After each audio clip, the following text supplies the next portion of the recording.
Hello and welcome to Barcelona. 888 Poker presents 888 Live at Barcelona. The lovely Vivian Saliba at our featured table. I'm David Tuckman, joined by the one and only Nick Wealthall. This is day two action. About 170 players have returned for day two. Our starting field, over 450. Fantastic turnout here in Barcelona. We're going to pick up the action right away. Blinds are 1,500, 3,000 with a 3,000 big blind ante. We'll get into all the particulars in a minute. Sure. I want to get into the poker. You just want to get in there, mix it up, see some action. Yeah. Good to be with you, everybody. Very much looking forward to this day two. Usually the best poker, isn't it, of the tournament? I really enjoy day two. Yep, Mr. Flacker going to raise to 6,000. That's a min raise. Oh, look at that. We also have Aaron Baroni at our featured table. Nice little treat. We get Viv and Baroni. So a raise, a couple of calls. Gasnier dominated in hearts. Oh, big flop here. Got an ace, we got a four. So we've got a set of fours for Mr. Roy and a top pair for Flacker. Roy not that deep. Can certainly see these chips going in. If you're wondering, the yellow chips are 1,000, the red ones are 5K, so that's a 7,000 chip bet.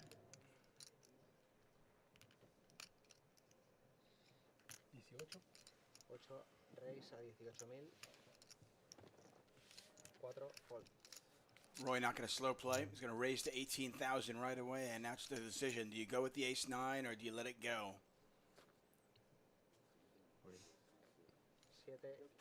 And he says, let's go. Let's party.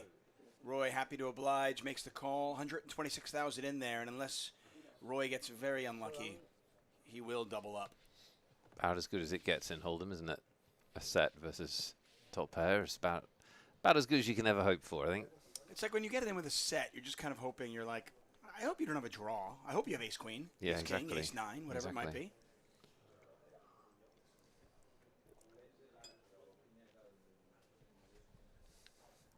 Many turn cards will have Flacker drawing dead.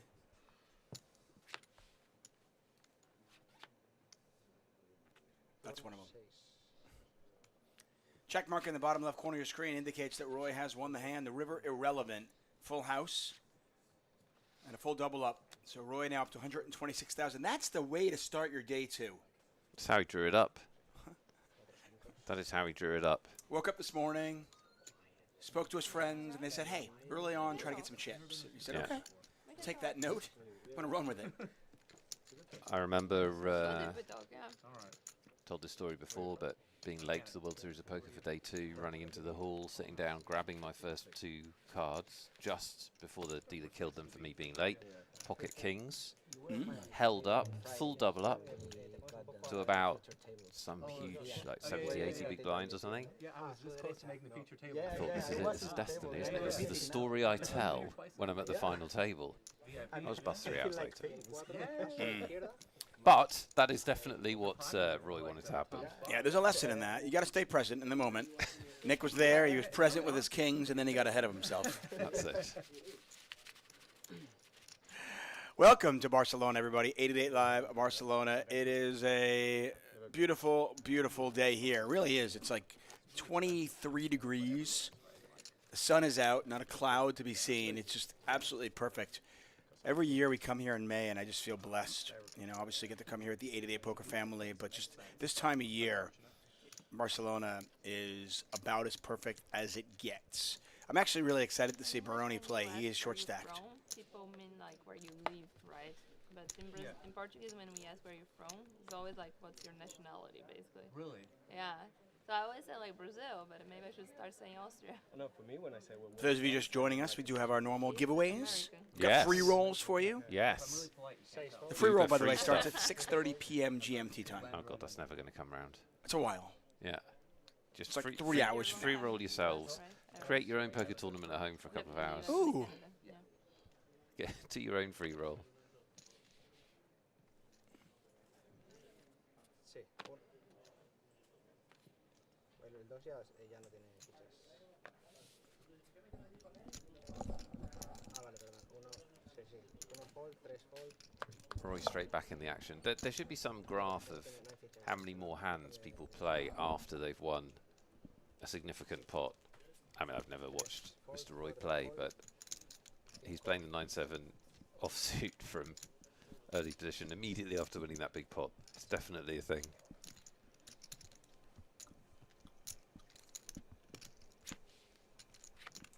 Did you have the chance to check outside today? You mean to like walk? The action, yeah. No. Nice. Is it? Sunday, everybody's on the beach, there's like music, nice vibes. When I was walking over, I took the beach route to walk here. And I was thinking like, well, if you guys stack me, like, pretty good alternative right out there. Yeah. You know, not a bad consolation prize. But I'd rather win. Yeah.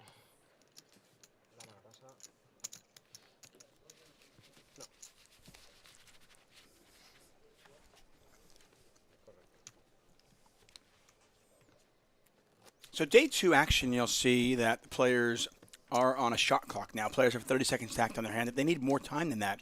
So those little blue cards next to Aaron Baroni right in front of them. You can hand one of those cards in. Yeah, that one. Thank you. This Wow, is interactive. it's like it's hearing me. You can hand in one of those cards, and you get a little bit more time to act on your hand.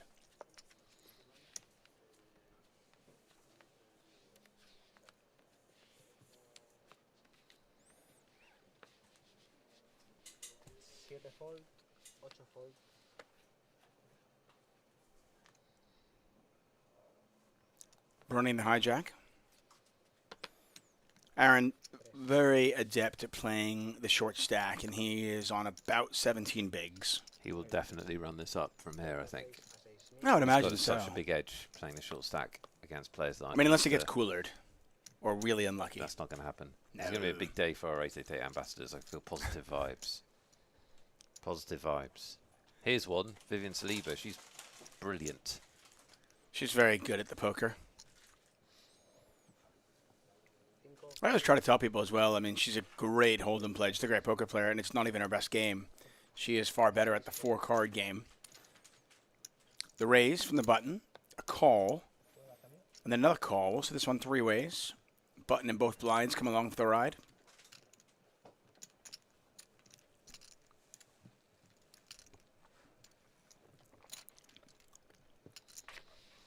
Did you do the tournament info at the start? I can't remember. Do we know what's going on? We always know what's going on here. Well, we know what's going on here. How about a... Action. Action, not really. It's a gut shot in the overs versus top pair. We know there's 100, I believe, there was 159 entries coming into today, but then 13 registered for day 2 directly. So that brought us up to 172 left. Okay. I believe we have about 465 total runners that started this tournament. Average stack about 130,000. You need more? Somewhere around the 43 big blind level at the start of play. We'll get the payouts for you at some point once they give them to us. Yeah, it should be in the next couple Juicy? of levels. Oh, it definitely will be juicy. Nice turn card. Very action-y turn card as Viv hits her jack. All set. Has made has a straight draw to go along with a pair of 9s. And it's going to go check, check. Oh. The card gods giveth and then taketh away. All set. Ahead. Behind. Ahead. I have to say, generally speaking, Vivi runs like crap when I commentate her on her. Yeah. Like every time we have her on stream, she like seems to get And I feel like this is partly my fault bad because cards.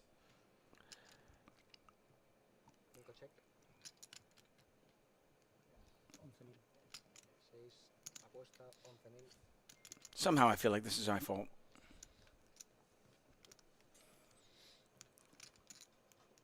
Was Osset wearing the? Was he the one wearing the pink sweater? He I was. like this. See, this one I like. They're both nice. He has nice clothes. This one I really like. Like if you asked me how much this one was, I'd say 230 euros. It's gorgeous. you? Look at it. The pink one was gorgeous. I don't Nah. know what your problem was. No. You just don't like clothes that you couldn't pull off. Well, yes, 100%. But I'm going to say this color really agrees with I all could, set. I could see you in that. It's nice.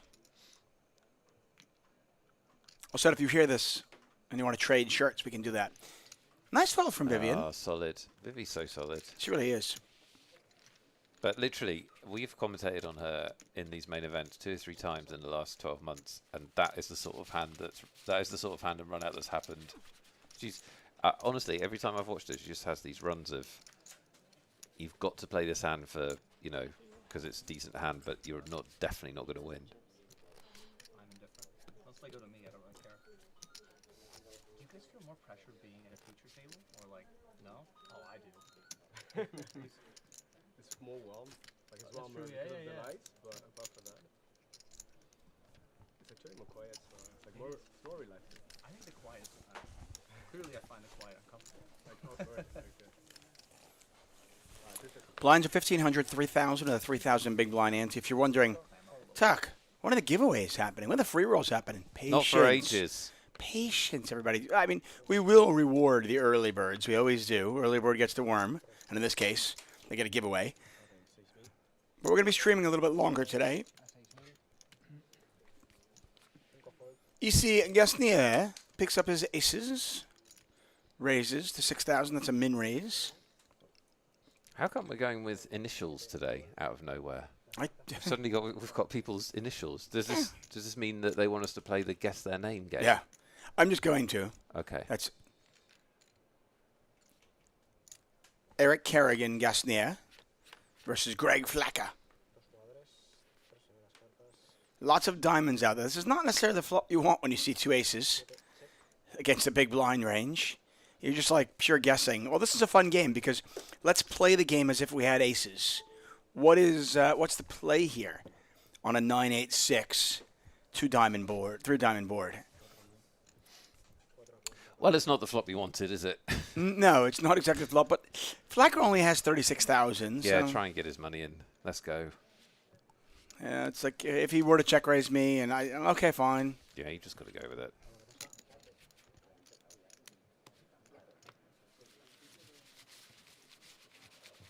Take a look at a leaderboard here. Gasnier. Oh, there you go. We don't need to guess. Look at that. In special tiny type when it doesn't fit in.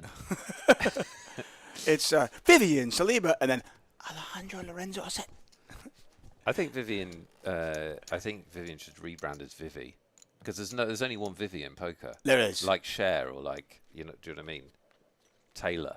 I like Vivi, that. just Vivi. I think that'd be super cool. I might tell her that. Definitely should. Yeah. Gusto Flacca is our short stack with 36,500. Baroni had a rough day 1 and decided just to directly buy into day 2.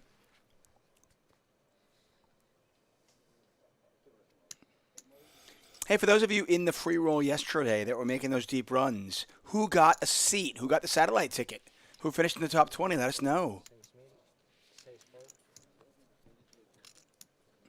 Silder Ramos says the Vivi rebrand might also stop me getting confused when they call out Saliba during the football commentary. Saliba. Yeah, good point. Flacker's all in. Dream scenario. That's exactly the kind of hand you want, especially when you get an open. So you just picked up, 4.5 big blinds.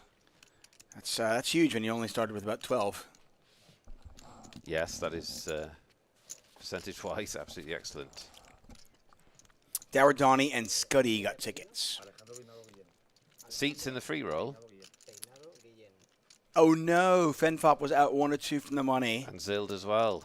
Zild 5 from the money. Can I just say, well done to our chat. Obviously, very well done to Dunny and Scuddy, but well done to Zild, Remo, and Fenfop. There was also the other screen name I don't remember, Justice something. Oh, yes. There was another one as well, which I don't know if they got in. But there were 1,800 players in that free roll, and we had 5 go super deep from our chat. Incredible. There's a lot of evidence that would point to the fact that our chat is probably more intelligent than any other chat in the world. Fossil Jam, that's it, Zild. Oh, they didn't make either. Yes, our chat is elite.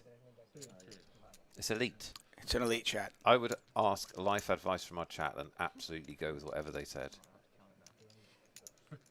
Unlucky Fossil Jam. Oh man, and ran aces, ran to aces to ace king in 24th, 4 away from a seat. Bad luck. Ah. Yeah. Very well played though. Like you're playing against 1,800 players. That's fantastic.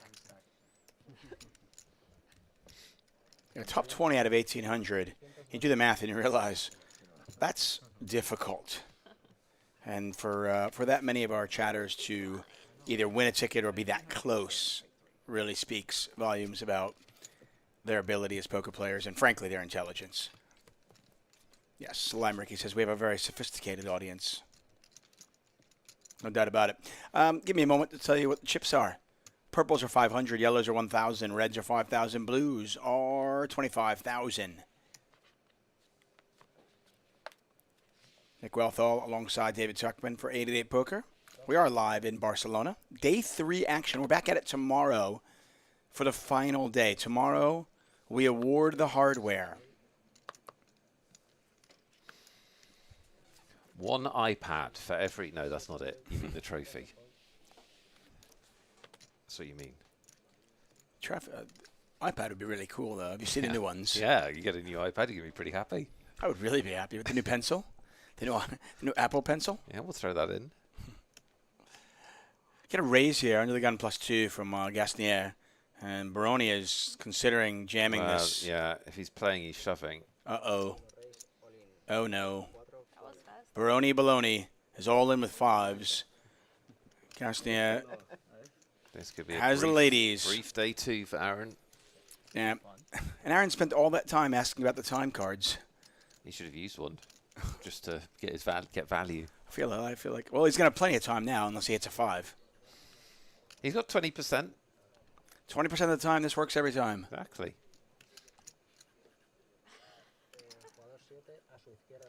Can Baroni find a 5? Give that man a nickel.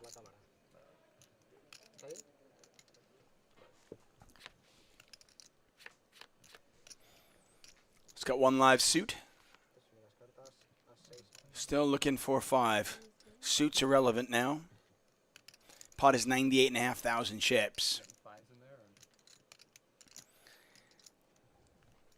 No one's.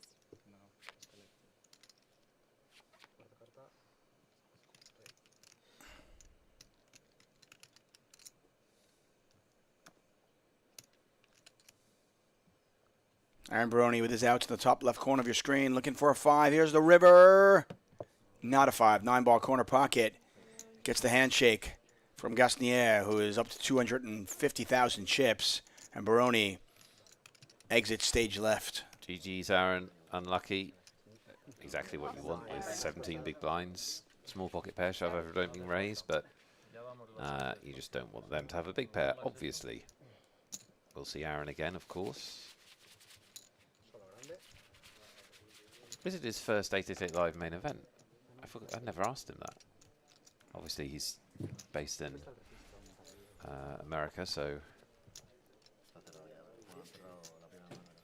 I will say this. Distance. His loss might be our gain. At some point, maybe today or tomorrow, we'll get Baroni in the commentary booth. Oh, lovely. Yeah, we'll definitely do that. He does a great job. Well, for those of you who don't know, I'm sure you all do, but he's an absolutely fantastic online tournament player. Plays at a very high level, consistently, massively profitable. Yeah. So if we can get some tournament tips from him for you, we will. I mean, according to him, he's the best poker player at 888, so... Well, what was that all about, what he just did there? Just saying, according to him. Well, if he was the best, he'd have stayed a bit longer, wouldn't he? Terrible tactics. It's an absolute basic. Gasnier going to stay active. Started the hand with 233,000. Okay, I'm going to let you say that that player in the big blind's name. Andy PSX. You're welcome. Can we just go with Andy? Yes. Cool. We definitely can. Gasnier.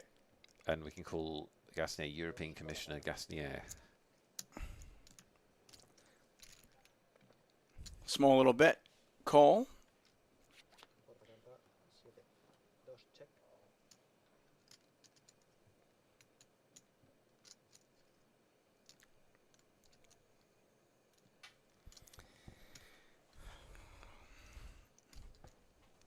Gasnier bet small on the flop, got called, and does appear to give up. See if he can hit his 3-outer. Does not.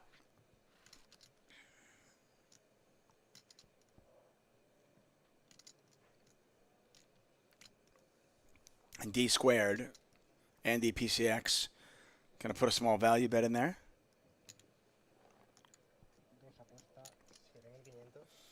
And unless Gasnier is really intrigued, I would imagine he'd let that one go, and he does.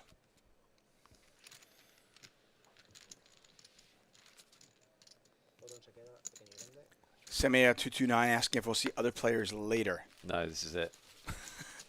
These are the players we'll be watching. Even if they go out, we're just going to follow them around.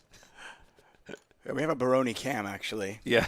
What's he doing? Is he crying? Where's he going? Is he crying? No, we'll have different feature tables throughout the night. But we did only just get started, Samir, so, you know, give them a chance. Right. Give them a chance. I want to broadcast long enough to see Vivian run good. I feel like today might be the day. Okay. I'm feeling it. I hope so. I mean, I am getting notice that, unfortunately, Baroni is not the only male 888 personality to get eliminated. Cavallito, out. Oh. Ian Simpson, out. Seriously? What, already? Already. We just Baroni, started. out. We just started. Yeah, 3 personalities from 888 are gone. Nick Eastwood has outlasted all of them. And, of course, as you might expect, the female 888 ambassadors have outlasted them. Females greater than males. Just generally true, but especially Yes. true. So, look how lively Roy is. Ooh. He's got chips. at Attacking that. Vivi's opening raise. See if Vivi knows Roy. Vivi is very good at shooting daggers with her eyes. Yeah, she's well capable of 4-betting if she wants. If she thinks he's light. Has she just called? Neither player particularly, I mean, not that deep. They started the hand with about 40 big blinds.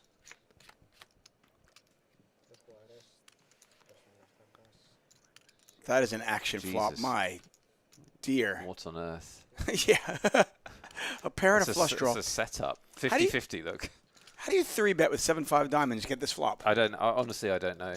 I honestly don't know. I've never 3-bet light and crushed a flop like that. That's ridiculous. It really is. Vivi hits her 9. She's going to make the call.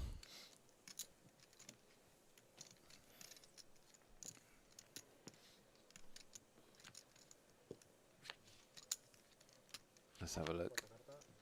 The Black Mariah.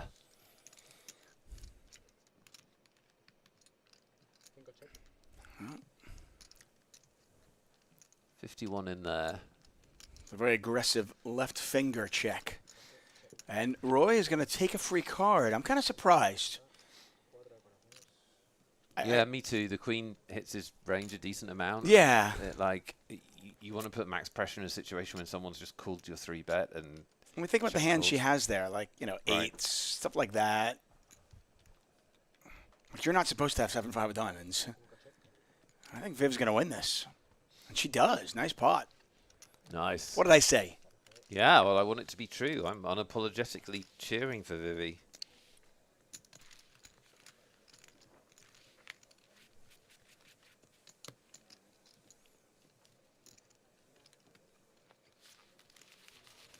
Libele in the chat. Hello, Libele. It's a lot of chatting there from you.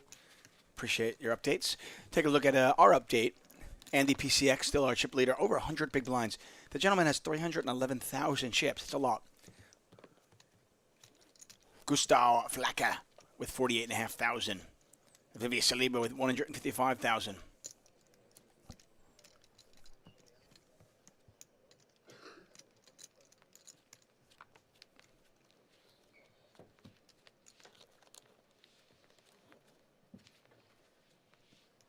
So a little bit about Andy PCX, by the way.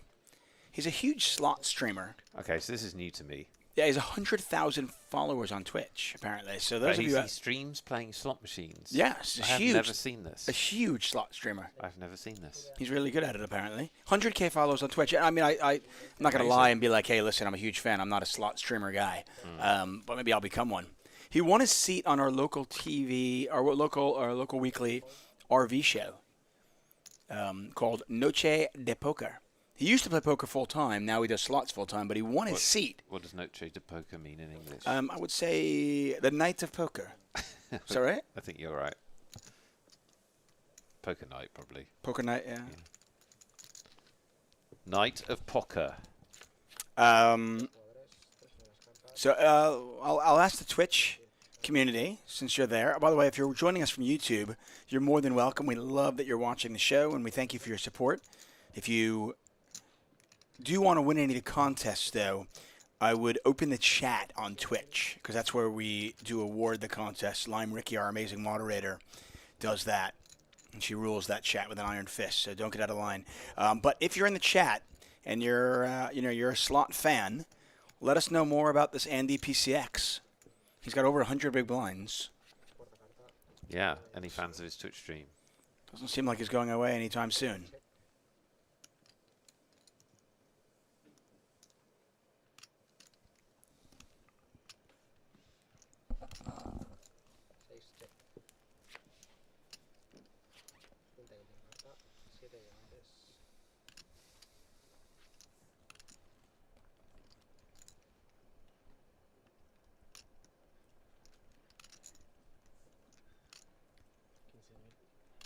Cuesta 15.000.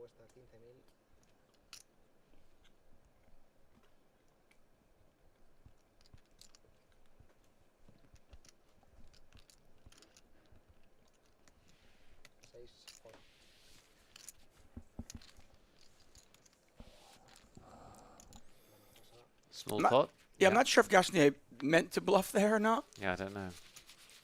He hit a 7 and then he bet. Yeah, I don't think it was a bluff. Good to see you, Darwin, in the chat. Libele, Capone. We'll give away some tickets very shortly to reward your early presence. We do appreciate you joining us at a slightly unorthodox time, early-ish on a Sunday. However, Sunday night is poker night online. So if you're firing up a few tournaments, we wish you the best.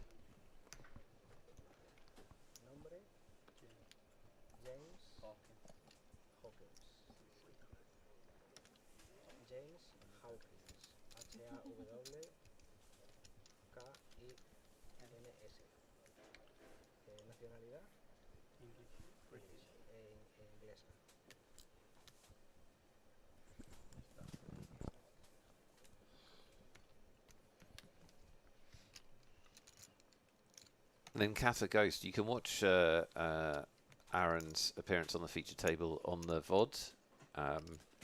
It's quite brief, but it's very, very good.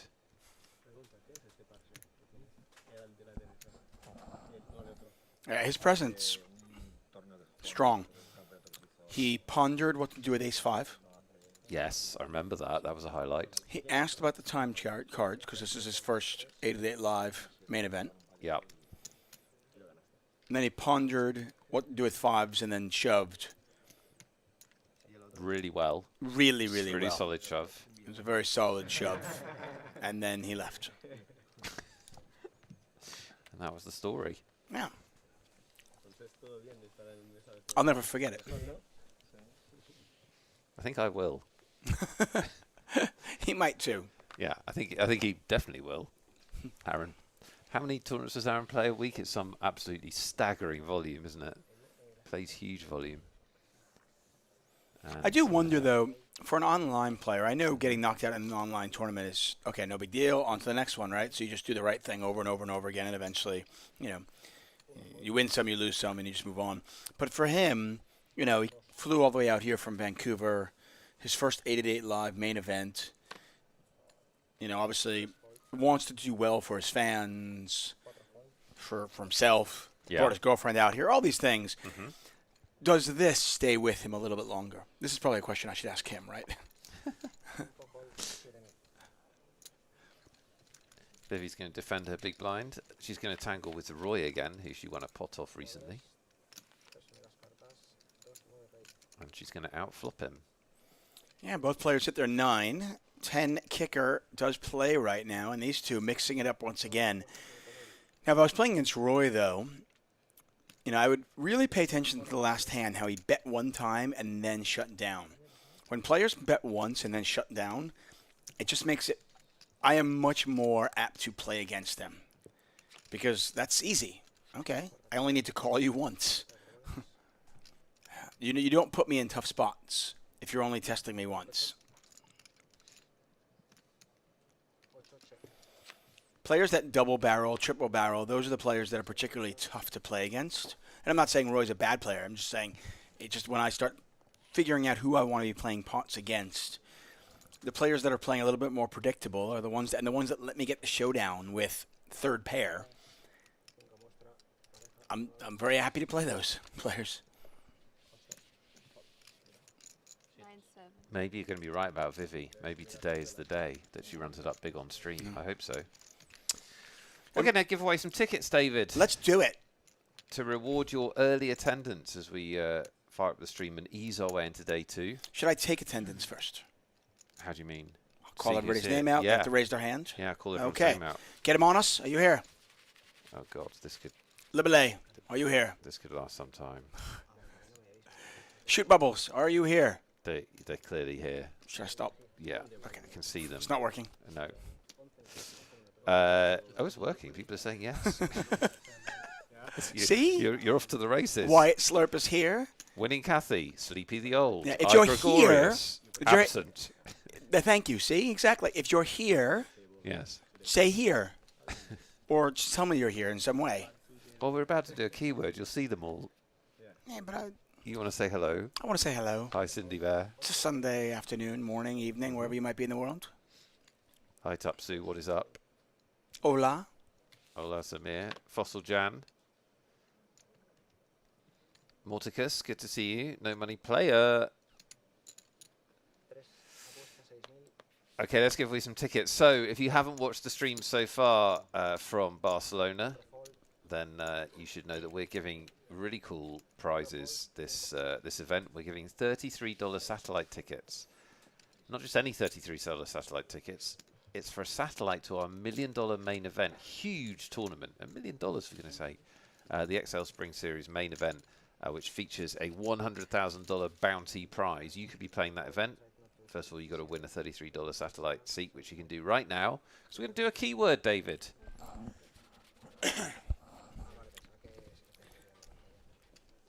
Oh, No, it's my spot? that's fine. Okay. We'll- Lime, are you ready? That's it. You can do it. Lime, are you ready? Lime's always ready, but we like to ask her. Give it the chance. So I understand Yes. play, avoid As we always say, early bird gets the worm. That's right. So the keyword is not worm. It's not worm. That's, oh, God, I messed that up already. It's early bird. Boom. It's 2 words squished into one. Early bird. 9 letters. Early bird. Get your early birds in the chat. This is your best chance to win of the day. Yeah, no doubt about it. Our numbers are definitely lower now than they will be all day. We're giving away 2 $33 satellite tickets. And as Nick mentioned, 1 million guaranteed XL Spring Series main event. We'll be streaming the final table of that next Tuesday, the following Tuesday. That's the 28th of May. And again, the bounties in this are enormous. The top one is $100,000. Yes, you heard me correctly. I know you just fell out of your chair. Get up. Brush your butt off. Type in early bird. Yes, $100,000 bounty in that one. Crazy. Oh, I've got to get my early bird in. Yeah, you got to play, Dave. This is your best chance to win. I'm only going to type it once this time. Okay. Maybe that'll Little help. change up of strategy. Yeah. Yeah.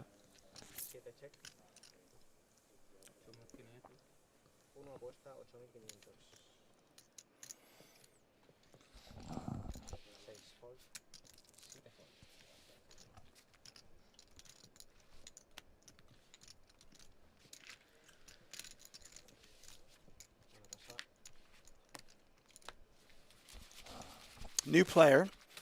I'm not sure. Is that a style or was he painting? What do we think? It's definitely a style. It's style. Okay. I like it, by the way. I like that shirt, but I just wasn't sure because I do have shirts. I have paint shirts. Yeah. I don't think he's that I worn a paint painted with, shirt. and then I keep the paint shirt, and I use it again next time I painted. So it does have lots of different colors because it's, I paint the boys' room with that shirt, but then I'll paint the wife's library with that room. We've got it. Your I'll wife paint the has- bathroom your- with that room. Your wife has a library. It's just a library. Does she? Does Molly live in the 1900s? Happy wife, happy life. Okay, buddy? She Okay, wants a if she library. I wants give her a yeah, library. fine. Got mine a Kindle. Dealer.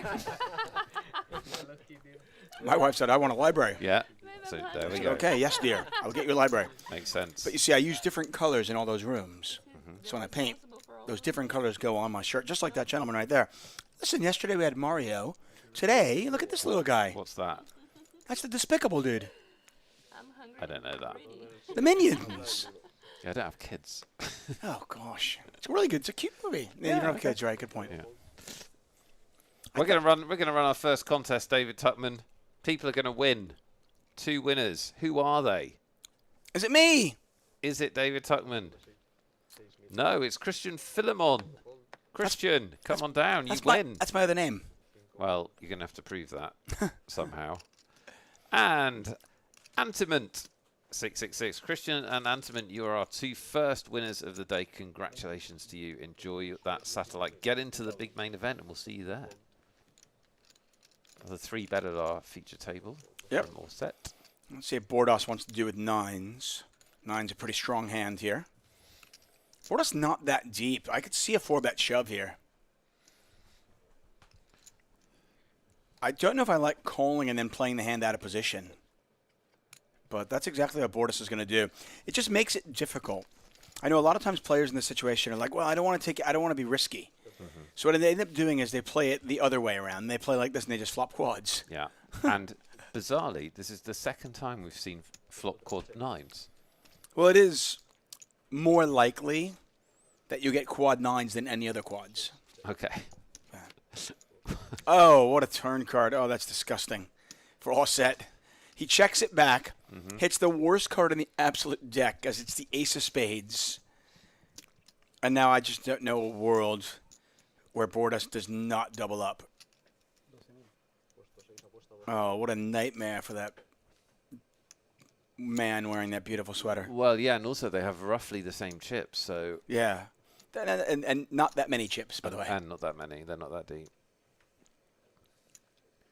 I mean, there's 51,000 in the pot already. So you're talking about a stack-to-pot ratio. We call that SPR.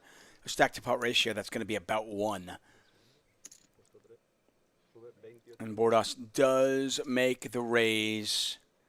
I like it. You want to build the pot up. If you were to just call that, it might be difficult to get it all in on the river. There's also a lot of cards in the river that could come off that could kill your action. And I just don't know how Offset folds this. No, he can't fold it. I mean, this is a 3-bet pot where Bordas called and checked the flop and the turn. It's one of those horrible situations where you're going to kind of feel not great in a weird way because you're bluff catching, obviously. But that doesn't mean you can fold. No. And Offset does make the call. I mean, when Bordas check raises the turn, if you don't improve on the river, can you ever fold the river if it's an all-in? Like, okay, here it is. Perfect. I don't think they're deep enough. But you just have to go broke here. I mean, what if he has something like... He could have the king of spades. He could have the king of spades with... He could have king 10. He could have king of spades with queen or a jack. No, I mean, clearly you can be ahead. I'm just wondering, is there a world where you can find the fold here? It is your tournament life. You'd need some sort of live read, I think. That this guy just never bluffs or something, because... No, you're getting more than 3 to 1. 3.5 to 1. And if you go back in time... I can do that. If you go back in time like 15 years and you got check raise on this sort of board and then shoved on the river, you might think it's the nuts much more often, but I just don't think it's a very hard fold. You block flushes with the queen of spades. Yeah, just a gross spot.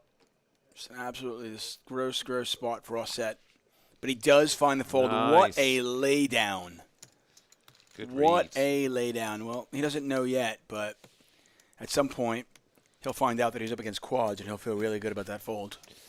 I mean, I think, you know, if you're an elite player, you can do a good analysis of that spot and whatever, but I think that sometimes, especially in tournament poker, these things do come down to reads and feel, and do you know what I mean? It is one of those spots where maybe he just thought, I don't know how often he's messing about here. Like, I don't know how often he's shoving for his tournament life on the river here. I think I'm going to, you know, when I call, I just feel like I'm going to see a better hand.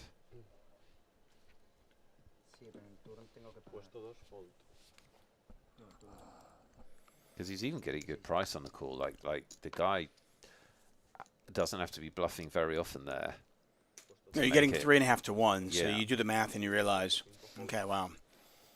If this guy is getting out of line, even 30% of the time, I'm making a lot of money on this call. Yeah, exactly.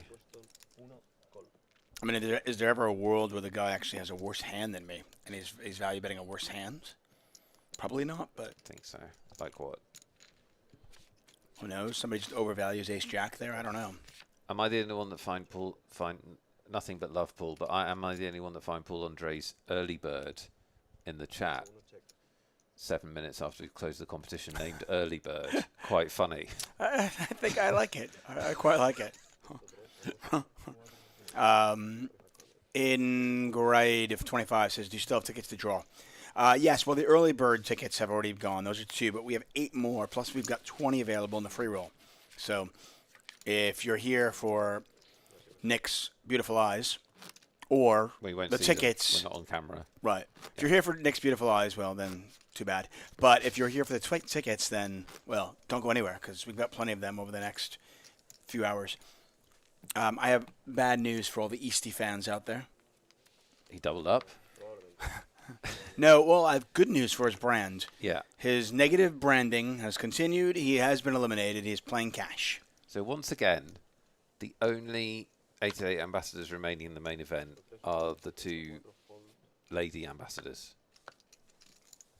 That is correct. Event after event, they outperform.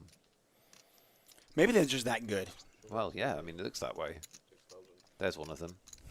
Vivian Saliba raising it up with ace-10 under the gun +2. All set. Not many chips. He could shove this. I mean, he started this hand with 16 big blinds. He's just going to let it go. Oh, look. Yep, these two. Vivi's friend. Yeah, these two tangling again. I think Vivian will just let this go, even though she knows Roy can be 3-betting light, because I don't, with his stack. Yeah, I prefer to have the 10-9 suited than ace-10 offsuit. We'll see what she does. Yeah, I mean, 4-betting is not completely ridiculous, but I just think in this situation she'll probably just let it go. But I don't know. Let's find out. Libele wants to know if Nick got a bad beat. Let's say yes, because Almost definitely. Yeah. Although keep in mind, he came into day 2 with like 26,000 chips. Vivi does fold. The odds are, like, he stuck. He got it in good in all likelihood, but he had like 7 big blinds, so the player in the big blind just had to call. Take a look at our leaderboard here. James Hawkins new to the table with 352,000. Our slot streamer Andy PCX on 305,000, currently second place. Vivi very healthy with 40 big blinds. By the way, it got me thinking as we see the blinds going up to 2,000, 4,000, the 4,000 big blind ante. When I saw the minion, and you were like, you didn't know who that was, and you were saying, I don't have kids. I was realizing that there's a whole swath of movies that I have seen and been exposed to that you have not been. Some that you will have been forced to watch multiple times. Yeah, and I feel bad for you because some of these kids' movies are really quite good. I mean, I don't not watch any, kids' movies. Sometimes there's like a family movie at Christmas. I suppose. But yeah, I've probably missed. You miss a lot, but there are some that are just awful. But there are some that are really quite good. What is the worst movie you've been made to watch more than once by your kids? Frozen. Oh, you don't like Frozen? Oh, well, you know what? The 4,000. Okay. There's something about that film and that song that is just like nectar for kids. They just love it, right? Oh my God. Every time I'd walk home, I'd open the door, let it go, and I'd close the door and walk back to my car. My wife would laugh. That's got to be the biggest hit song with children I think for the last 50 years. In It's fairness, just that's not the crazy. worst movie. That's not the worst one I've seen. I've seen other ones that are worse. I think it's a brilliant story. I can't think think it's a of brilliant story, the Frozen story. I can't think of one off. Ooh, wow, what a flop! Yeah. What a flop this is. Bordas has flopped a gut shot with the flush draw. Little does Bordas know the flush draw is no good. Hawkins has the nut flush draw.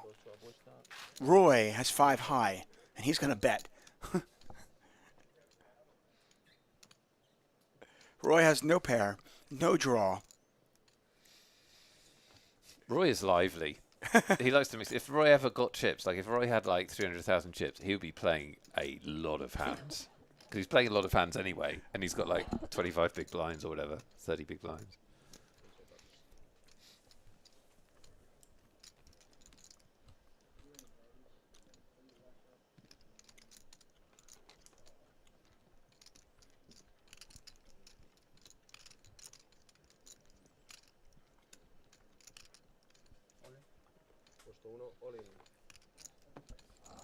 Hawkins is going to shove with what is effectively the nut flush draw. Yeah, now Bordas has got to decide, like, if he thinks his flush draw is live, I would probably be calling that because, he's got to draw to an 8 for the nuts. An 8 gives him the straight, and hearts obviously give him the best hand. But if he thinks there's a chance that his hearts are no good and that Hawkins is making that move with hearts, then it becomes a little bit more precarious. But nonetheless, the chip leader takes it down. Hawkins strikes me as a player from the UK. Yeah, definitely. He strikes me as a player. Somebody in the chat probably knows who he is, whether he's an online presence or not. But James Hawkins strikes me as a player. I don't like to judge a book by its cover, but I'm usually pretty good at it. Parabellum says Land Before Time. I hate Land Before Time. What is Land Before Time? What is that? Obviously, it's a kids' movie. Like some of the new ones are really quite good, like Soul. Have you seen Coco? No. Like some of those are really good. Lovely girl. Haven't seen her lately.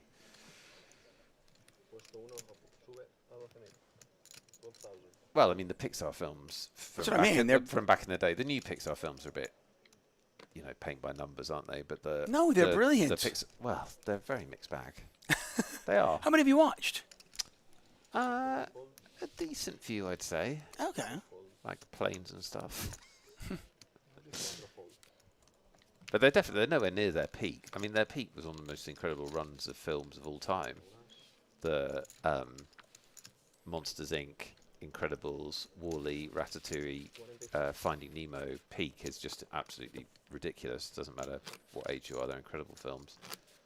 Like Inside Out was really, really good. Inside Out is fine. How to Train Your Dragon?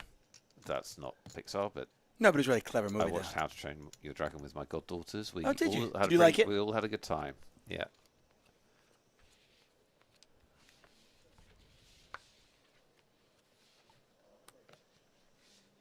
Lime Ricky says Inside Out was amazing. I cried my eyes out. I don't really like that. They're coming out with Inside Out 2, by the way. Electric Boogaloo. I like Inside Out because not only do my kids like it, it's a kid movie, but the lead character in it, and obviously it's an animated movie, is a girl who plays hockey. So I'm partial to it.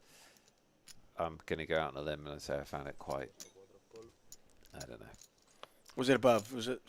You didn't get it, did you? Yeah, well, it's not very difficult, is it? You didn't get it. It's not very difficult. It's all believe in yourself shit. There's a lot of that. Wow. About. There's a lot of that about. It's all believe in yourself shit. There's a lot of that believe in yourself stuff. Garbage. Stop believing. Next message to kids: don't believe in yourself. Listen, I'm a realist. I'm a realist, and here's my 2024 take. it takes a village, all right? There's far too much belief in yourself. You've got the power to do everything. I'm calling time on individual agency. Right. Like the whole, it would be great with some little kid goes, my dad told me that I can do anything that I put my mind to and that I work hard for. Kid, that's not true. That's not true. That's simply not true. We need to start being more realistic. There are actual adults that believe this stuff. You can do anything You can do anything you put put your mind to. No, you can't. Probably not. No, you can't. You're not going to start Facebook. Stop it. I mean, in fairness, I look at my kid and I'm, there's some people that I want to play in the NBA. Your dad's 5'7". Your mom's 5'2". It's probably not going to happen. But good luck to you. This is interesting because Hawkins is bluffing here and Vivi is calling down, and that's obviously a. Oh, and he gives up. And this will be really interesting that he sees this. She wasn't a big blind, and she only called one bet. So yeah, I'm surprised he didn't use the river. River was an ace. Yeah. Although maybe he does check back some aces on the turn. But look at that, the smile. And I think that's like a healthy, okay, pro to pro respect. And I'm just going on a limb and saying Hawkins is a pro. You don't know anything about him. I do. You don't know anything about him. He's a pro, okay? He's obvious. Okay, listen, if you had told me that shirt had come about, was real paint, I would have said, no, he's a painter. Oh, God. But the fact that's it. I'm sorry to James and everyone watching. The fact that's a Christian Dior, fancy paint shirt, like a real one, means that he's an amazing professional poker player because he can afford really expensive shirts. I mean, he definitely could be. I just don't think we should make sweeping judgments based on someone's T-shirt. No, I made the judgment based on the way he played the hand. I don't know what he had, but Flacker's all in. Roy's going to call this, I think. we'll fold. Yeah, He probably shouldn't, but he's going to.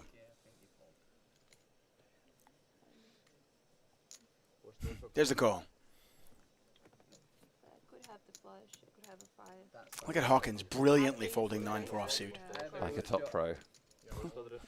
Ingrid's cheering for Vivi, and it's been a good day so far, early on day 2 for Vivi Saliba. Vivi. Ace Queen versus Ace Jack. Flacker looking for a double up and in good shape to do it. A 3-1 favorite to double here. 92,000 in the pot. And the very fun Roy, the Frenchman. It's going to be difficult for him to be a lot of fun if he's only got 42,000 chips. Well, we've seen worse beats. I'm not wishing it on Flacker because he's all in. Yes. Uh-oh. You did this. Oh. You did this. Oh, sorry, Flacker. It's not over. Don't give up. Apparently, I'm told by the chat that belief is really important, so just keep believing. Yeah. Oh! See? Belief did this. Okay, we've got to close our eyes and believe, everybody. Believe. Who are we believing for, though? One of them. I was believing. Yes, belief for Belief in Roy. Roy. I believe my jack can hold. There you go. Unfortunately Unlucky for Flacker. yeah, did nothing wrong there. Got into a pot early on that did not go his way, and Ace Queen versus Ace Jack finds himself out the door, and the very fun Roy suddenly has some chips.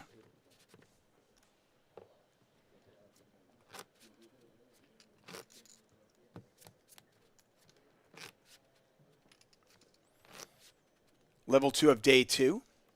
Blinds are 2,000, 4,000. You see that small little iPad. That is what dealers use for a shot clock. James Hawkins, the class of our feature table right now with 377,000. Vivi Saliba, though, on a very healthy 183,000. There's Hawkins. Look at that. See the way he raised? Pro level raise. Oh. And these two are going to tango once again. Not for long, I don't think.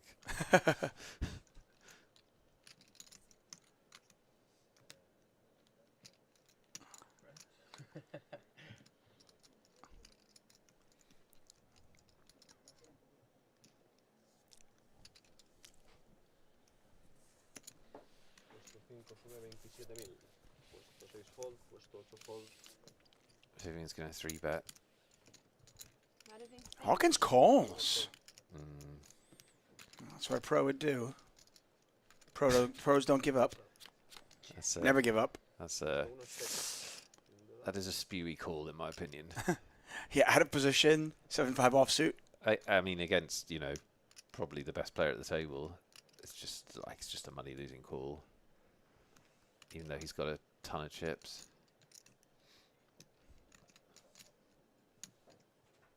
It's actually a really good flop for Vivi because you'd think that he must connect with that somehow a decent percentage of the time. I mean, he did, just not how you did, how you'd think he did. And this pop, by the way, 134,000. Puesto 1 check. Queen on the turn. Does it go check now? Good card for Vivian. She can get called by pocket pairs now. Oh, she can get called by a flush draw, straight draw. Get called by. She's gonna give him a card though. That's not a good card. Well, It's just hard to get called. I mean. yeah, right. I thought you meant not a good card in the sense that she can get bluffed. Oh yeah, well that actually yeah, she might get bluffed. I mean, she just has ace king in her range though right now. I just don't know if, like, what is he trying to but- get? What is well, he trying to get her to fold? I don't know, but it's a man that. Oh no, he doesn't. It's a man that called a 3-bet at 7-5 off. So. Right. It's just a really awful card. I mean, unless you're trying to rep hearts, it's like, what are you trying to get her to fold? Now she's gonna wait. Oh, she's gonna make him say. Yeah. She's And that's gonna wait. smart. That's super smart. I am. If you're looking for tips Yeah. and you're watching the stream, that's a really important tip. Like Vivian could just turn over her hand there and win the pot because he's saying you're good, but she wants to see what he's opened and called her 3-bet with. I'm going to elaborate on that. Please do, David. You Yes. have the floor. Thank you. Appreciate that. If you are playing in a cash game and you are playing with what we like to call whales or a fish or a spot, right? Recreational player who's giving away money. If they say you're good, don't ask to see their hand. Yeah. Just say, Very okay. different. And you show your hand and you win, right? You want to keep them happy. If you're playing in a tournament, though, against somebody who looks like they might be a pro, especially somebody who's a lot of chips, I think it doesn't matter who, because you've just got so few hands. You just you want want to get that information, yeah. If you're I right. totally agree in a cash game, yeah.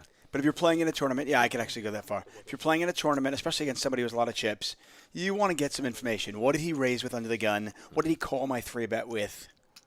Yeah. It doesn't mean that he's going to always do that, but at least, okay, I've gotten a little information. And by the way, Hawkins down to 300,000. Viv won a big hand there. That was a big one. Yeah. 3-bet pots. 134,000 in there when it was all said and done. Yeah, 3-bet pots at this stage of a tournament are big. Puesto 8 check. Puesto 1 check. Puesto 2 apuesta 10.000. 10,000. At some point, yes. Not now. No. Things Puesto 8 call. much later. Huh? Much Puesto later. 1 call. Much later. Turn. Más de picos. Puesto 8 check. Puesto 1 check.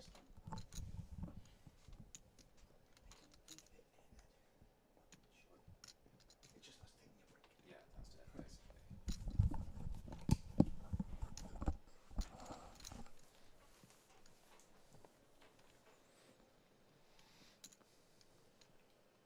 Puesto 2 apuesta. I have been in situations, by the way, where I've asked somebody, they go, you're good. I go, okay. And I'm waiting.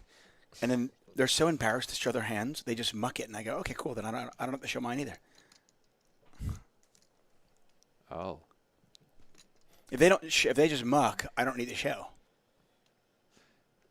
That's not a standard. That varies, doesn't it? From It shouldn't really. I think in a tournament you have to show a winning hand, and some card rooms you don't. Some card rooms you have to show a winning hand because of to stop collusion.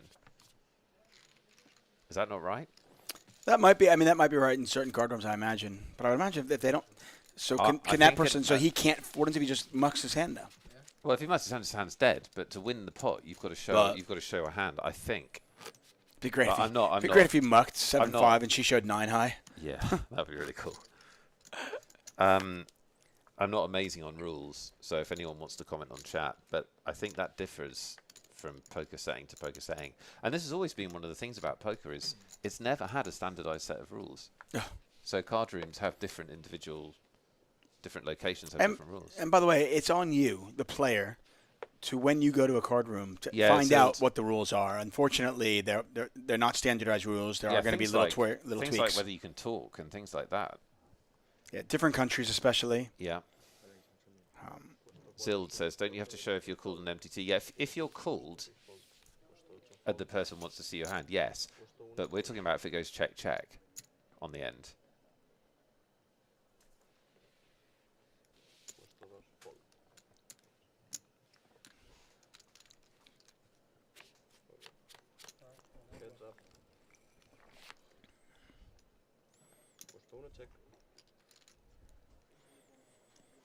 Hawkins is playing a lot of hands.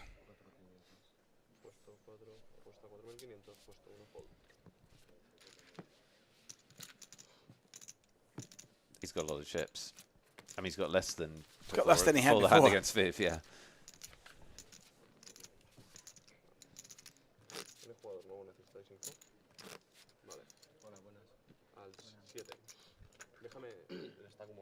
We continue on here. 888 Live, Barcelona. Nick Wealthall, David Tuckman.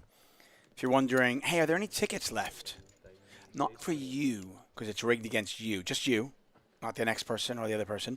No, we have 8 of our 10 still available. And, of course, we have a free roll that will begin in approximately 2 hours. We'll give you the password in a little while. Registration not open for about an hour. Zild Remo says, yeah, you need to know if a card room allows you to have a teddy bear on the table or not. By the way, one thing, and I know you and I have touched on this before, I do want to get rid of this, and it drives me nuts, the World Series of Poker. What's that? And you all know I'm an animal lover. I have 3 dogs. I have 3 cats. I have a pig. I love animals.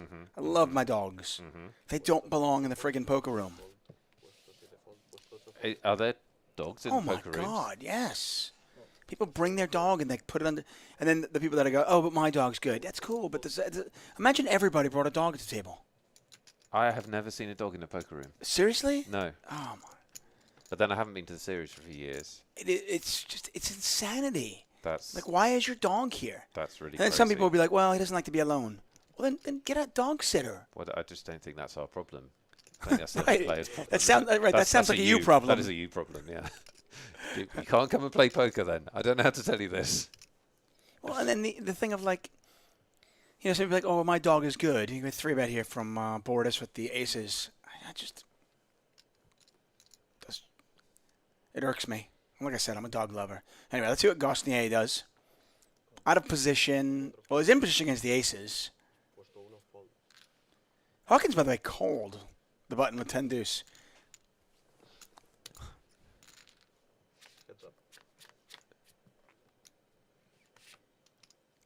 Oh. 10 deuce would have been very interesting. He had 10 deuce of hearts, by the way. Yeah. That would have been really, really interesting. Instead, the hand becomes far less interesting as Bordis has got aces, Gasnier with really nothing. Anyway, back to my dog rant. There was actually a situation once at the World Series where somebody complained at the table and was like, I'm scared of dogs. Right. I'm not comfortable. Yeah. and the floor ruled well, they're allowed to have it. Wait, what? So this is someone that gambles a lot in the casino. Well, exactly. I don't understand. If you're in a place where there was gambling as opposed to just a poker room, I can pretty much guarantee that that's somebody that gambles in the casino. The floorman's about to be like, "Excuse me, ma'am, you're not allowed to have that." Oh, you're a platinum? Okay, well, sure. Would your dog like some water? Sad but true.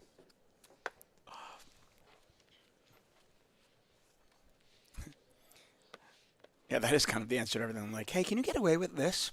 How much do you gamble?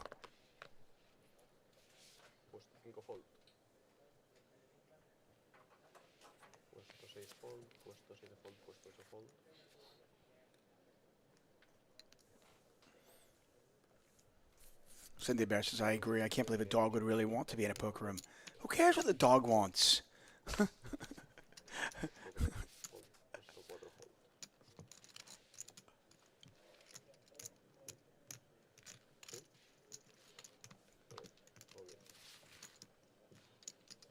Wish I played last hand.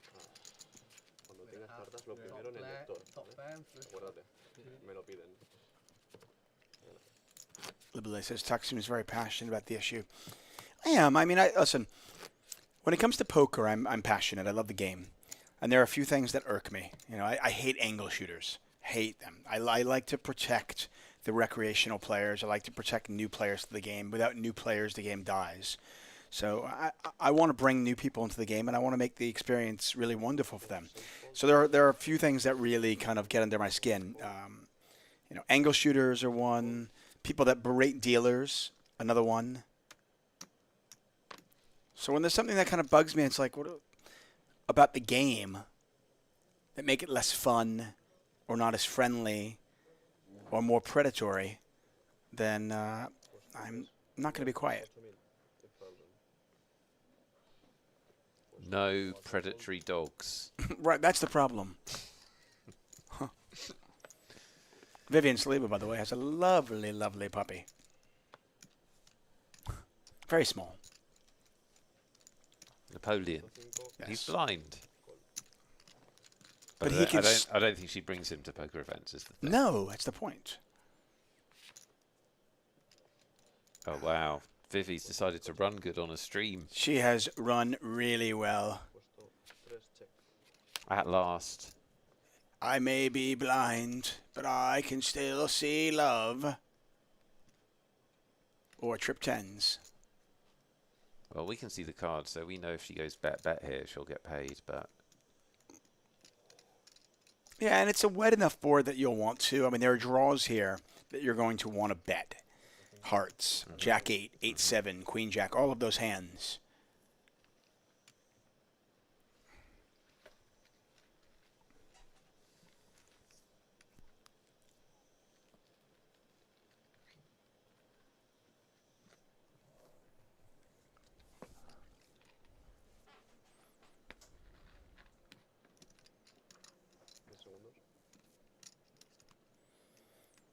Border's taking a long time with this. It is a pot-size bet. I think it's just a pretty standard call. yeah, I don't think there's actually any other option for it. Yeah, I mean, you've got a bluff catcher. There's a lot of semi-bluffs out there. You check back. Well, it went check on the flop. That's so what I He's mean. miles ahead of the range for this bet. Right, he's under-repped his hand. Yeah, He's yeah, not yeah. supposed to have an ace here. Yeah. You sure? You work here, you know better, but I think. He used one of his time cards on this one. That seems unnecessary.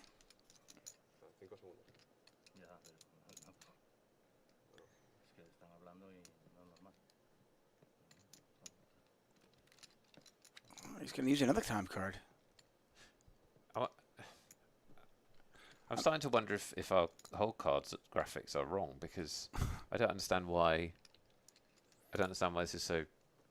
I'm not trying to be No, difficult. I just don't understand why this is a difficult decision. I don't think fold or raise are options here.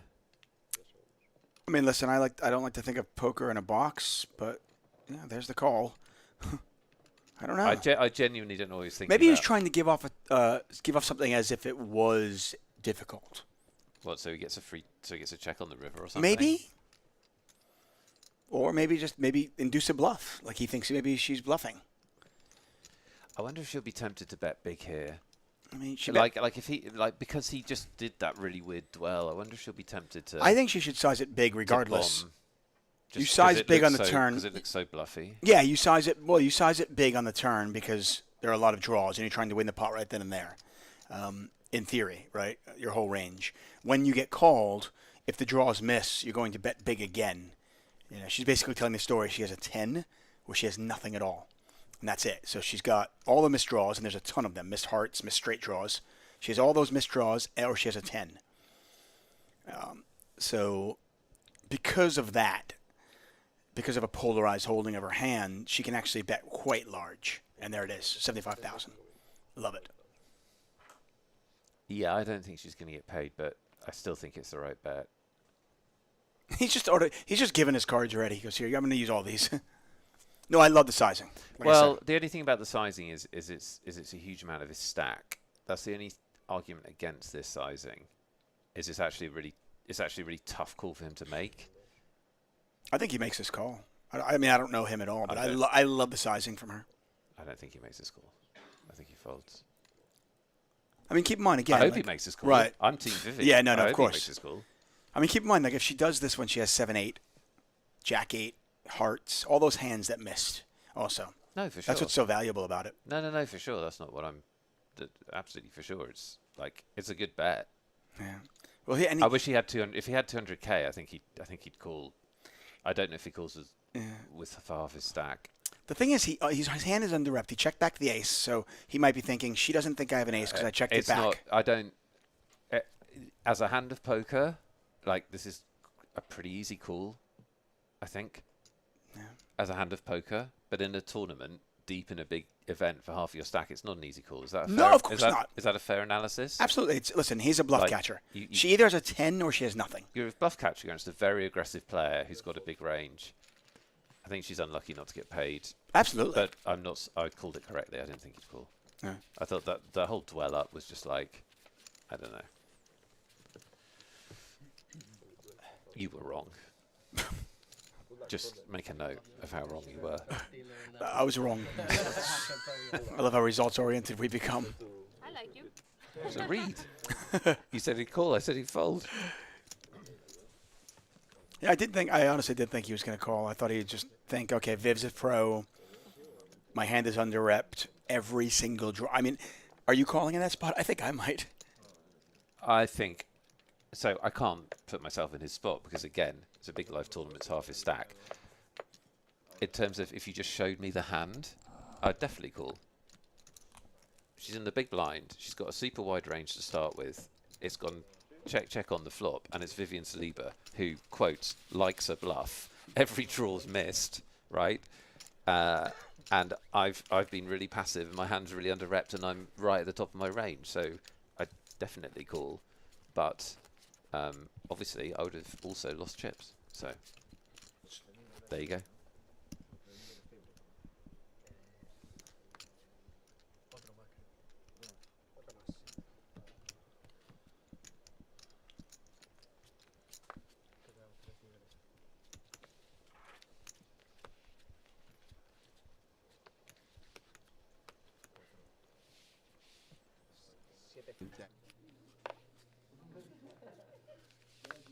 Welcome back to Barcelona.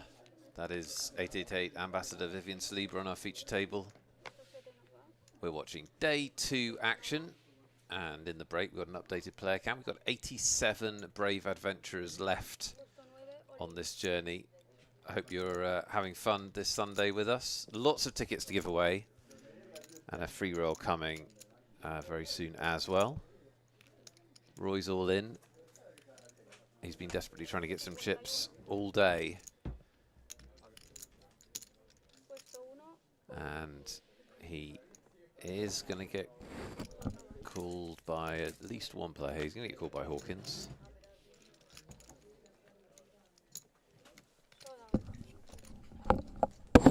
We don't know what he has yet, but we're about to find out. David Topman, you just run. No, I was running, and then we're in this back hallway. Yeah. It's not exciting, but I had a dealer who Too late. would not open the door for me because he thought I was lost, and I was trying to explain to him that no, I've got to go That's back so there. funny. Somebody shouted at me like, "You can't go back there." I'm Yeah. like, "We've been here for 3 days. Somebody should have sent a memo around." But or worse than something." that, though, he would not. He was shouting, but He wouldn't let you in. he wouldn't let me in. It's very stressful. Physically wouldn't let me in. So Roy moved all in here. Hawkins is called. I'm and shocked. I think they're sorting out chips. I am shocked that Roy would move all in and Hawkins would call. This is so weird.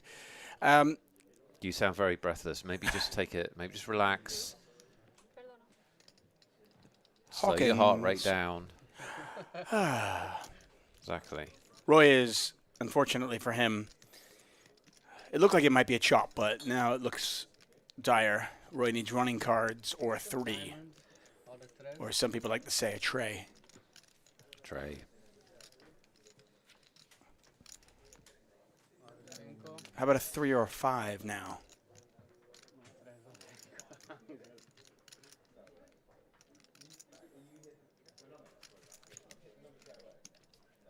That is neither a 3 or a 5. How many deuces are in this deck? Hawkins running pure up to 589,000 chips. By the way, good news, free roll registration is open. The tournament, the free roll, will start in 35 minutes, everybody.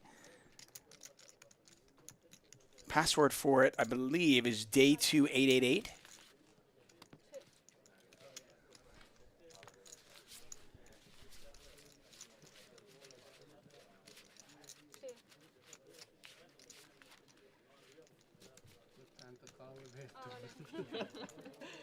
When you have the feeling, you have it. When I get the feeling.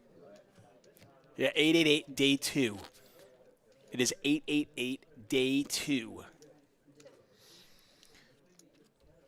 I know that sounds like 3 different words, No. but it's actually 3 numbers, 3 letters, and then a number, all scrunched together with no spaces. 888 day 2. That gets you into the free roll.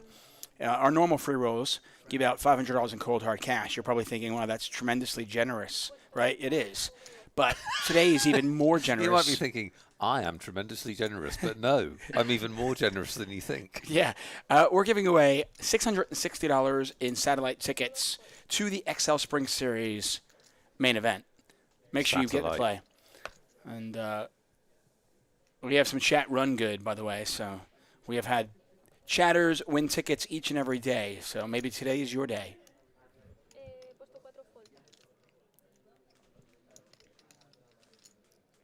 888 day 2 gets you into that. Apparently there are 98 players registered already for it. Cool. You got some performance to live up to. Chat. Ooh. Big 3-bet from Vivi here. Yeah, and listen, this is just, a very, very active player and then a call. Free money. Yeah. I mean, it's sort of free money even if she doesn't have ace-queen. She's like, you can definitely make that play. But with ace-queen, obviously, even more safe. Vivi's having a good day so far. Now, Hawkins did not call that 3-bet. He had been calling earlier on. He doesn't want to mess with Vivian. He's learned his lesson. All right, maybe that's it. Said, okay. Okay. This ambassador can play. Got a new player table on Viv's left. Do we know his name yet? That man with the glasses. Actually, he has 2 pair of glasses. It's very dangerous. Sunglasses and non-sunglasses.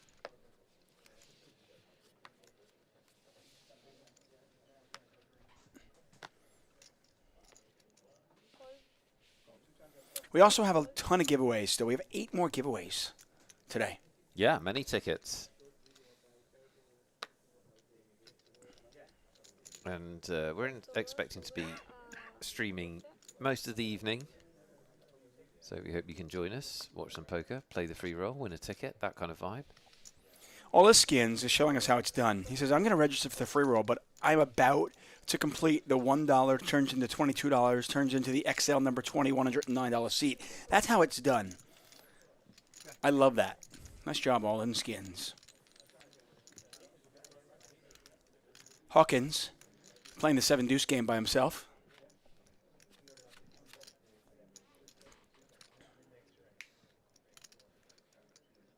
Yeah, Hawkins has come to have fun.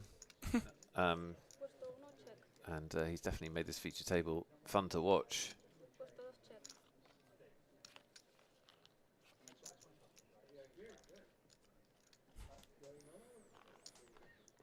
Alan Reese, I'm so glad that you're here. And I'm glad that you're enjoying the lighthearted but very useful poker commentary. We do try to keep it somewhat light here. Obviously, we don't want to get too bogged down with, top analysis or crazy things like that. I think from a viewing perspective, it's a lot more enjoyable if you keep it accessible to all. That and Nick and I don't really know much, so I'm very accessible to all. It's on my business card. That's just because you're easy. Yeah. Accessible to all brackets, slutty, close brackets. When you're quick, I'm bringing the slutty back. Never went away. In a media sense, obviously. Obviously. In a media sense. And by the way, if it wasn't in the media sense, it's okay. To each their own. Whatever makes you happy, buddy. I don't want to pull at that thread. If you are just joining us, by the way, and you're wondering what the chip denominations are, the yellows are 1,000, the reds are 5K, the blues are 25K. So those two players right there, they have heaps. Both have a lot of chips. There's a lot of chips on this table. Hawkins loves 7-5, by the way. Sorry to interrupt you. Yeah, he's played it 3 times.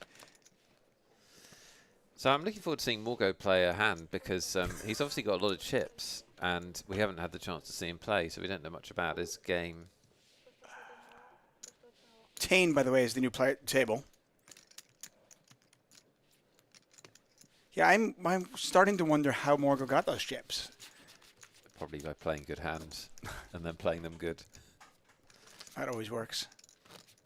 We are giving away 10 $33 tickets today, everybody. Just because somebody's playing a lot of hands like James Hawkins is, it doesn't mean you have to be the table policeman. Like if you see good opportunities, you've got, you know, a good hand, you want to isolate, that's great. But it's not, you know, it's not like a flashing red light that you have to get involved. You know, you can absolutely pick your spots.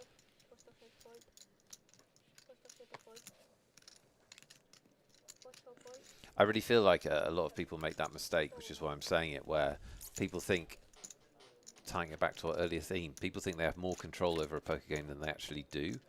And, you know, at the end of the day, the cards are going to dictate what your options are a lot of the time. Not all the time. You can obviously make moves, but when you're playing full ring especially, it's very, very easy to get out of line. And that doesn't usually end that well. Look at this. More lighthearted, easily accessible knowledge that Nick Wealthall is dosing out. You're welcome. That was very easily accessible. Probably. No, we felt that urge. If you've played enough poker, you feel the urge when somebody is kind of getting out of line. You know it. You feel like you take it upon yourself sometimes. That's like, what I'm I've got to put him back in place. Yeah, that's what I'm talking about. And it doesn't work like that. No. Yeah, yes, if you get a spot, there's a good spot against that player, then great. You know how that player's playing. You've got an advantage. That's lovely. But you don't have to change the hands that you're playing, the pots you're entering into, if you don't feel like, you know, it's a good spot.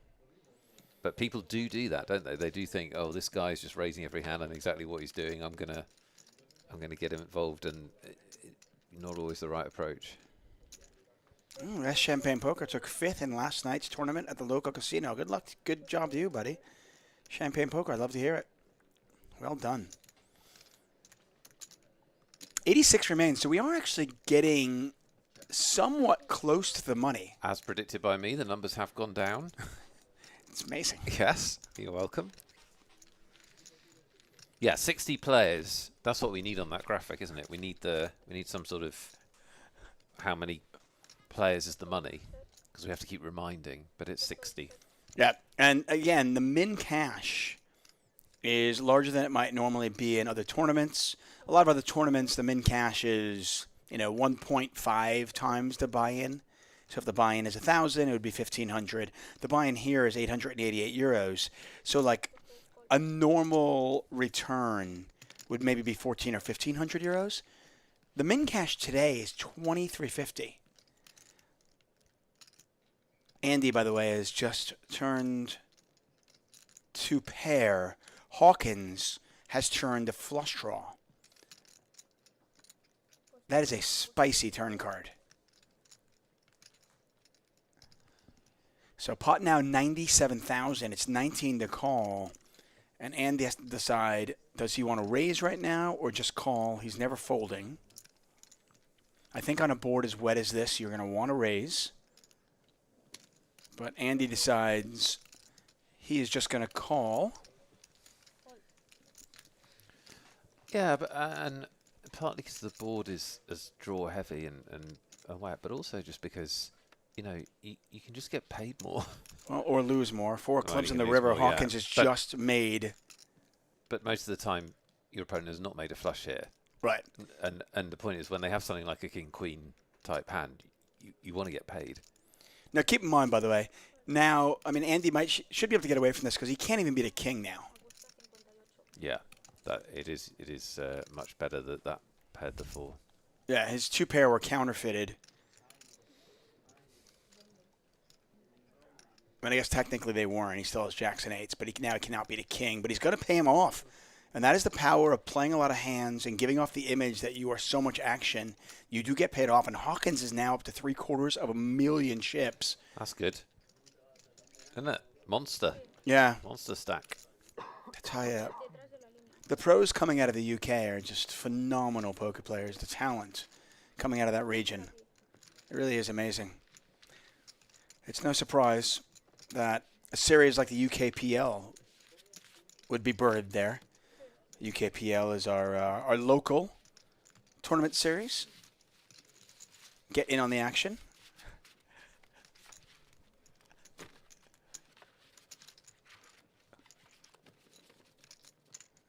I'm going to stick to my original read. My read right from the start was that James Hawkins is obviously a pro. And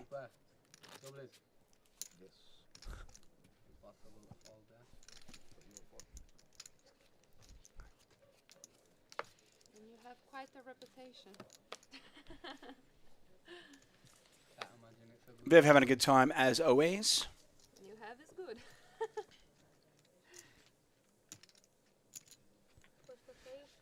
So I don't think she's always opening ace-10 off under the gun, but I think she does want to with the loose players behind her. Like she's going to be willing to open more hands at this table than she would be at a tighter table. Yeah, she's in a pretty good spot. I mean, she's got all the big stacks on her right, and all the action players on her right as well. Yeah.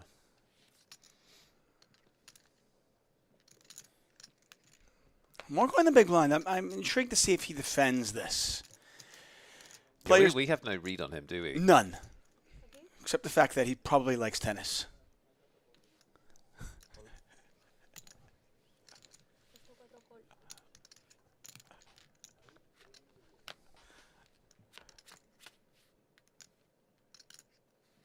Morgo does make the call. And again, 10s have been kind to Vivi. She had Jack 10 earlier on a 2-10 flop. Here, Ace 10 on the 2-10 flop. Yeah, she'll know. I mean, obviously, she can't see her 7-5, but she'll know it's a little bit hard to get paid here. This obviously hits her range, not the 10, but just this kind of board hits her range more than his. And right. She also has the ace. Just realised she also has the ace of hearts, so she's got this flop absolutely crushed. She's got everything. Yeah. And he's just going to let it go. Another tip, by the way, I'll let people know. You should be defending your big blind a little wider because you are getting such a good price. But part of that means that you're just going to be check folding a lot of flops, and that's okay. Doesn't mean you're check folding every single flop, but check folding a lot of flops when you miss out of the big blind is perfectly fine. Yeah, absolutely. You know the reason you're calling is the immediate odds you get on that call. But when you have 7 high and you miss the flop and you're out of position, well, now your odds of winning the hand and your equity in the pot are very, very low. So it's a completely different decision. Thank you.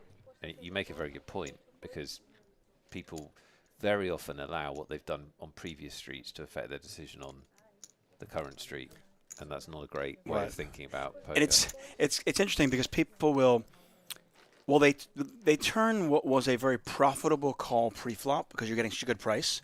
They turn it into an unprofitable call because suddenly they end up losing another 25,000 chips in a spot they didn't need to. Yeah, that's right.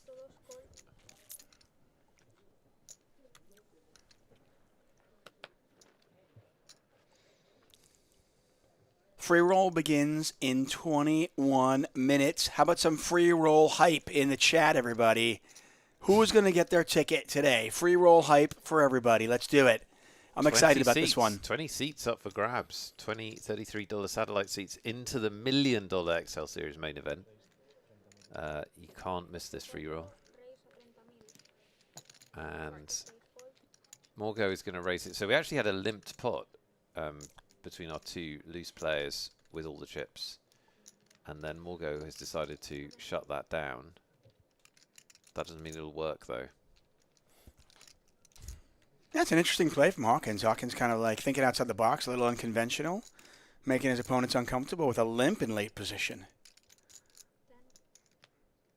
A little Dominic Nietzsche-esque. That's it.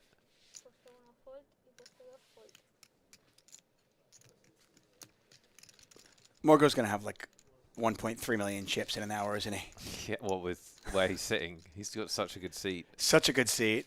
To the immediate left of the loose I just have this feeling he's going to have like 1.3 million in like an hour. He definitely looks like he's serious about this project. Yeah, no doubt about it. 82 players remain, just 22 away from the money. At what point I don't do know. you... Honestly, I don't know. Okay, there you go. At what point do you start thinking about the money? Yeah. I think it totally depends whether you're at risk, whether you're at immediate risk of busting or not, doesn't it? And then, so the first thing is it a decision for me? So do I have like 12 big blinds, for example? In which case, I'm going to think about it much earlier. And then the second question is, are players at my table playing differently because we're getting to the money? So it's kind of a two-part quiz. I mean, definitely with 20 players to go, there'll be people in the tournament that are thinking about it. You know, they satellited in, or this was a big buy-in for them, or, you know, the one big tournament they're playing at the moment. But yeah, exactly how many players left is going to be a bit contextual, I think. And every tournament is different, by the way. Ooh, this is a tough spot for Saliba. You have one of the more active players at the table, actually the most active player at the table, maybe the tournament, raising in late position, and Viv's picked up ace-jack. Now, there's no dead money in the pot, so I could see just calling this. And she does. I really like that. Now, if somebody had called between, I'd probably 3-bet it. Yeah, and also, you know, you don't normally love playing out of position, but she'll just back herself to, you know, control the pot size here. And she has flopped a flush draw, the nut flush draw at that. And you can see now, any ace, any diamond will do it for her. Hawkins does block one of the diamonds with the king in his hand. The type of cards you like. She is such a pro, by the way, and having a conversation, trying to get a read. Oh, really bad turn card for her. Yeah, but I don't think she's going to play a big pot. I think she's just going to check call. No, but it could go check call, check call. Yeah. And there's already 72,000 in there.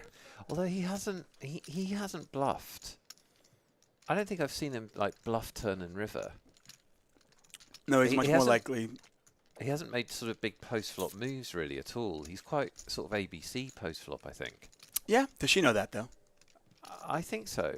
Yeah. Well, he is bet kind of small. She's never folding here. Is she contemplating raising? I don't know if there's much value in raising this, and she's just going to call. I mean, she like if the river's like the 2 of spades, she's calling against everybody. Right. Anyway, so... Oh, how about the 9 diamonds? She's going to call? Well, now it's a really interesting question. Do you lead this? I do, he's because going to check back a lot of his hand. I lead this also because there's a... If I had a player had a 10 in their hand, it would be a straight. So he's checking back a lot of his value hands. I mean, you could argue that exactly. It's now a very scary board. I think I think I agree. I think leading is right. And what did she lead here? Oh, she baby led. Baby led to induce.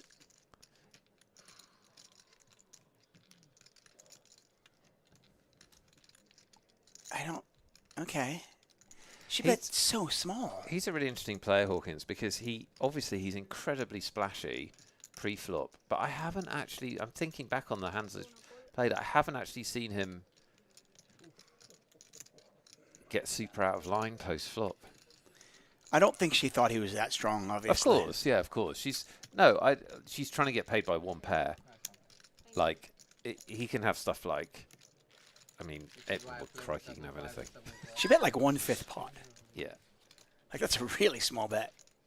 Yeah, because she thinks that he is going to be... It's now a straight and flush board. No, that 9 of damage is a very scary card. She thinks like all his one-pair junk which he has a lot of because he's opening 60% of hands, What? If you check, right? put 100 in.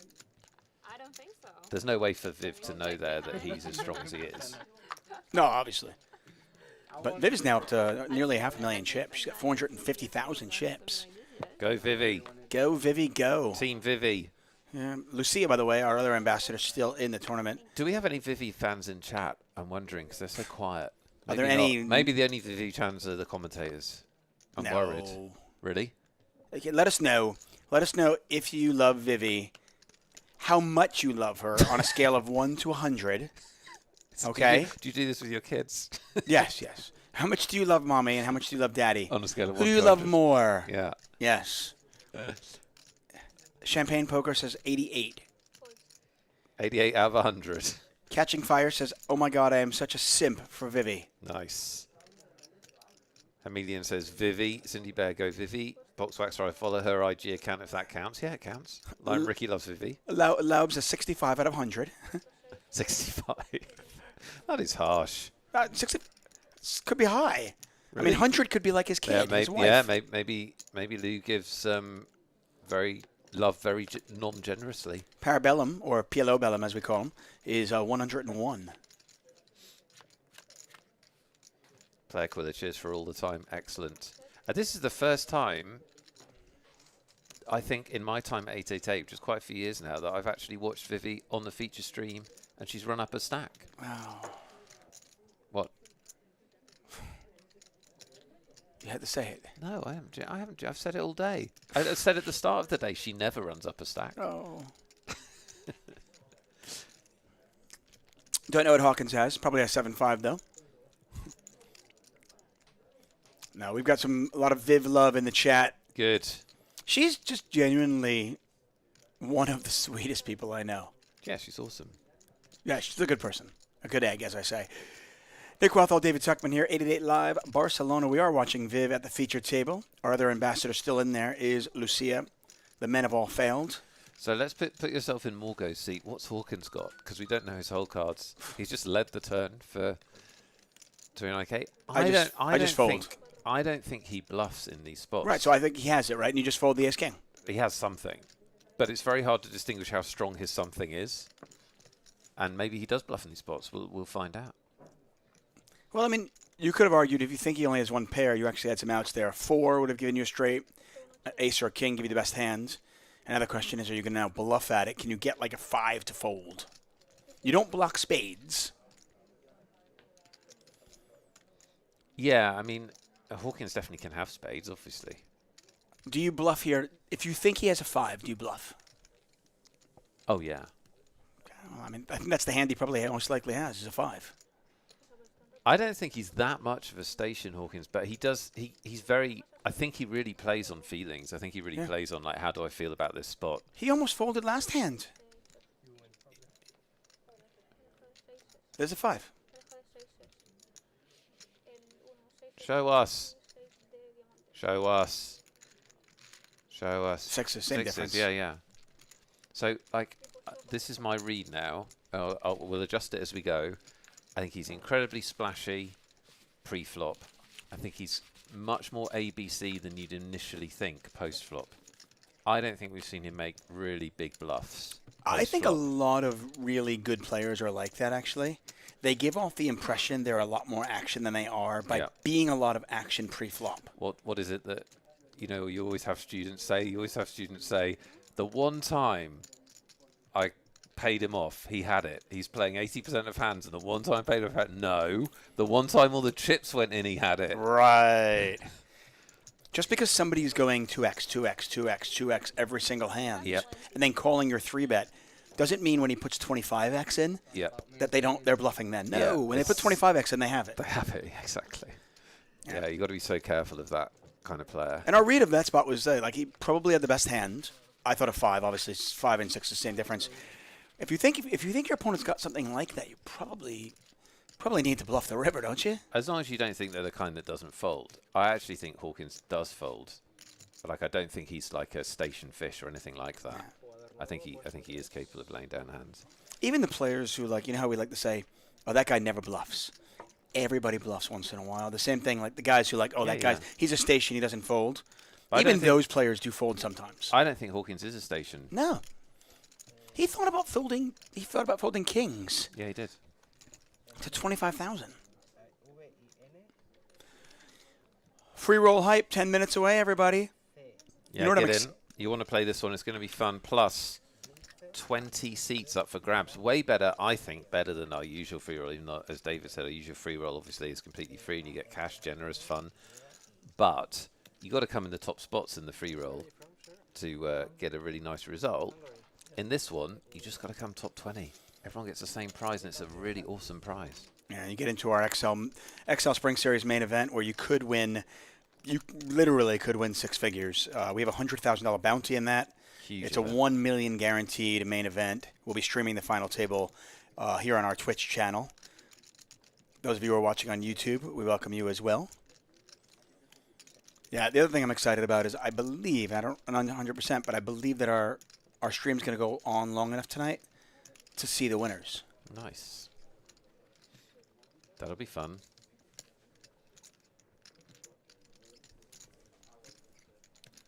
Viv has a lot of chips. Cool. You can see them right there. Those yellows are 1,000 each. Usually players keep them in stacks of 20. So you can see there probably about 60,000 in yellow. The reds are 5K, so she's got about 150,000 in reds. And then the blues are 25K. Add it up, and it's over 400,000 for the Brazilian superstar.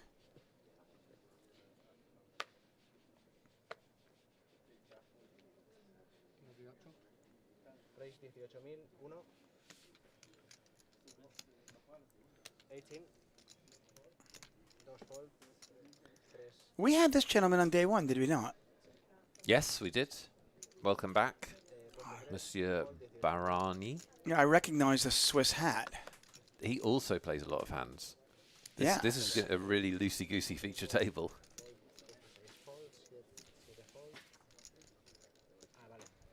And by the way, more good news for Viv as that another loosey-goosey player on her right. She seemingly has, and obviously we don't know everything yet, she seemingly has all the big stacks on her right and all the action players on her right and more predictable players with shorter stacks on her left. This is a very good setup so far. Yeah, same for Morgo as well. Yeah. But both those two will be liking their positions. Morgo likes it, although I don't love having Vivi on my left. I'm not going to lie. That's also true. I mean, she's a tough player to have on your left. Yeah, for the sure. camera. For sure. We need to give away some tickets, I mean, okay. don't we? Sure. Should we do it into the game? I think we have a lot of time here. Barani, by the way. You said Barani likes to play hands. Jack 7 suited. I'm telling you. Top and bottom. I watched the gentleman on day one. Him and Hawkins might play like 30% of hands with each other, to be honest with you. It's just great. We're like 20 away from the money, and the guys are like, oh my. Oh my. 91,000 in there already. Barani, he could be out this first hand. Yeah. It's pretty brutal. Oh. Hawkins just decided, I'm going to take one off. And he hits a 2-outer. Oh. That's such a tell. I don't know if everyone's watching. They're sort of, oh, is it definitely? What? Just checking. Yeah, it is. Okay. Oh, good. it is. Yeah, I am nutted. Yeah. Yeah. I mean, he's losing to... No one's ever that interested in a board when they don't have it. All in the call. Yeah. Barani has thrown in his time cards as well. Barani needs a jack or a 7. Unbelievably unlucky for him. Yeah. And the 4 outs. Hawkins could be up over 1 million chips in a moment, by the way. Or give or take, actually.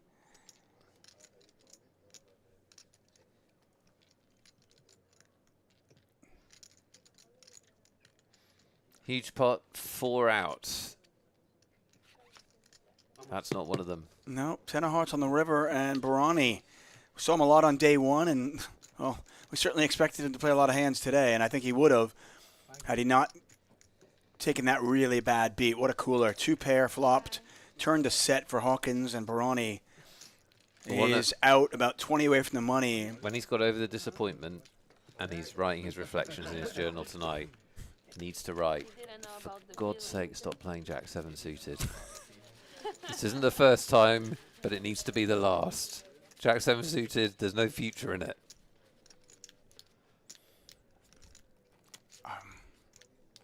James Hawkins is on just about 1 million chips. Nice. I'm not sure if he's the chip leader throughout, but he's got to be really close. Can he please make it to the final table so that we can have the most entertaining final table? It'll also last like 11 minutes. Yeah, exactly.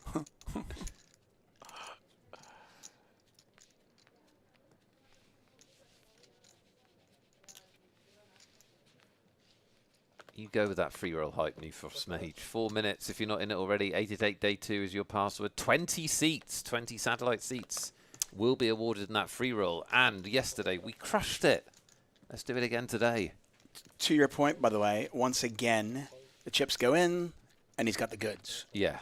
Now, we've only watched him for about, for a couple of hours. We'll see. Does that continue or not? Yeah. But so far, that's your read, and I have no reason to think that the read is wrong. For what it's worth, by the way, I could argue that's the read for most players. Martinson all in.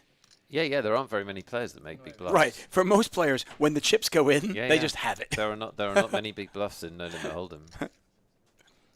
There should be more. Right, 100%. When you watch the top level, there are more as a percentage. Absolutely. Most players will make small bluffs. Most players will be active, but for most players, when a lot of the chips go in, they just have it. Or as the pros always say, they always have it. All in here. Martinson in good shape, a 3-1 favorite to double up. Yeah, but he's standing in front of a steamroller. Hawkins looking for running cards or just a 9.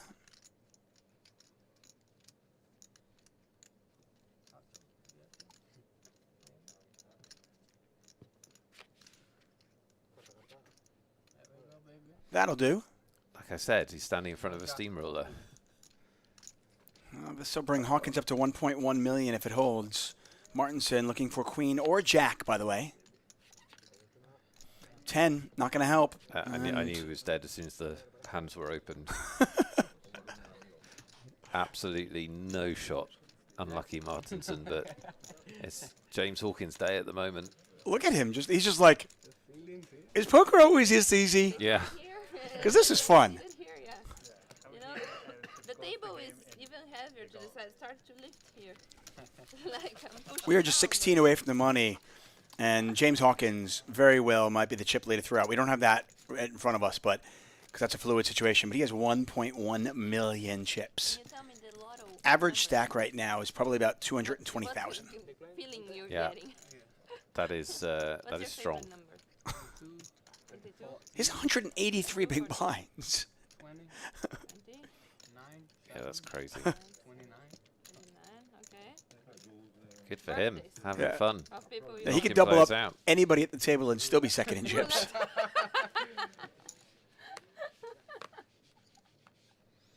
So we need fresh meat because I think are we 6-handed here? And yeah, by the way, you describe it well. Fresh meat. Anybody to the left of Viv has just been fresh meat. They've fallen like flies over there. Yeah, I was going to say Vivi's going to open this. Yeah, she's just looking these early position where she actually has position on these players. She loves it. She basically has the button because nobody's playing back at her. Right. Nobody behind her is playing. So when these players are in the blind, specifically these two, Andy and she loves to attack that. And frankly, she's getting called by worse. Right. Like she's raising with garbage and still getting called by worse.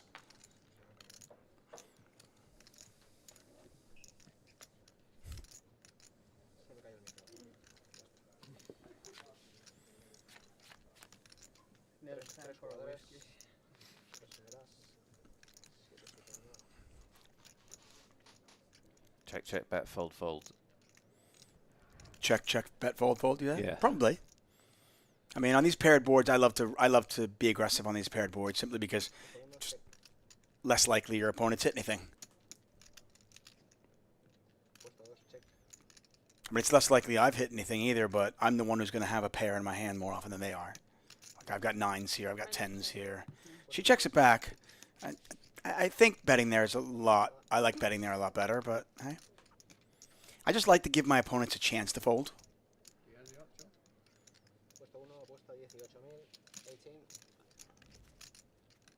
He just bet 18. I think Vivi's just going to be done with it. I think King High's too strong a hand to be done with it. She makes the call. King High's just the nuts here a lot. Yeah. Like, what does he have here? What's he telling? He's got a queen or an ace. And he's not betting an ace a lot.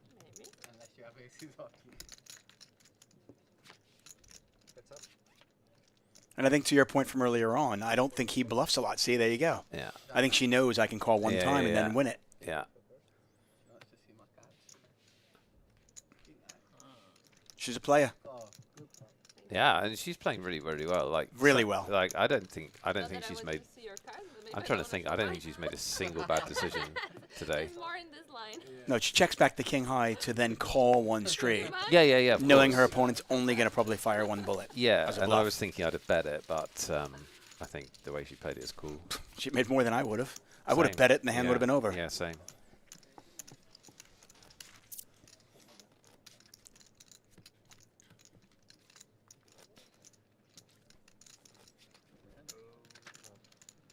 I'm a little bit gun shy. I do want to comment on Viv's amazing fingernail polish, but Just don't comment on anyone's appearance. I like different colors. But like a dog seeing a squirrel. I don't know what to say. I give up. Yes, Lime. Let's do a giveaway. I won. Let's do a he giveaway. Gave up. I won, everybody. I've given up many times with you. Let's do a giveaway. Who here wants to win a ticket? Josh Manley Poker does. Josh Manley Poker's in the chat, by the way. Hello, Josh. Hi, Josh. Josh is not eligible for a ticket, but he can try.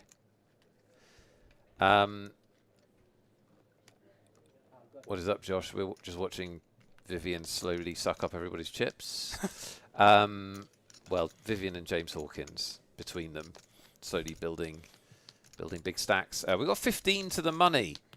So players really starting to think about that huge money bubble. But let's play a Loddon Thinks. Ooh. Would you like me to ask you a question, or would you like to ask me a question? If you have a question. No, but I can think of one.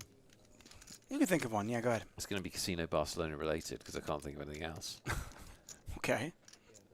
Fair enough. So the rules, while Nick thinks of this question. Do the rules. Very simple. You can only answer once. That's right. The only way you can't possibly win this is if you answer more than once. Lime Ricky rules the chat. She rules the contest with an iron fist. Her ruling stands. The actual answer is whatever I think, or whatever Nick thinks, if we were to play what Nick thinks. And Google will not help you. You could actually know the right answer, quote unquote. The right answer is what we think. Okay, so climb inside our brain and try to think like we think. There you go. You got it? Yes. We're going to give away 2 tickets. Time matters. First person to answer wins. The only time you can ever answer more than once is if somebody has said your answer. And you can then say, oops, second answer. But that's it. Got it? Got it. Good. Good. I have so got a question. No, you don't. But keep I going. have so got a question. So we've got Andy PSX at our feature table, who is a slot machine streamer. The man in shot right there, wearing the 888poker patch, because he won his seat on our... and he's actually going to be in the action here. So I'm going to ask you a question about slot machines, David. Get ready, chat. But we are going to watch this hand, because this is going to be action. I have friends that play slots. Okay. You can use that experience to answer this question. Andy does 3-bet. Yeah, and Hawkins just picked up kings again, and I don't know if Andy's going to fold this. Well, he can't fold it after 3-betting, can he? I mean, literally he can. He can. I don't know he's if allowed he will. to. He's Right. allowed to, yeah. He can do whatever he likes. That's poker. Most players put the glasses on. Hawkins has taken the glasses off.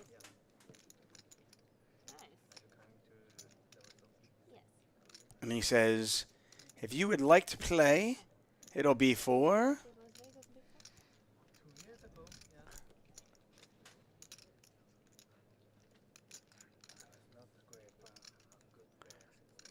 Jamie is really putting on an act here. Well, maybe this year. If not, if with gambling, there are other good things to do there. Yep, and then the all-in. Now, I wouldn't have been going to fold, but the way that he's behaved there, if Andy's watching him, is going to make him more likely to fold, I personally think. Listen, yeah, we don't normally talk about live tells on the show, and I think sometimes live tells can be great. I think sometimes they can be very unreliable because all people are different. But usually, if somebody acts weak and then moves all in, they're incredibly strong. Well, even not so much even weak, but just like really debating it, and then moves all in. A lot of the time. It's just like, oh, I'm not sure if I should or not. Okay, I'm going to. Reluctantly, and he even did the sigh, toss the chip, reluctantly on this occasion. Because think about it, if he really was like, if he was really torn, wouldn't it be torn between calling and folding? Not, oh, well, then I'll just move all in. I'll just risk I'll just risk more then. Yeah. Yeah, and it's not, it's a pretty reliable tell if you're playing live poker. By the way, if you can somehow figure out a way to do this, if you're good in the factor and you can do that whole act and then move all in with some garbage hands, kudos to you. Now, the only thing here is, like, he might act the same way with tens or jacks. Absolutely. That's the only problem that Andy has here, because he's put a decent amount of money. So even if he thinks that James has got a legit hand, you know, he's still... that much acting and then the moving all in. I don't even think it's... I think it's King's Races. Well, we can see the cards, so... We can. Andy says, you know what? We're going to go with it.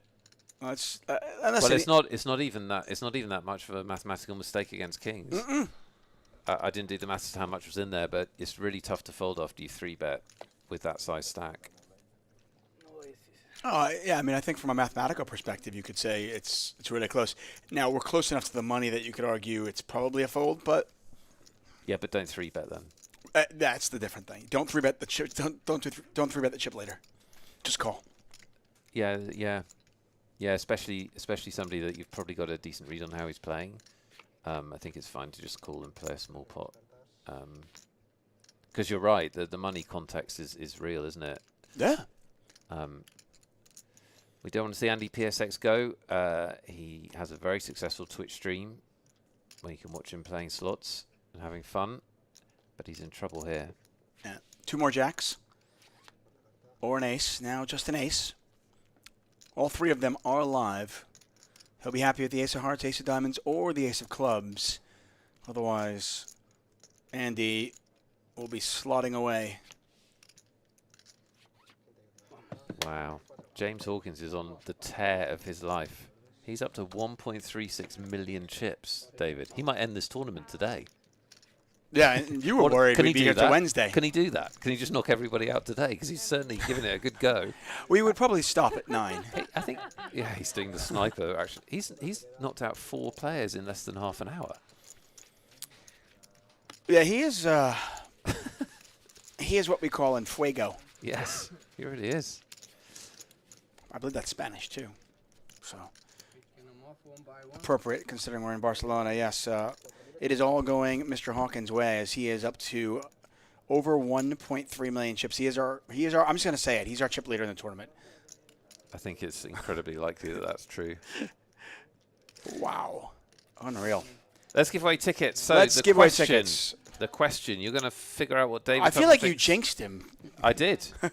Again, it's my fault. It's often my fault. Everything is your fault. In honor of the Andy PSX Loddon Thinks, David Thinks Memorial Competition, because he's now dead, is in Casino Barcelona. How many slot or gambling machines are there? You've walked through this casino for the last 3 days. In Casino Barcelona, how many slot machines, gambling machines, machines of any kind in which you can put in money to have a gamble are there in this casino, David Tutman? How many machines are there? So he's going to count them up. He's like, I come in, on my left there's one.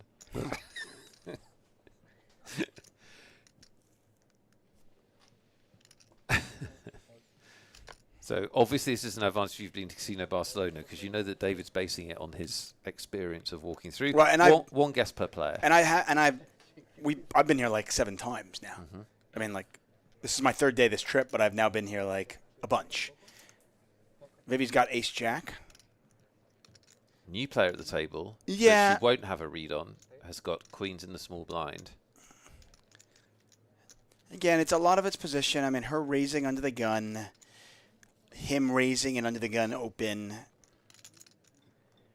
This is indicative of strength. Big 3-bet. Those are 5,000 each, so might not be quite as big as you Oh, think. okay. How much is it? Nah, it's actually pretty It small. looks like a small 3-bet there. Yeah. You're good at the chips. I'm not so good at the chips. I mean, I was actually thinking on a bigger 3-bet, she might just fold against a player she doesn't know anything about. Right. Avoid the it's, trouble. It's just so rare, isn't it, to get this 3-bet? But now he's given her 28 to call into a 76k pot. Yeah. She might just be worried that he's just got her crushed. And the hand like ace-jack offsuit is just a tough hand to play, because what do you want to hit? Like, you hit your ace, you're not loving it. You hit your jack, you're not loving it. And look at that. She just avoids it. And that's, I think this is a great lesson for a lot of you watching. I'm not saying that you need to fold that, but I think a lot of players sit in a situation, they get in their head that, oh, this is too good a hand to fold. If I fold this, I'm being weak. And it's not about that. Sometimes it's just a matter of picking your spots and realizing, hey, I don't know anything about this player. I don't lose anything by just folding. I have committed 2 big blinds. I have 80. I don't need to play a big pot right now. Yeah, and you get into those horrible situations which you were saying absolutely on the money. You hit your hand and you're still in trouble. Right?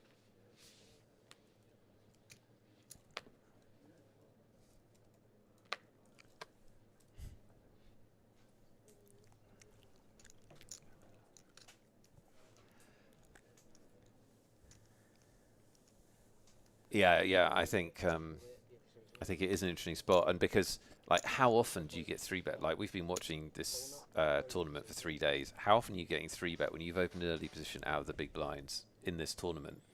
Yeah, that was out of the small blinds. So he theoretically should have a little bit of a wider range, but yeah, you've just opened under the gun now. Still, yeah, and you're a known player. It's just not happening very often. Also, factor in the money.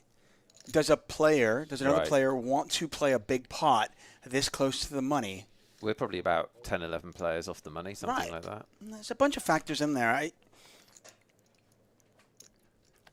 Again, I mean, it just comes to the thing of, like, if in doubt, folding in a spot like that just can't be wrong. It's not, and if it is wrong, it's not wrong by much. Like, you're not making a ton of money by calling there, so. Yes, yeah, that's absolutely true.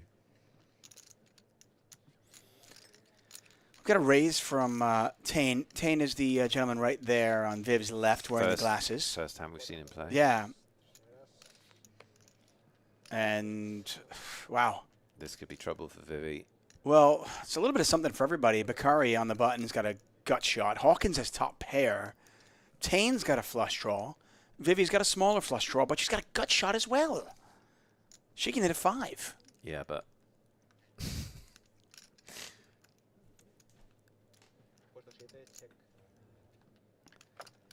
I mean,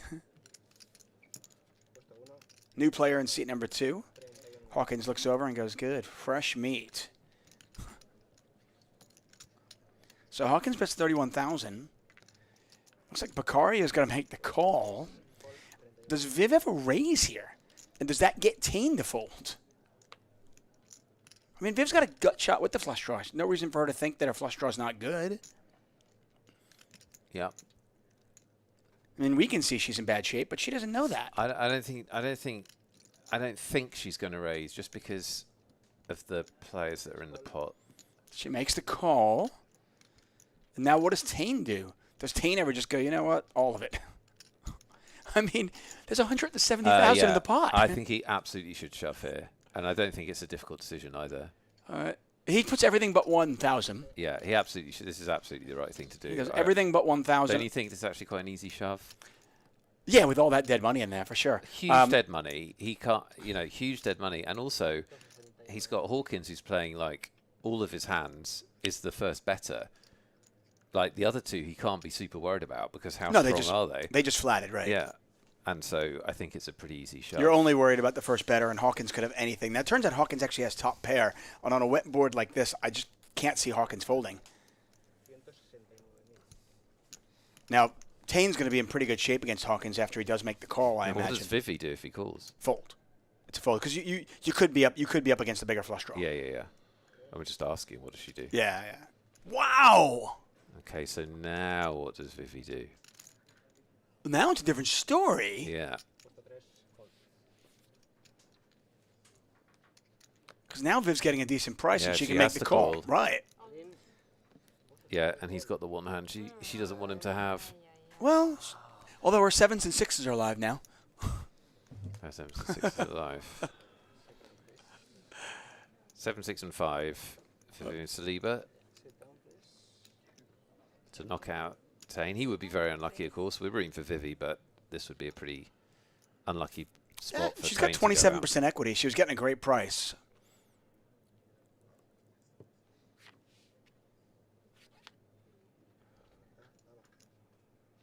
She's looking for a 7, a 6, or a 5.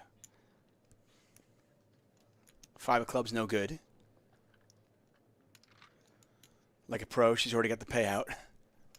Such a pro move. Such a pro move to jinx it. Clever. Yep, see? Wow. You knew it. The second she put the money out there. That's good tactics. She's so smart. Well, we love Vivi, but I feel very bad for Tane because I think he played that hand really Played perfectly. Exactly right. And actually, this is the hidden luck of poker. Most times, based on what we've seen, Hawkins calls with top pair.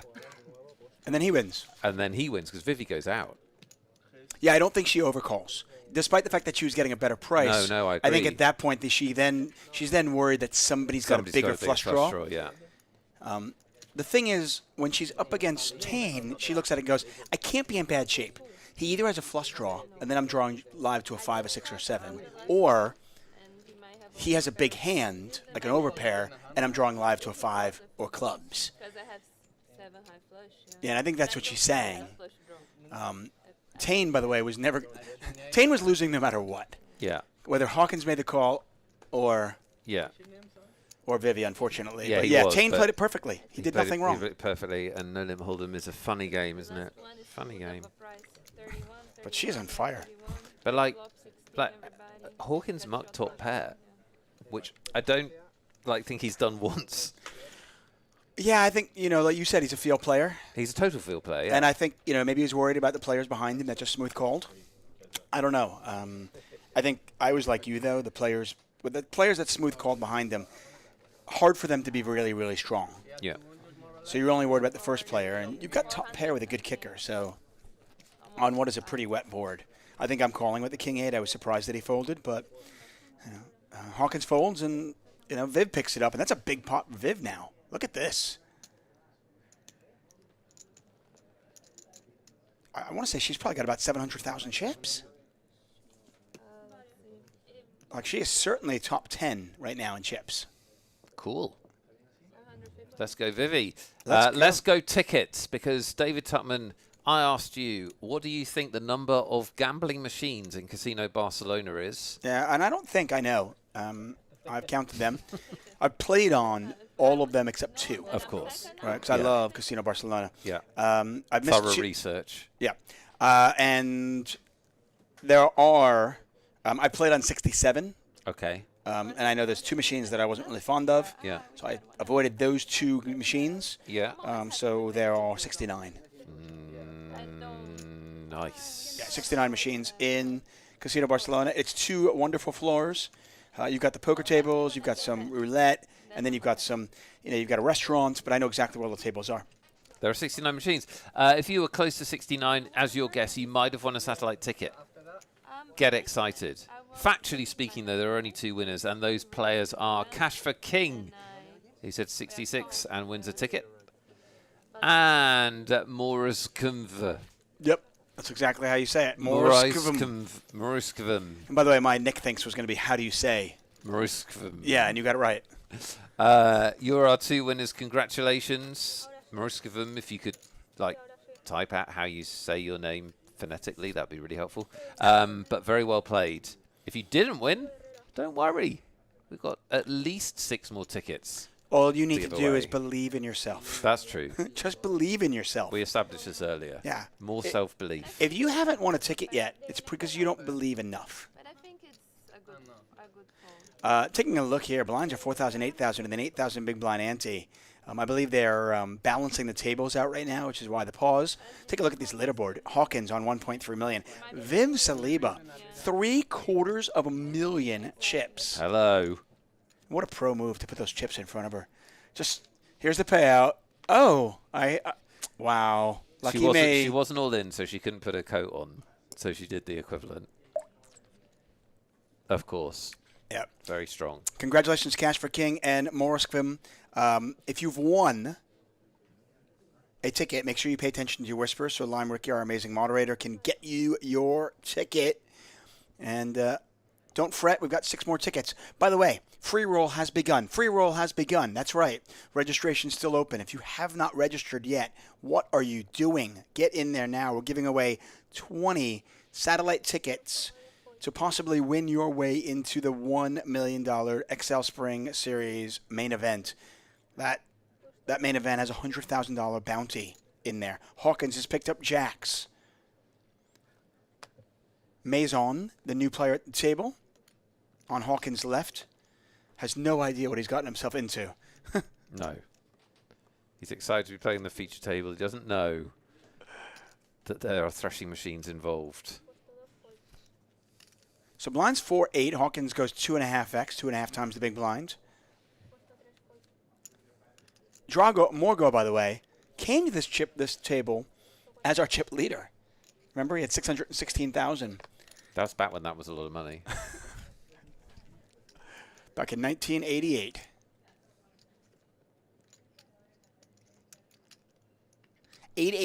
Day 2. 888 day 2 is the password for the free roll. Registration is open for another, say, 10 minutes, so get in there now. We'll be doing free roll calls. We'll be cheering you on throughout the night.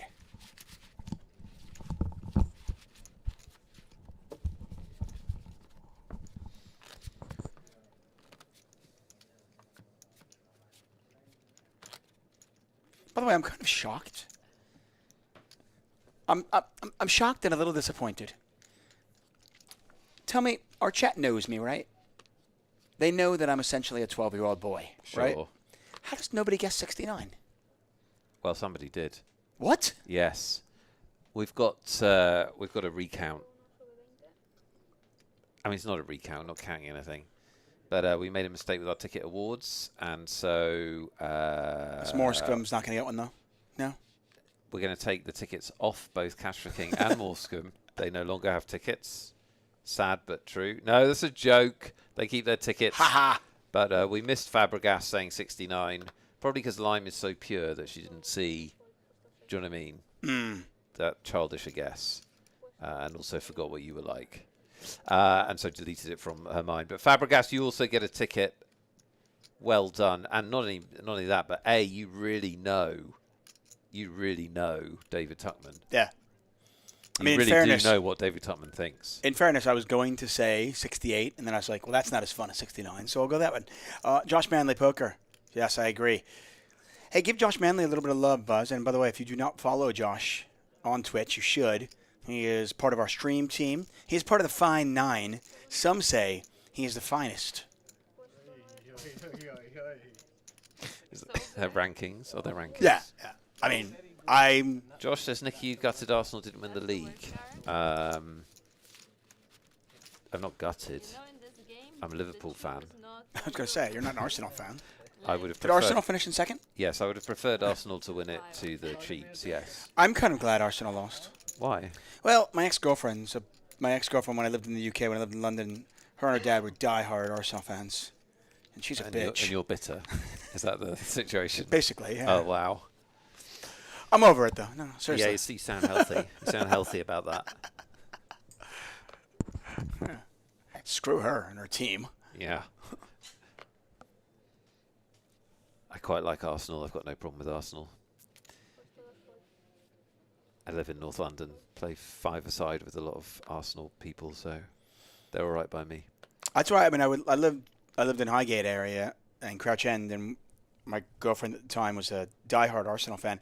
So her and her dad had season tickets to Emirates, so I got to go to about a dozen games. Oh, yeah, super cool. And at that point, I was an Arsenal fan, but not anymore. Emirates is a great stadium, isn't it?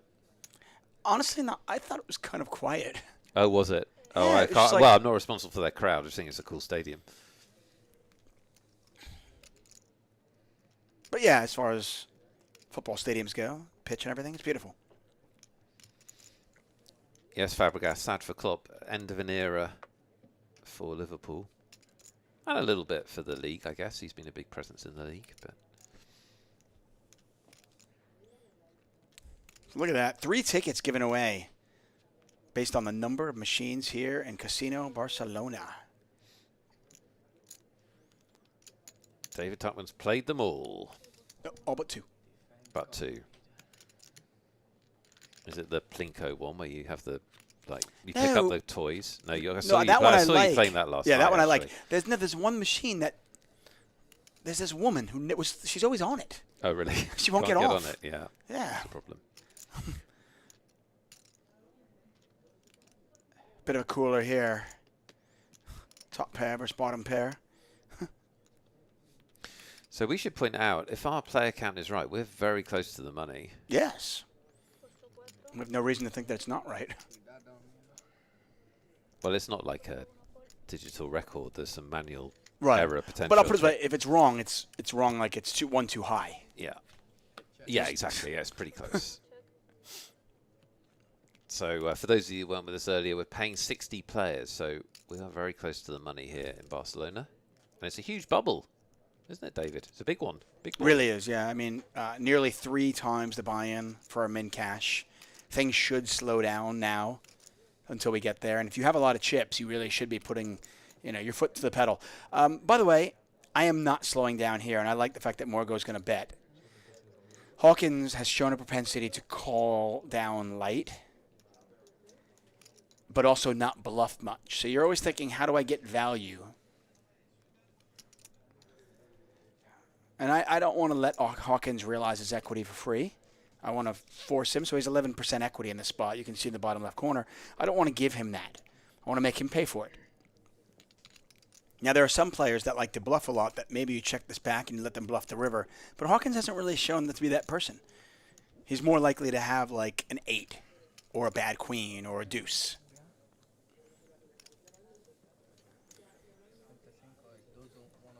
Big bet here, by the way, from Morgo as he went pot. Yeah. That is a very big bet. That's what you want to do against players that are apt to call with a wide range. You want to charge them the maximum. Yeah, and I think Morgo also just keenly aware that Hawkins likes to play, that Hawkins has a lot of chips, that while 75,000 is a lot when the pot is only 74,000, it's not a lot for Hawkins' stack. But Hawkins does let it go. Nice fold for him. Morgo back up over 1 million chips.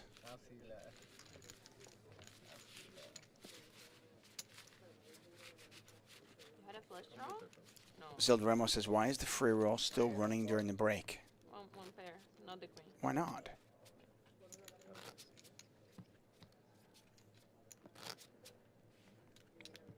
What is the name of the free roll?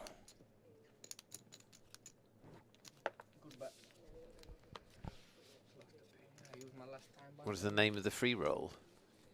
It's the Our Chat Crushes This Tournament free roll. Yeah, hello. It's the 888poker TV free roll. I think it's in the restricted tabs, right? Yeah. Yeah. New Prof Mage, yes. 8 left until the bubble based on our current player count. Yeah, it might be 7, but So it's close. it's It's yeah. close. We'll know when it's like 2 because they'll start going hand for hand. Everyone will start looking round, getting excited. Vivi's going to open the hijack a lot. And look at Salvador. He is definitely at the point of like, oh, do I? But I think with his stack size, he's going to want to win another pot or two. He only has 10.5, 11 big blinds. Just enough for fold equity. And against one of the chip leaders. Oh, look at this. Hawkins is going for it. Yeah, takes the decision out of Vivian's hands because... Yeah, and I don't think there was much of a decision. I think Viv was just going to fold, but yeah. Well, it was only another 70 to win. Yeah. 120 something. You just know that Salvador is pretty nutted. Yeah. He's just never getting out of line there, ever. No. 26% of the time, we'll be down to 67 players. See if Hawkins can hit. We already see one jet. We saw one jack dead, though. Just a few minutes left in the free roll, late registration, so get in on that now. There's 204,000 chips in the pot, and it is Salvador's tournament life on the line.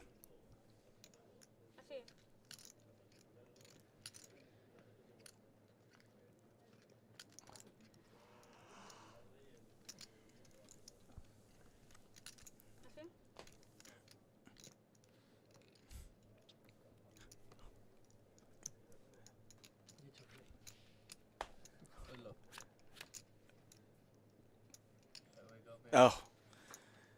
There's a jack. Immediate service. I mean, we saw Viv had a jack. How did this happen? Hawkins is just having one of those days that you read about in Legends of Gambling or something, like just hitting everything. Yeah, he is running pure, no doubt about that. Salvador can still take the lead with a 10 or a king, and there's a 10. And now Salvador in great shape to double up unless a king comes off and they chop it up. Salvador can breathe, though.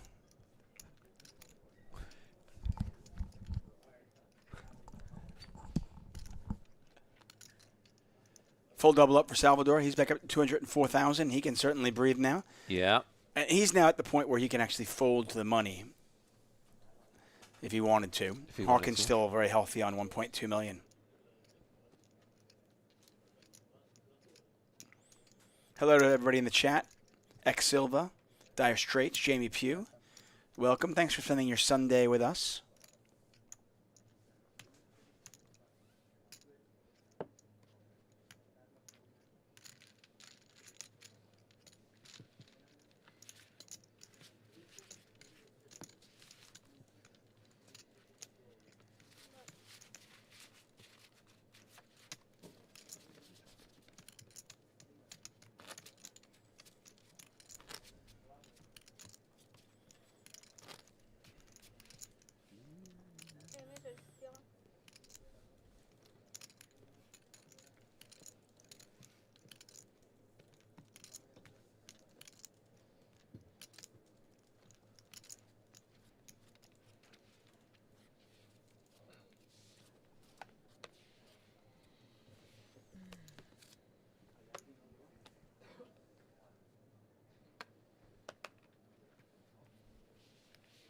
Walker's actually been very card dead since he got to this feature table. Hasn't had very many playable hands at all. No. Oh, and give him credit, he has not pushed it.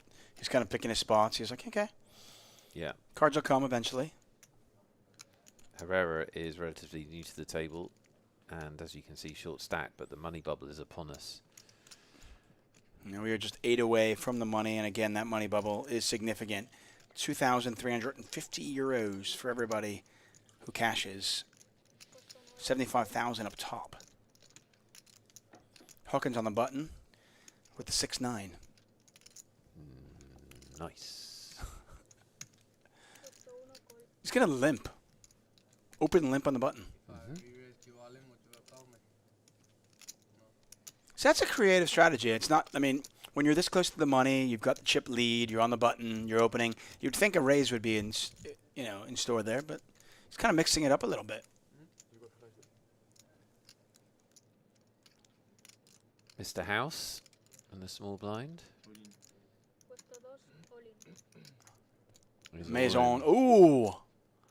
Oh. This is a big shove for Maison, though. I mean, this is Le Grand house. I don't know what I'd do if I'm Beccaria. So it's, wow. Yeah, it's 34 big blinds, isn't it? It's a huge shove. I mean, 8s are a really big hand, though, but I mean, that is an enormous shove over a limp. Yeah. It is. He somehow got 8s to fold. Wow. That could have been a nightmare scenario for Maison.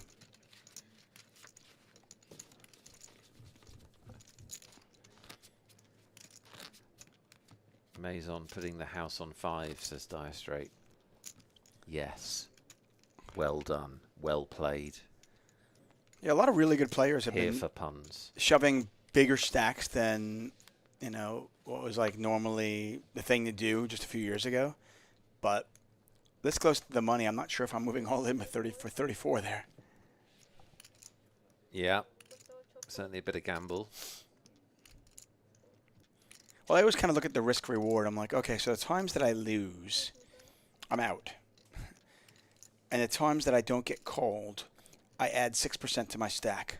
I'm not sure if that risk reward scenario is worth it.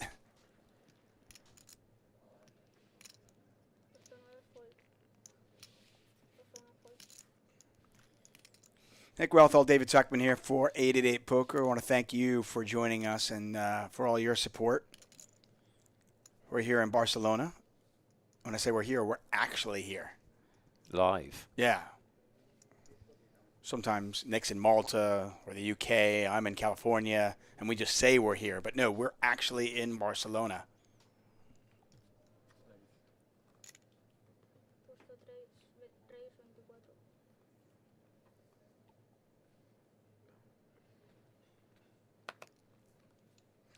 Last chance for the free roll, I think. You've got about 2 minutes if you're not already in the free roll. Get hyped. Get in there right now. Yes, Pappy. The password is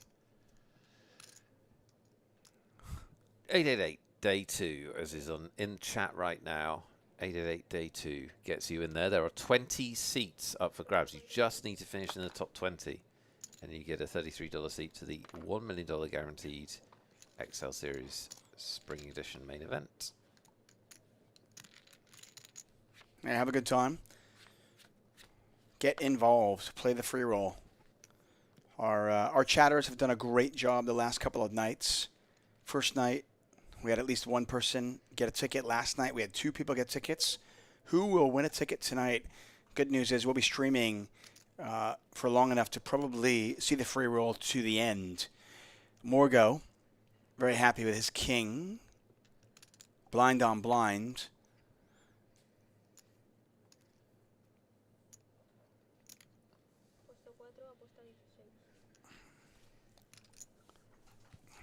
I don't think you can fold this.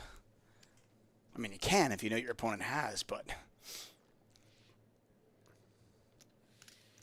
yeah, that's a very tight fold. Right? I mean, like I'm just going to assume you have the king. I'm done. Yeah, because you beat everything else. Paired board. I've got ace-10. I don't have a pair. I'm done. He was right. He was right. Hey. What can you say?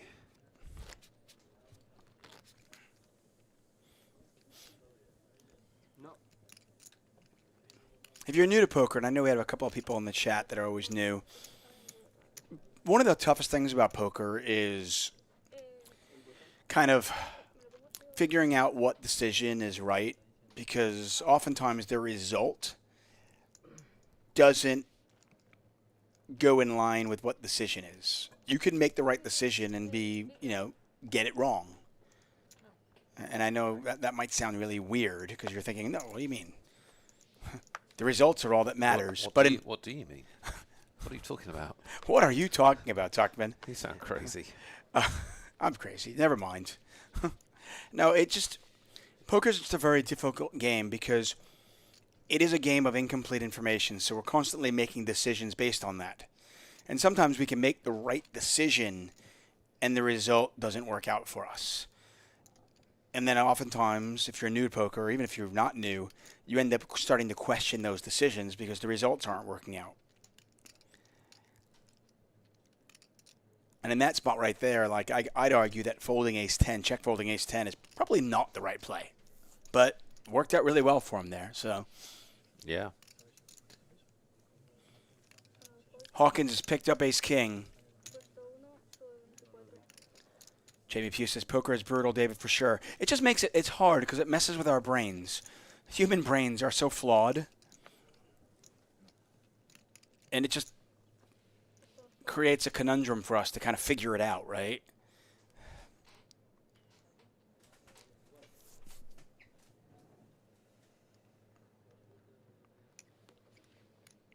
And dare I say, if you are the type of player who's going to check fold ace-10 on a king-king-4 board, then you probably shouldn't be playing ace-7 either. Just fold. There's nothing wrong with that.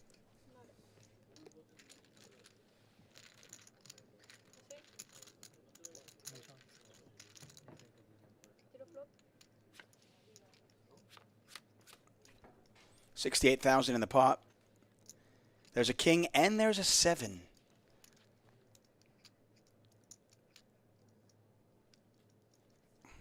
I expect this to go bet call. And if somehow one of the aces at the turn, Beccaria is going to be in a world of trouble.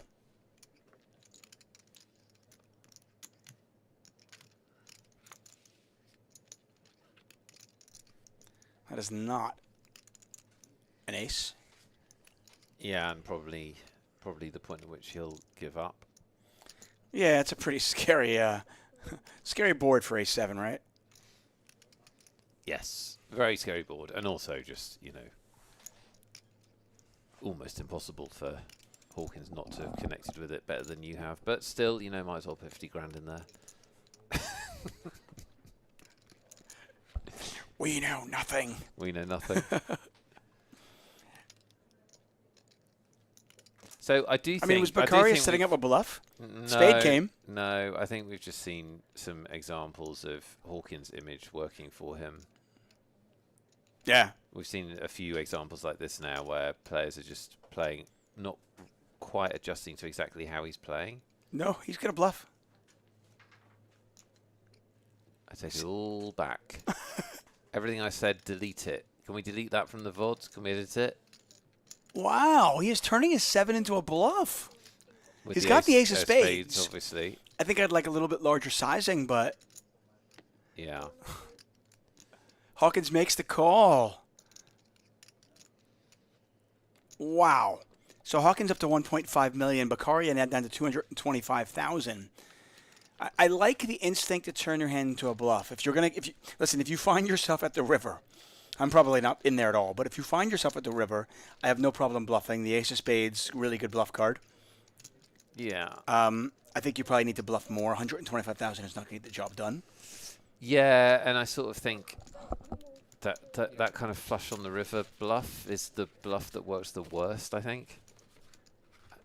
Do you know what I mean? I don't think people believe you very often where it's just like, oh, you had exactly the flush of all the things in all the world in a heads-up pot. You had the flush.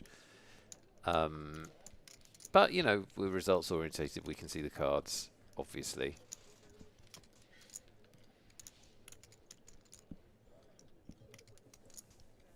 I do think as well that you've got to play the stacks a little bit as well. Like you said it in an earlier hand, we see Herrera move all in here for his last 88k. You said it in an earlier hand.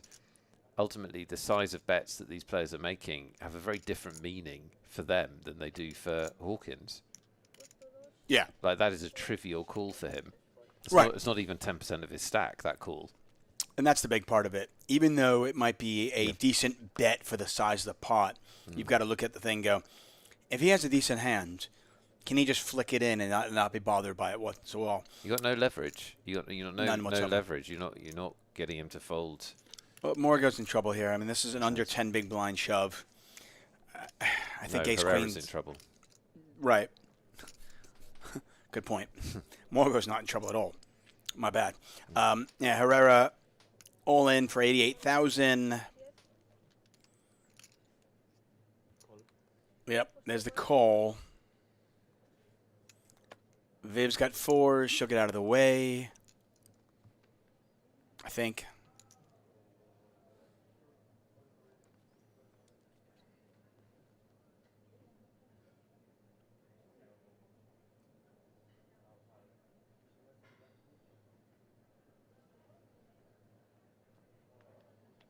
Unless Viv is thinking about doing something. I can't imagine it now. She does eventually find the fold button. And we see heads up here, King Queen versus Ace Queen. And Herrera, wearing the RVCA hat, is at risk. Jack and Jones needs a king. Or just like the skeleton on his shirt, he'll be dead in this tournament. I had the feeling with my hand. 2 4s.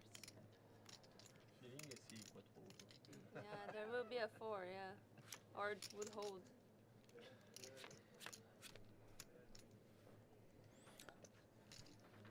Of course. That was a ugly, ugly start for Herrera, looking for running cards now.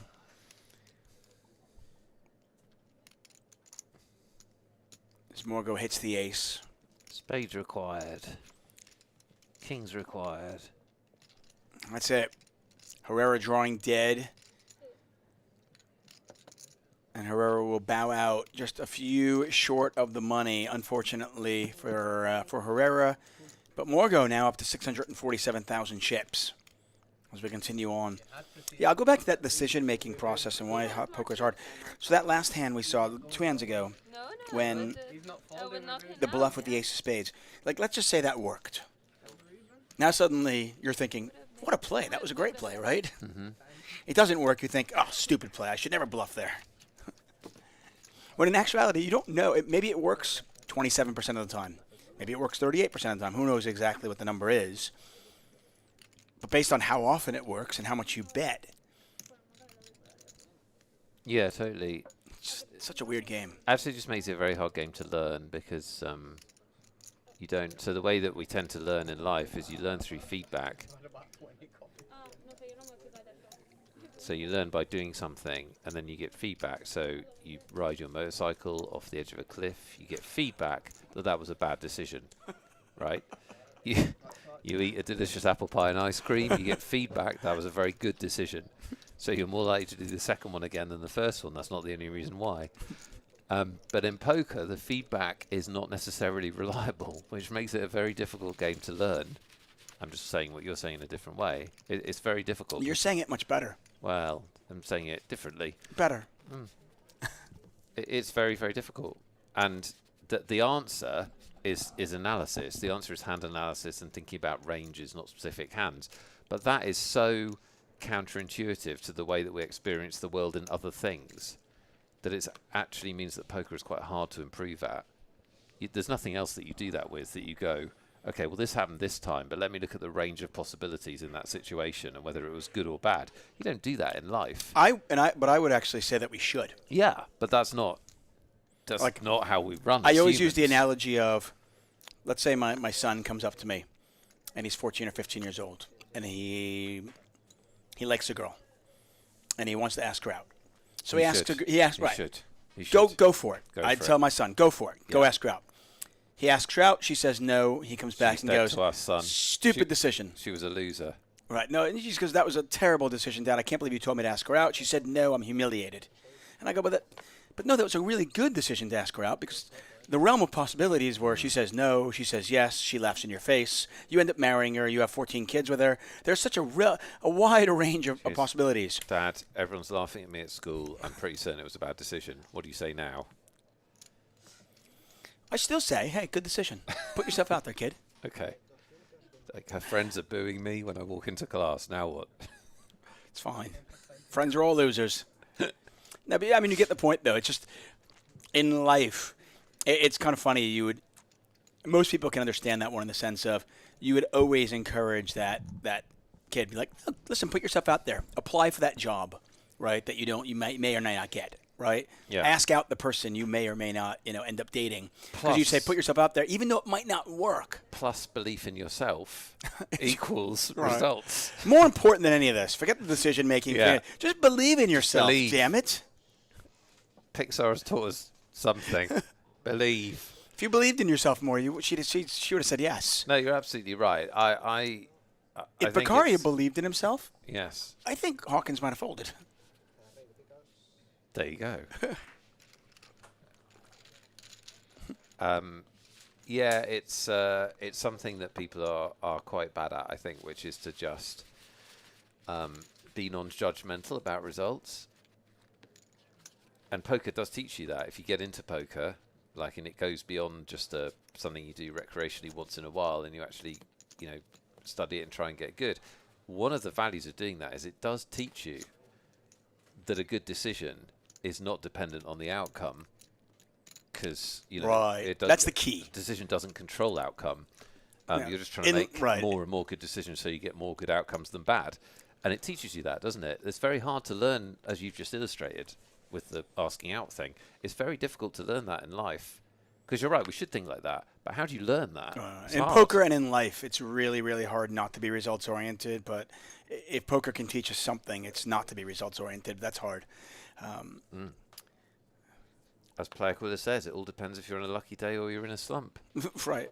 Wait, or that's the literal exact opposite of what we're saying, isn't Yeah. it, Player Quiller? But good job. Dire Straits says, is this Tuck giving Eastie advice again? Eastie is a lost cause. Yeah, no, you can't work on Eastie's mindset. I've tried. Eastie is a 75-year-old man. Who's already lived and seen this. He's already seen life. Like He's all already his- so cynical. All his best friends have died. He's had 3 businesses go bust. He's literally, his Right. wife left him. That's you can't, it's beyond. Some people can't be reforged. Good point. That is a good point. For those of you that can, I would highly recommend not judging too much on results. I do like Lime Ricky's thing. She said, like, the famous quote from Fast Times at Richmond High, which is, you're definitely dating yourself on that. That is an old movie. Damone says, you put the vibe out to 10,000 chicks, something's going to happen. Well, there we are. Yeah. Yeah, you're going to get a restraining order. That's what's going to happen. Yeah. If you're not sure what to do, hey, just teach your child how to date through Fast Times at Richmond and High. There you go. I want to thank all of you for being here. Of course, thank Lime Ricky. Amazing job she does in our chat. Don't know what Hawkins has, but Maison has a queen high flush. He's got the house.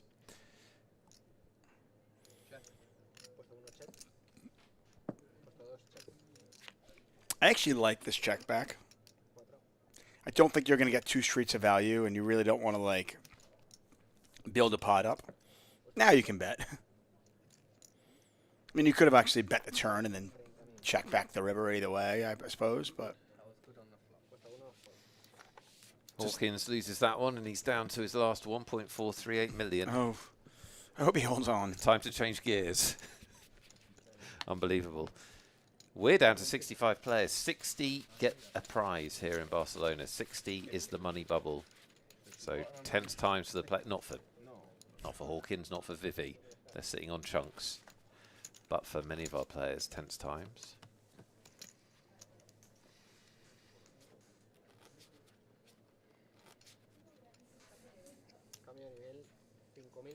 I believe at the next break, the players go on a dinner break.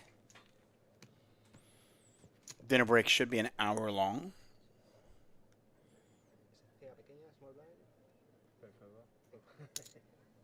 Just a heads up for those of you wondering.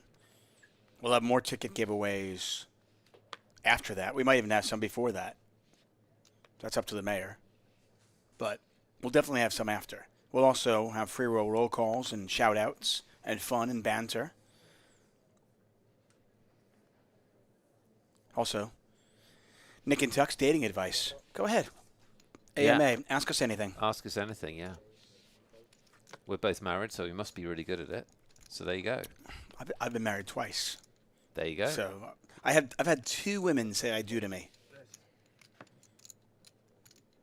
So there we are. Proof. Proof. As we've just been explaining, you need to be results orientated in this life. And if you look at the results, we probably know everything about romance. Yep. I think that's true. Your sons are very lucky. They're going to learn at the feet of the master. My sons. They have no idea how lucky they are.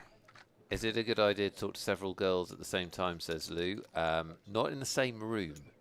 Right. Or Or in the same room. Not literally at the same time. You can do, if you can operate Messenger well, but you've got to be careful of putting the wrong thing in the wrong window, as I found out to my cost many times. Queen high flop, 2 hearts out there. Nothing going on for either player, which means Hawkins is likely to win it.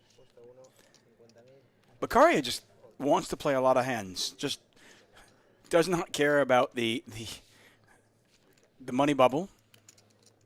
No. Seemingly no fear. And that is one of the beautiful things about these big live events as well, which we do always notice, that the people are here for different reasons. For some people, this is the biggest tournament they'll play in poker. For other people, this is just a bit of fun. Beccaria is here just to get more Casino Barcelona bracelets. Oh, yeah, he's racking them up. He's not going to take them off. No. One for every day. Is that literally the only question? Like that was it. We've told you we're basically gurus on this topic. We've had one question: should we talk to more than one girl at the same time? And it doesn't have to just be about girls. It's just romance generally. Anything. Yeah. We're all over it. If you're not comfortable, you can always tweet the question to us. I'll retweet it to everybody. Nice.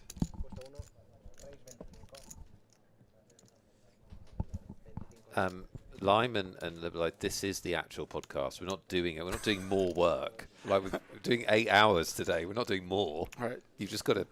Can you imagine that phone call? Nick, I've got an idea. Yeah. Okay. I know we do Magic Monday every week, and we do these shows where we spend hours and hours and hours next to each other. Yeah. Let's do another show together.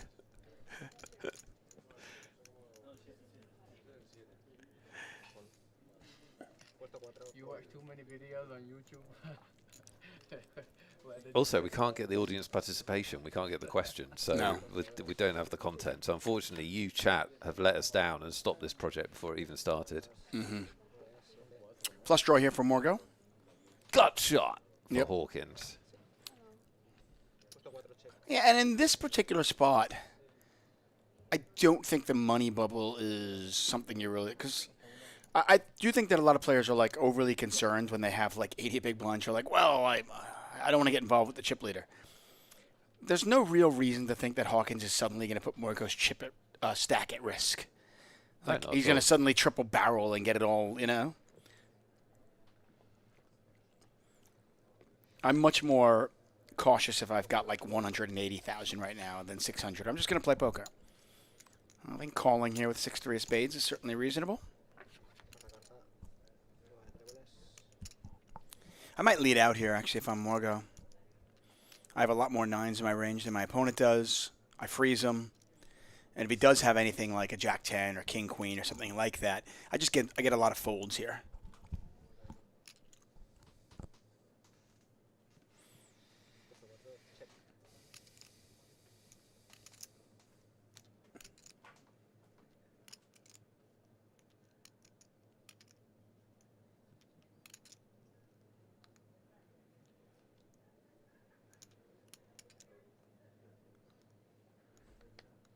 Hawkins considering what his best move would be. Well, he's considering double barreling, which he hasn't really done. Yeah, he doesn't love that play as a general comment. Yeah, and he hits the 10. And I imagine Morgo's going to bluff at it now. I mean, he's got 6 high. I really would have liked, like I said, I mean, I think there are certain, like when I have 10-8 here, 8-6 here, if I have spades here, I like to sometimes rep the other draws as bluffs. And Morgo just gives up.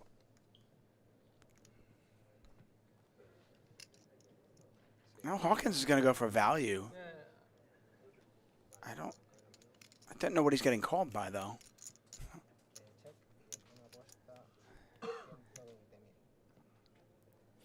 don't understand this hand, Nick. Can you help me? Yes, what would you like to know? I don't understand what Morgo's doing. And I don't understand what Hawkins is doing right now. Morgo is just giving wishing there was a spade. Okay, and what's Hawkins doing holding right now? a silent funeral for his hand. Hawkins is making a big bet to look bluffy. To get called by a 7? We're just trying to get called. By a 7. Oh, whatever. Name. Why are you being so specific?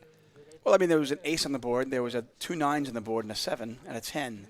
He had a 10. Yeah. Can't beat a 9. He can't beat the ace. What's he trying to get called by? How long have you been watching this stream? Like you're just like 3 layers too deep at the moment in your analysis. Well, that's why I just said I don't understand the hand. Explain it to me. Try and keep it accessible and also simpatico with the poker you're watching. Okay, fair all enough. right. They like Just trying to get called.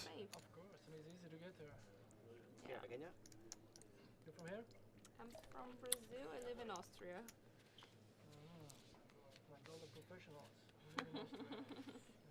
We'll remember this day, though. Years from now, Our poker winnings, no, yeah. they'll talk about why did you and Dave never, create like a love podcast, relationship advice podcast, and we'll say this was the day we started. We couldn't get it off the ground. We couldn't get off the ground because people didn't want the help. They just would they'd rather be unhappy and rather have their children unhappy. Maybe, I mean, we've already established that our chat is brilliant. Maybe everybody in the chat already knows everything. I bet you 20 euros you can't go the rest of the stream without commenting on the player that's just sat down's shirt and cap. Oh, dear. I bet you 20 euros you can't do it. This is Nick's way of just giving me 20. Between now and the end of the stream. This is Nick's way of just giving me 20 euros just to not say it. I know you can't do it. Yeah. You haven't seen him yet. Such, and I know, such a child I thing. know you're not going to be able to do it. Oh, it's such a child thing. Nick's, seriously, he's willing to give me 20 euros to just not say it.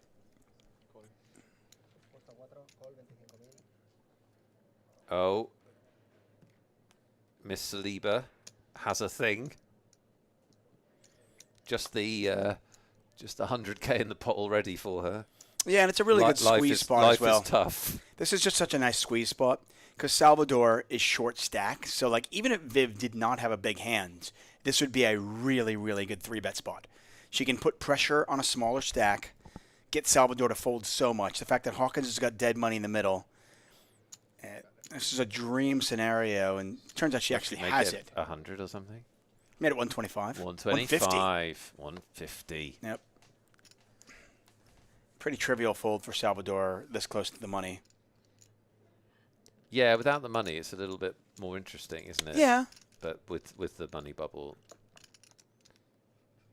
I think that's just hey, I'm going to use my time before I fold because maybe somebody else will knocked out. yeah. Yeah, she's just going to get this through, which is like Fine. This is my favorite example, isn't it? Isn't it interesting that you got that through with a nutted hand, but no one had you a nutted hand? So just log that as a potential bluff spot in the future, which of course you already said it is a really good bluff spot. Yeah, if she had like a king 4 suited type hand. Yeah. By the way, Morgo was in there, Hawkins was in there, and a short stack opened. It's just like, yeah, great spot.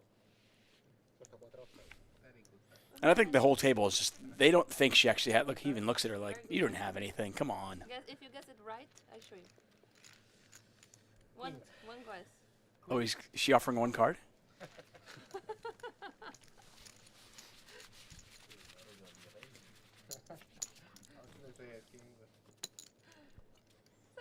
I'll take your 20 euros. You still haven't seen him, have you? I haven't. I will take your 20 euros. You had a king high? I can't afford 20 euros. What do you think I am? Professional commentator. This is not a bet. No, I'll let you see him. Are we first. making this a bet or not? I'll let you see him first, and then decide whether you think you can do it. I'm gonna. I have not seen this person, but I'm taking the bet anyway. But it's Okay. but only if you're accepting it. Okay, yeah, sure. Okay, cool. Yeah. I want my 20 euros See then. now the end of the stream. Okay. There he is. Looks like a new player there with what? 250,000 chips. That's right. What do we know about him, David? Nothing yet. Right. Anything we can read into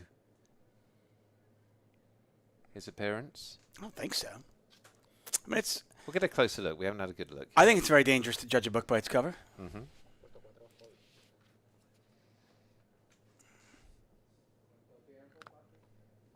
It's really tragic that the only way I can evolve you, it is literally like a 9-year-old. The only way I can evolve your behaviour is by having incentives in place. Listen, I am like a dog is motivated by food. I am very motivated by money. Very good. 20 euros is 20 euros. No, the key, Jamie, is not subtlety. The key is to just keep doing it, because we're on air for like another 3 hours, and he's going to really struggle.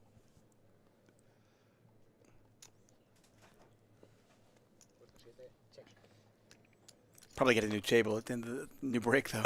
Oh yeah, damn it! Terrible bet. Never mind. Not the first terrible bet I've made today, actually.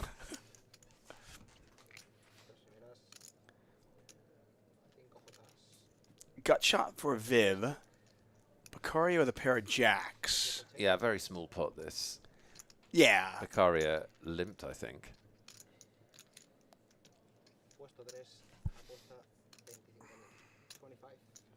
I don't think we even see a turn card. I think if Viv had a heart in her hand, she would continue, and she's double checking to see if that 10 was a heart or not. That's the Mike Caro tell.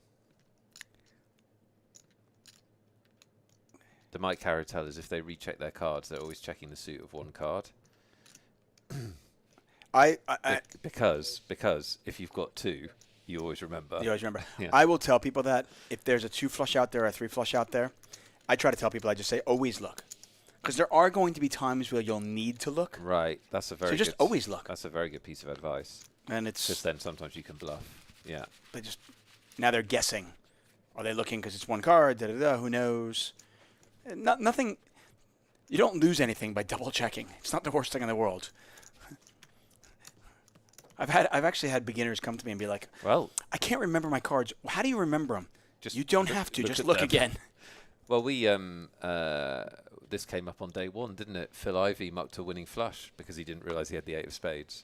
The World Series of Poker on a stream. So if the best to ever play poker can do that, then you can definitely do that. So you got to be careful. I would venture a guess that I think every pro at some point, every live pro at some point has folded misread their hand. Yeah, absolutely. I folded a wheel once in a fairly decent sized pot for for my bankroll at that point, where I was calling somebody down with ace high, and I made the wheel, but it was kind of in a weird way, and I didn't even notice it. And on the river, when they were like, "Oh, I think you probably have me. I just have a pair of 4s," and I was like, "No, that's good. I only have ace high." And somebody else had to point out, "That's a wheel," and I was like, "Oh." The best one is trying to remember your PLO hand live, especially if you've played a lot online, where you just get so used to the cards being right, staring you in the face, then you go and play live, and you're like, check 14 times the hand. What have I got? Jack, what? 7, 6, what? I look like such a noob when I play PLO because of that. Like I'm looking at my cards, and I'm looking again, and then you're doing that thing where you're kind of counting 6, 7, 8, 9, okay, 10. That's definitely bad. Raise here from Hawkins. Morgo's going to make the call. See these two players battling again. Hawkins now on 1.51 million chips. Not a fan of the way Morgo played that last hand. We don't know a ton about Morgo just yet. He came to the final. He came to this feature table as the chip leader at the point. He had 616,000 chips. Really card dead. But the 6-3 of spades hand kind of, I wasn't in love with that hand. I mean, I think if you're going to play hands like that, you have to be willing to occasionally bluff for them. You're just not going to make good hands enough of the time.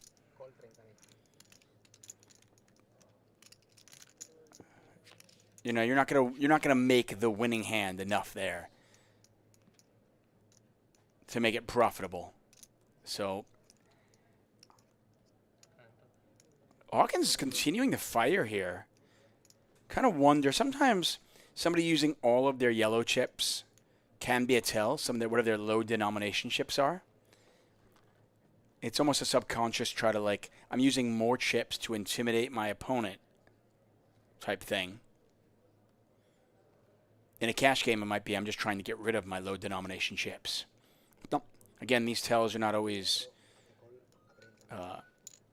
something you can count on, but little things. But getting back to that 6-3 of spades hand, I just think if you're going to play that hand, you've got to be willing to bluff at it. Oh, look at that. Morgo hits an ace. Hawkins hits a straight. And I don't know if you get away from this if you're Morgo. All right. What did Hawkins just bet, though? And now he's using his big chips. So he uses the yellow chips when he's bluffing. Now he uses the big chips. And, I mean, if you thought your ace high was good, diamonds missed. You know that Hawkins is pretty wide, but he did raise under the gun +1. How many 4s does he have in his range? That might be what Morgo's thinking about. Tough spot. Yeah, I don't think you're worried about the 4, are you, really? Even though it's Hawkins, you're still It's not Hawkins. really... Yeah, but... yeah, but he's not playing like Jack 4 offsuit, 10, or that kind of stuff. Wow. So it just sucks. It's just a crappy spot for Morgo, in my opinion. Yeah, it really is. Like, it's super easy for Hawkins to have a worse ace there, Oh, absolutely. for example. Yeah, he could have had a worse ace of diamonds. Like he could have had the ace high flush draw. Yeah, And totally. absolutely. I don't think Morgo can fold unless you're of the opinion that Hawkins is never bluffing rivers, That's the thing. which we haven't seen him do much of. But I don't think I'd Not be, for that price. But I don't know if I could go so far as to Close to it. like. Could you really go so far as to go right? I'm not calling in spots where like that, where I'm ahead of his range. Like I'm basically saying he never bluffs when he's so bluffy generally. It is extremely dangerous and counterintuitive to play poker and have the theory of going, yeah, this player never bluffs. Yeah, exactly. Everybody bluffs. In this spot. No, but in this spot, like you're saying, he's never bluffing rivers. That's a really big, because I'm saying commentary, he doesn't make big bluffs. He doesn't make that too many post-flop bluffs after the flop, right? But I don't know if you can say, okay, I'm never not, I'm never going to call him in those spots. So I'm going to fold ace-jack there. That's a big laydown. Right. And to your first point, I mean, do we even know, could he just be value owning himself with ace-10 of diamonds? Yeah, easily. Absolutely. Yeah. So. I think that was a really crappy spot for Morgo, to be honest. Right. Hawkins once again raising. Morgo. We're just 2 off the money, and now Morgo suddenly in a situation where now he's actually in a bit of danger.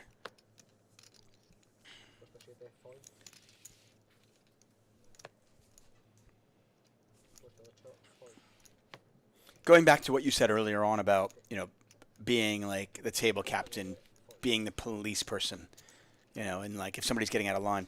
When it comes to the money bubble, that's just, if there's a player at your table who has amassed a ton of chips and is also being super aggressive, they've earned that right. Yep.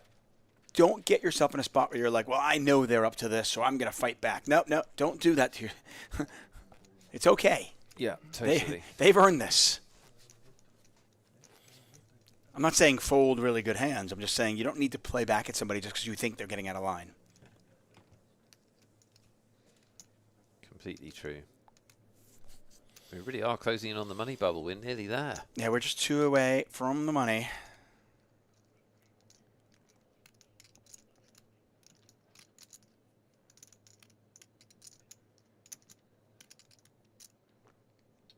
I want to say that dinner break is probably... I'm trying to do the math here. I'm not very good at time math. I can't remember what time we started back. Yeah, I think dinner break is relatively soon.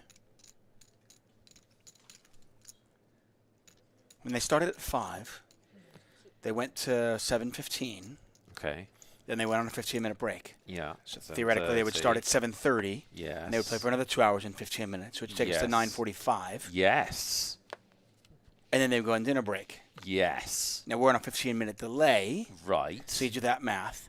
Plus And 15. Plus a couple of minutes here, a couple of minutes there. Yes. And I would say we're 22 minutes away from dinner. Balance for the fact they're under the gun.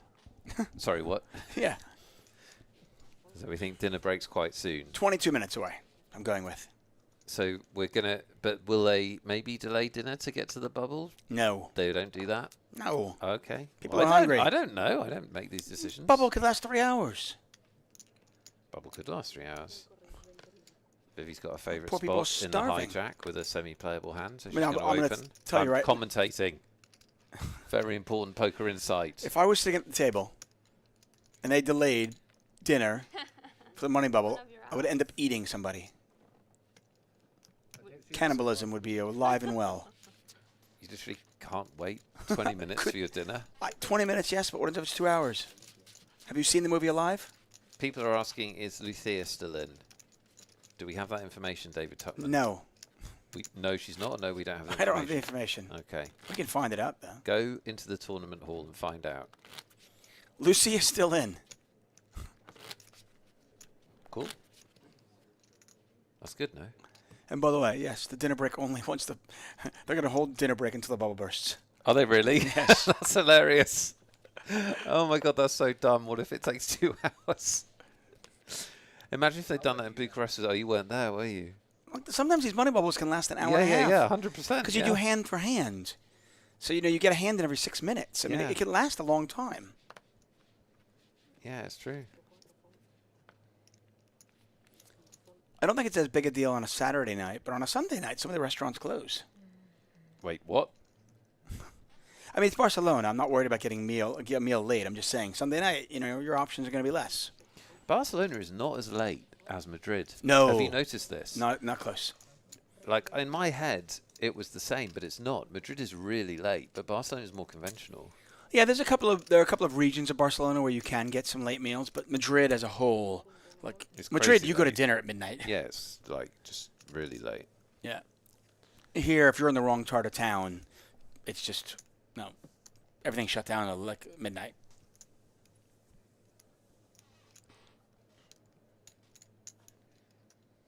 So Lucia still in. Okay, lovely. Yes. Good. The male 888 ambassadors and stream team members have been out for weeks. It's like those nature documentaries, isn't it?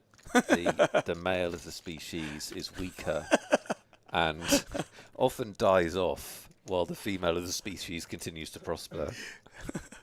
Hawkins with top pair. Of course, Hawkins with top pair. Yeah, he's hit a lot of flops. He we're going to be in the money. He's going to have half the chips in play. Yeah, at 1.785 million, amazing. I mean, look at this. Amazing. Celis, open-ended now.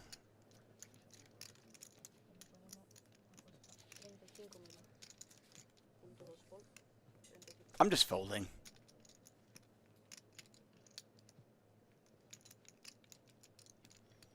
Celis reaching for his chips. Calling. Hawkins is all... What was the river? Have you seen how Celis has the same hat and shirt on? Look at that. I haven't noticed. I'm really just focused on the bubble right now. Okay. I mean, I think that's the main consideration right now. 62 players left, 2 away from the money. So I'm focusing on a stack more than anything. I think that's the only thing that's relevant. Right now, you can see he's only got 220,000 chips. Not money at all. If I get it right, then you have to say it. You can get it right. 10-7. You. You. Me. No. By the way, I believe Hawkins is at the point now where he could double up anybody at this table and still be the chip leader. Even Viv. Wasn't I just small blind? Not quite. I mean, But he has got 1.8 million in chips. You know, I'm just asking. Gregorius says, can we give the first place payout and trophy to Hawkins, let the others play? Yeah, but then it wouldn't be nearly as entertaining, right, Gregorius?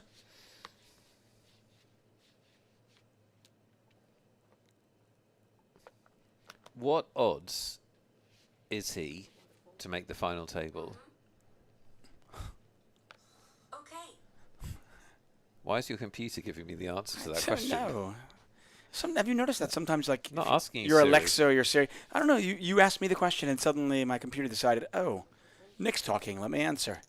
Far less than you'd think. I know. Oh, Okay. okay. Like, what percent of the time does he make the final table? Chat, what percent of the time Him? does Hawkins make the final table? Yeah, him. In this tournament, what percent of the time does he make the final table? We've got 62 players left. 9 make the final table. What percent of the time does Hawkins make the final? There's no prizes. I'm just interested in your opinion. 16% of the time. 16% from David Tushman. Oh, you know what? I'll go to 20. 20% I'll go to from 20. David Tuchman. Because, I mean, right now there's 62 players left, so you could make the argument that it's like everybody's 1 in 6. I'm going to give him slightly higher than that. Got an interesting range of results. Player Quilla says 11. Lime says 12.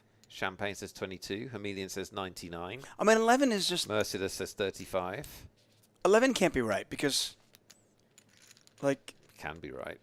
Well, here's the thing. There's 62 players left. 9 make the money. Yeah. So, I mean... 9 make the final table, sorry. Yeah. So, the actual true odds of... Like, if you just blindly just... If everybody had the exact same chips and you had nobody, you just go, okay, what are the odds anybody makes the final table at this point? Yeah. It's more than 10%. So how can the chip leader be only 11? Well, because people are factoring in the this goes horribly wrong from here factor. It's probably, honestly, it's probably like 25-30%, to be honest. I think that's punchy. I think that's punchy. I mean, right now, in theory, 1 in 7 players left will make the final table, right? Yes, that's So good maths. 1 in 7. Yes. Which is, 15 for lack of a calculator in front of me, like 14 point something percent.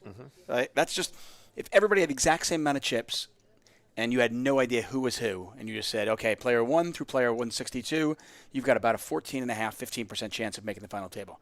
Well, the chip leader, despite what his style might be like, has to be more than that. I mean, I'll put it out this there. is your logic. I'll take 25% if somebody wants to give me 3-1. I don't think they want to bet on it. I think they just want to say percentage numbers. Okay.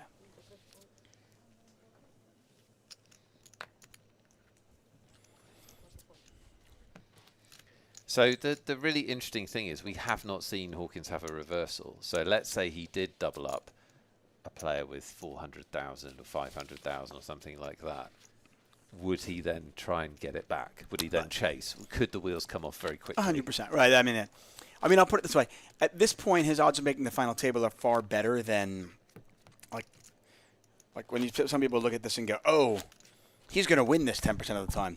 Winning it is such a different animal because you get to the final table and things happen, and then other people get big chips. While everybody has a 1 in 62 chance of winning it right now, in theory, he might have, maybe his is more like 1 in 35. Maybe he has a 3% chance of winning. Right. But I would say that his chance of making the final table is probably 25%. I would say, by the way, I think Viv's is probably close to 25% right now. Oh, that'd be exciting. Somewhere in that range. She's still a dog to make the final table, but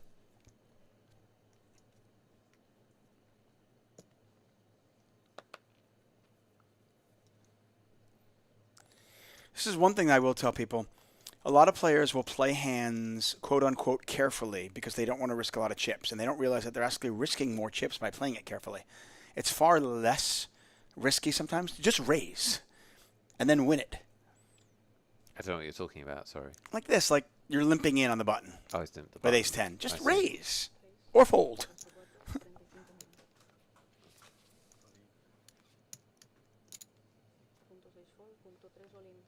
Wow.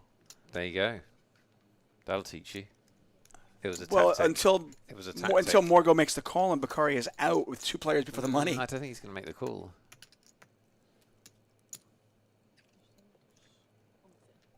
I don't think he's going to make this call. It's actually a low-key brilliant play. Because he's going to get ace-jack to fold. That's very results-oriented. I know. It's a low-key brilliant play by accident. No, it's not. No, it's not by accident. It's definitely deliberate. You think he meant the limp and then re-raise? Yeah. Like he knew Morgo or Viv were going to raise? If they raised. Oh, if they raised. Because it just looks like he's got an uber strong hand. Yeah, it certainly looks like he's got like aces or kings. I mean, he has to have aces or kings here, right? I mean, it's just a brilliant, why would anybody do this? I think that's a brilliant bubble play against Morgo's stack. Yeah. I love it. No, I'll give him that. I'll give him that. I mean, really risky. Yeah. And you never... That's what it feels like to be alive, Tuckman. I haven't been alive in years. Exactly. I'm dead inside. That's what it makes it feel to make a heartbeat faster. That's amazing. I mean, like, nobody would think he has, like, okay, you can't be bluffing here, right? You're never bluffing here. Why would you ever bluff? Yeah. That's what makes it such an awesome play.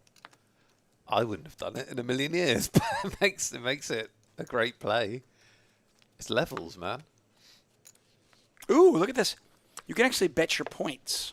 I have no idea what that means. Lime can explain it to you in the chat. But you get Twitch points. You can redeem those Twitch points to be on our Wheel of Justice spin, which happens during our Magic Monday shows, sometimes Tuesdays. Those are a lot of fun.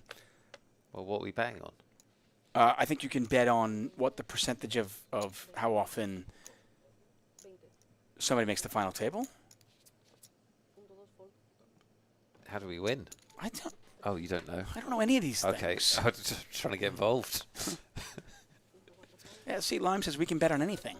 But what are we currently betting Like we can on? bet on like what you eat for dinner. No, I know that. I assume we're betting on whether Hawkins makes the final table. But so we wait for the final table to. I would assume see. so. Oh, it's too long.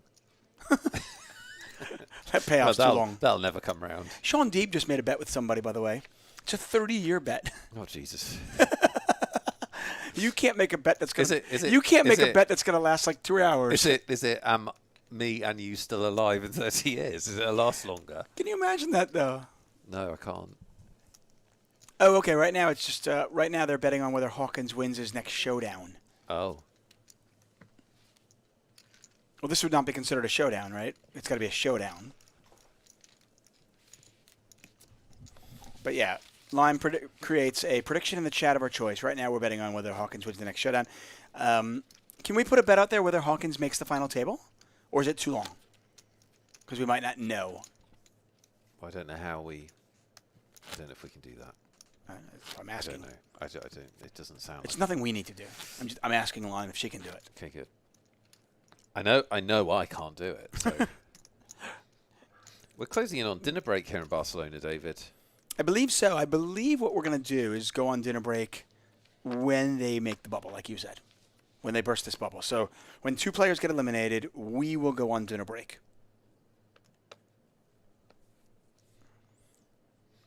Where are we going to go for dinner? I've got plans. Okay. You're booked. I'm booked. Yeah. Hawkins, look at this. I'm loving this play from Hawkins. You're attacking the exact stack you should be attacking, by the way. Absolutely. The medium stack that has enough to fold and still make the money is the exact stack you should be attacking.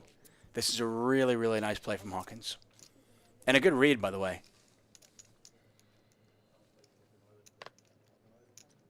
And even if you know what your opponent's up to, even if you know they're getting out of line. Oh, no!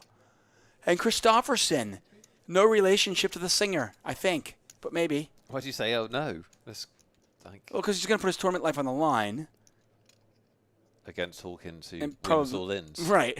But this is a weird decision. By the way, this is not necessarily a call. It's a weird decision. ICM-wise, you could actually make the argument this is a fold. I would imagine Patrick Leonard would say this is a fold. But then everything is a fold. Yep. Well, not aces. But queens are a fold. Okay. I could say queens are a fold. Really?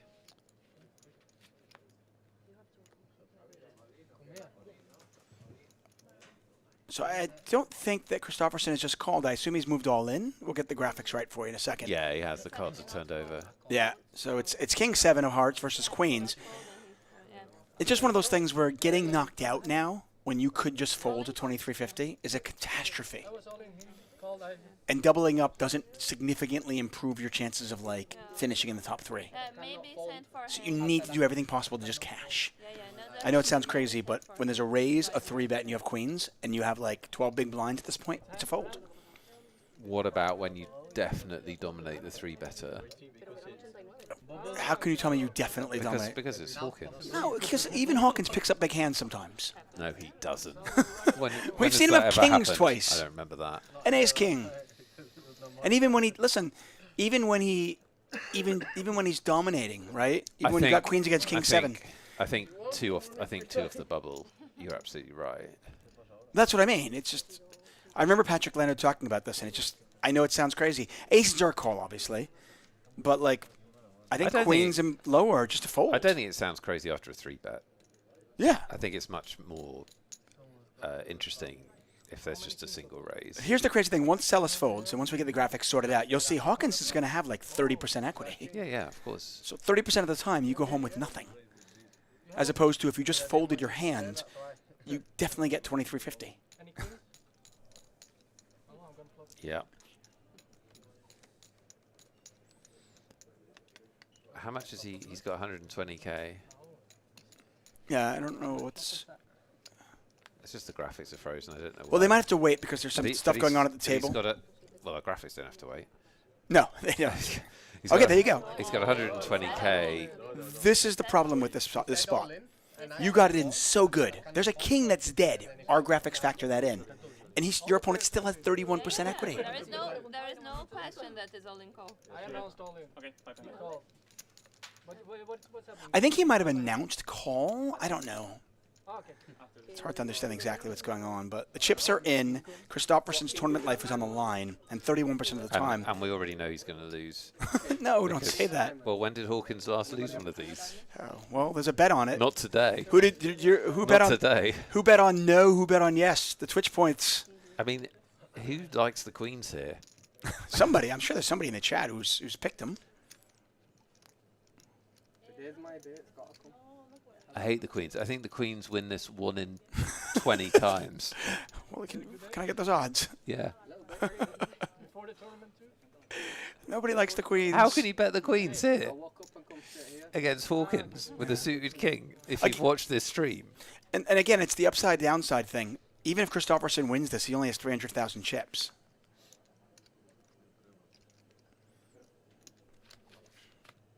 Queen would be excited. Neither player has a club in their hands on this ace-high flop. No. Or a king. King would be better. Nobody in the room is rooting for Christofferson except Christofferson. Yes, everybody wants their cash. There's only 2 kings left in the deck. Certainly, the queens will hold, right?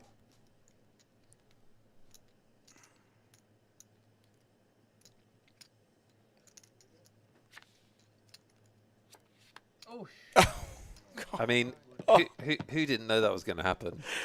Oh, Who didn't know that was going to happen? Oh, just 2 away from the money. 2 away from the money, Christofferson. That is a tough, tough way to get knocked out. Seriously, we are down to the literal bubble. Who liked the queens? Who doesn't understand how poker works? You didn't like them even on the river, going into the river. You didn't like them. You were just I resigned. was very clear as to what I said were. was going to happen. You were 100% It's like clear. you have to not understand poker if you thought the maths meant anything there. Yeah, you offered. Listen, you offered 20 to 1. 20 to 1, yeah. I think that was the And correct, nobody took you up on I think it. that was the correct price. Anyway, we're down the money. Oh, we did. So we had someone else all in the tournament. Yeah, that's why there was a stall. Okay. They wanted to make sure that the hands were kind of going at the same time. So I believe we are in the money, and How the players much are going to go on a dinner does he break. have 2 million, Hawkins? Yes, Wow. he does have 2 million chips. Wow. He has 2 million chips. But that screams to ICM. I know it seems crazy, everybody, Yes, and I know great, it seems and ridiculously tight. It But yes, it doesn't seem ridiculously tight after a 3-bet. I think it's much more understandable after a 3-bet. Yeah. When you have no fold equity. Looks like we're going to get one hit. Well, we're going to get another hand in. He got very unlucky. Oh, we are? Okay. Random. Would seem like a natural Cashing is nice, natural pause. No. I would think so. Okay. On the bubble with good stacks. Yeah. They're When very there is a significant bubble, okay, and in this case it is, it's 3x, basically 3x the buy-in. It just makes sense to be very, very tight when you can fold your way to the money. Now, if you can't fold your way to the money, it's a different story, if you need to win a hand. But if you can fold your way to the money, just lock it up and then get aggressive. Unfortunately for Christofferson, his queens were good until the river card, and he is out, and we are in the money. Congratulations to our two female ambassadors, Lucia Very and well Vivian. played. Very well played. Another cash for them. Yes, excellent. Well played to all of our 60 money winners, but obviously special shout-outs for our ambassadors. Baccaria limping in again with ace-jack. Is he going to do the limp shove again? He might. Well, now we're in the money. Now we're in the money. Vivi, no fear. She's going to attack that weak stuff. Don't bring me that limp. Oh. Salvador's all in. Ooh, I think Viv might be committed, though. Yeah, I think so. What? There you go. Baccaria loves this limp move. Yeah, but it works. He's going to get 2 folds. Jokes. Well, I'm joking. I know he's all in. I was going to say. Ace-jack versus sevens. 283,000 in there.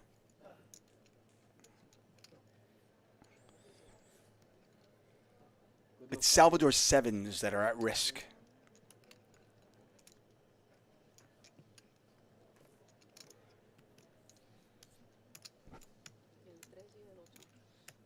By the way, we are going to go on dinner break very shortly. When we do, when the players go on break, we'll go on break. Seven's still good. But when we come back, we'll talk free roll. We'll talk giveaways. We'll talk more poker. So make sure you stick with us.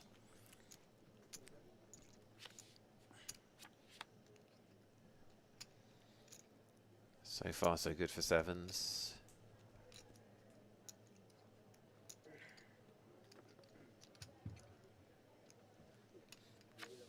Pro move getting up. Love that. Yeah. Love that with the Really sevens. nice touch. Really lovely timing. Absolutely classic timing. Just before the river. Very nice. Very, very nice. Big pickup for Salvador. Not only does he doubles up and then some. Viv's 35,000 in there as well. Yeah, very nice pot for him. And it's like that's the exact time you do it. I mean, you've made the money, you've locked up 2350. The pay jumps at this point not really that big. You want to start building a stack now. Hawkins, our chip leader, has 89 million chips, give or take.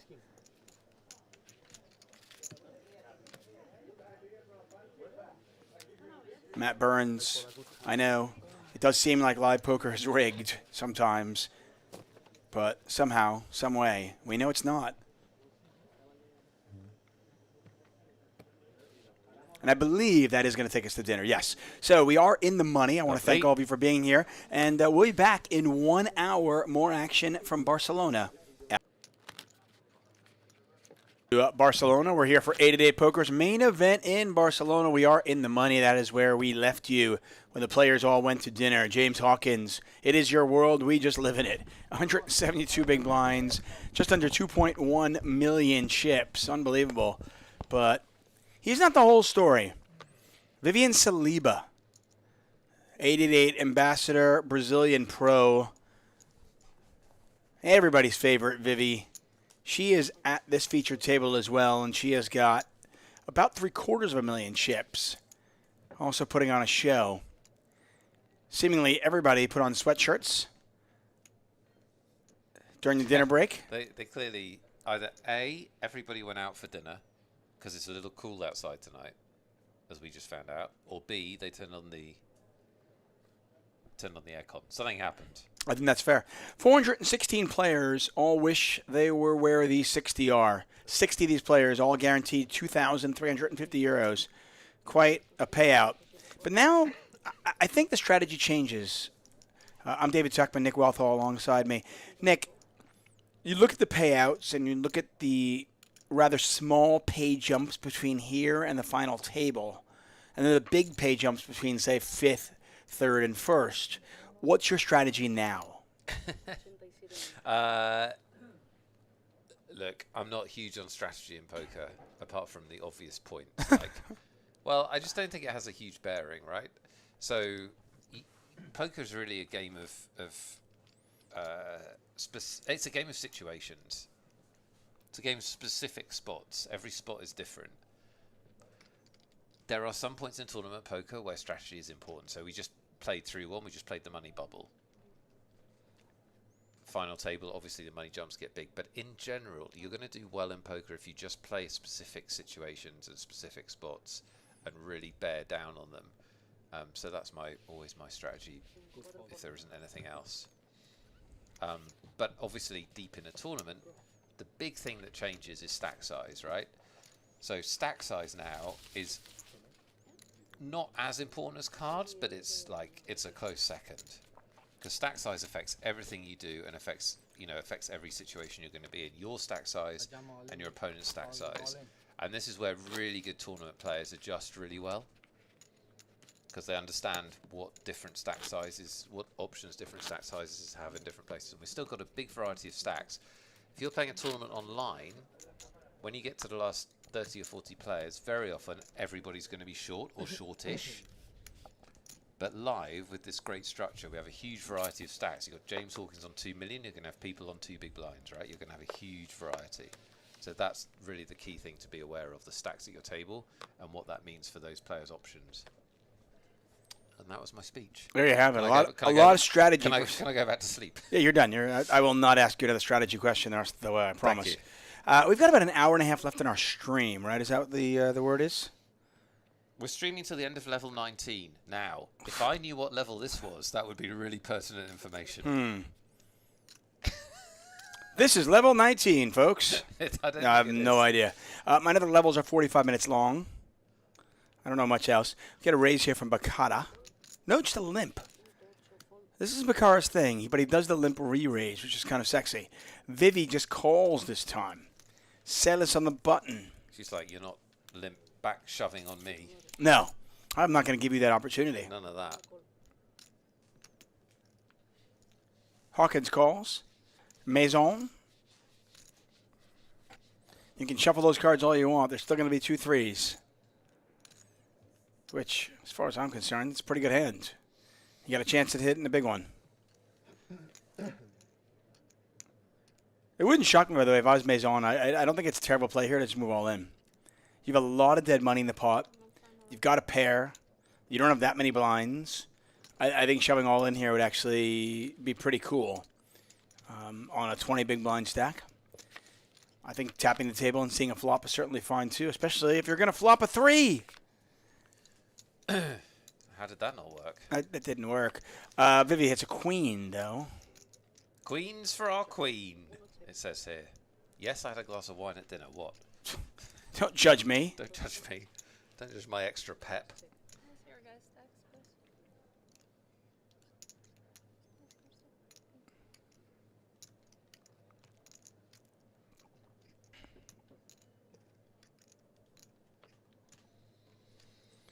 Maybe taking a moment to see exactly what's in the pot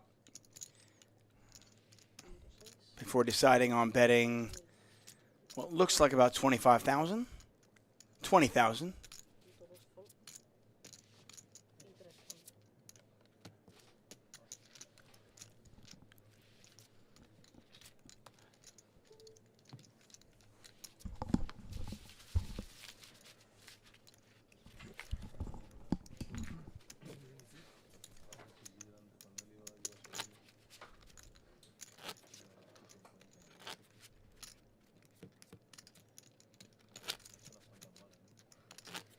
Still got plenty of tickets to give away. 5 tickets left that must be awarded before we go off stream. James, do you always match your hoodies to your t-shirts? Sometimes. Depends how I feel on the day.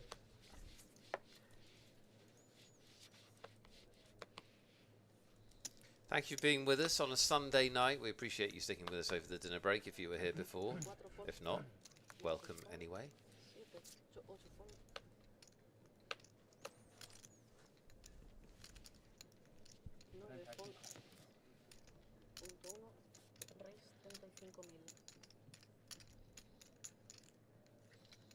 If you were here with us earlier, you'll have seen that this is the James Hawkins show. Player in seat 1 with the hoodie up now has had an unbelievable run. I think he's knocked out about 5 players in our stream today and taken his stack up to over 2 million. Unfortunately for him, it's not a bounty event. If you're looking for that bounty event, blah, blah, blah, blah, blah, blah. If you're looking to play a bounty event, the XL Spring Series main event is your thing. 888 gets you in, but you can satellite in, and we're giving those satellite tickets, by the way. Got an all-in here. We do. It's Hawkins versus Beccaria. And Hawkins is just calling based on his stack here, and also based on the fact that he never can't loses lose. an all-in. He does not lose an all-in. This is going to be the 32nd player who's eliminated. Right. Again, if this is a bounty event, he'd be absolutely crushing. Beccaria looking for an ace, a 10, or running cards. Still now just an ace or a 10. I mean, I know mathematics is supposed to be a thing, No. but it's not in these situations.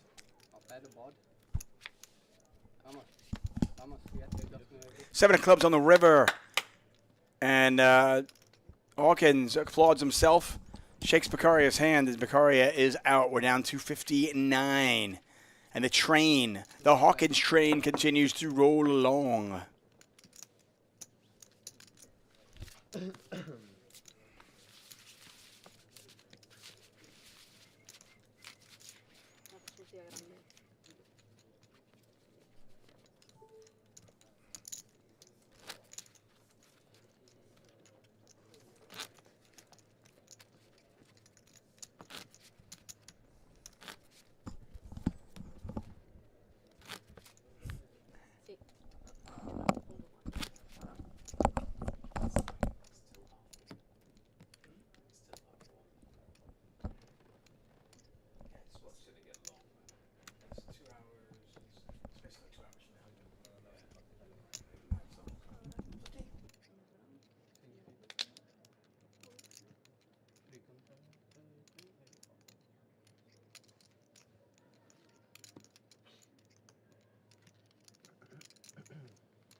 .88 live.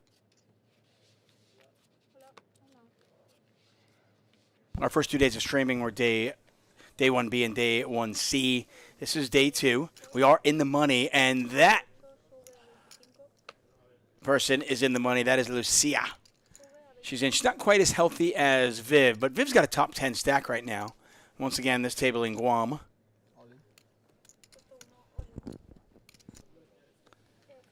We're back here in Barcelona. So chat is saying that I'm quiet, but maybe my mic was in the wrong place? I think so. Okay. Chat, can you hear me? Because I've got serious wisdom to dump in this next hour. Oh, dear. Hawkins is all in. I think if you're Salvador, you probably call this. No, he's going to let it go. See, this is the point of the tournament where I actually am making some calls. Because, well, I've cashed. And Phone a friend. yeah. Wait. Does he see her out? No? I think she's out. No. Well, look, I mean, I'm looking at her. If she not was in, out. If she was in, she'd be playing poker. No, she's saying hi to Kino. Oh, right. That's all she's doing. I think she's out. She's saying hi to the amazing person who runs this poker room. I really, really feel like she's out. No.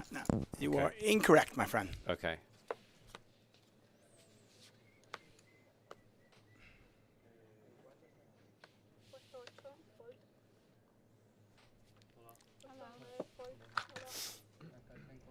Baby and Saliba, and obviously Lucia still in this tournament. 56 remain.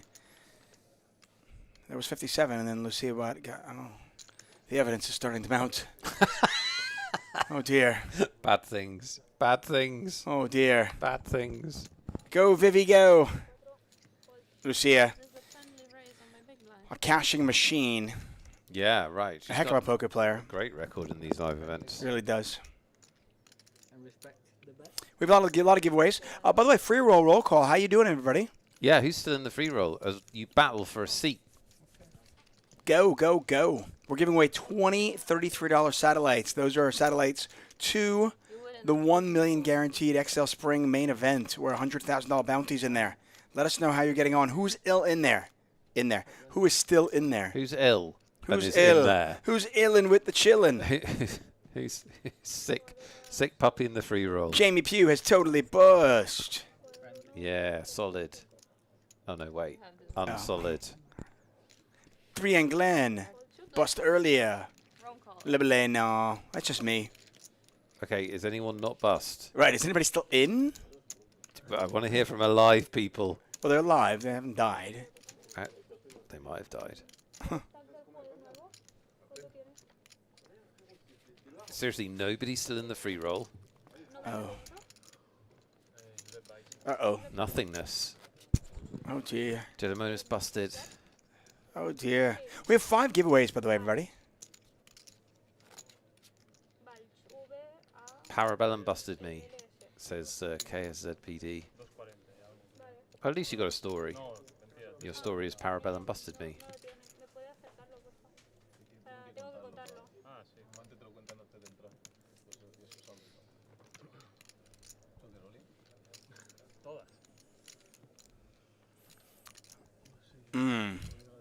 This is not looking good. I suppose variance, right? Everything reverts. Yesterday we absolutely crushed, so maybe today we got crushed. But I feel like like 1, right? 56 remain. I believe the players are playing 6 more levels. This level and 5 more. I believe we are 6. streaming this level and 2 more. And then we'll call it a night and we'll come back tomorrow with How are you going to keep my interest for the last level? like a dance. You're going to need to pull something out of the bag, buddy. I'm going to get sleepy. I could be like a dancing clown, Okay, yeah. I would dancing monkey. I would like that. Okay, well, yeah, this is easy. Is there nobody in the free roll? Seriously? It looks bad. It's amazing. Speaking of looking certain ways, It is looking like we are far away from the money. I mean, first place money, that is. 75,000 euros up top. That XL Spring Series main event is going on right now, by the way. So you can register. You can try to win a satellite to get in.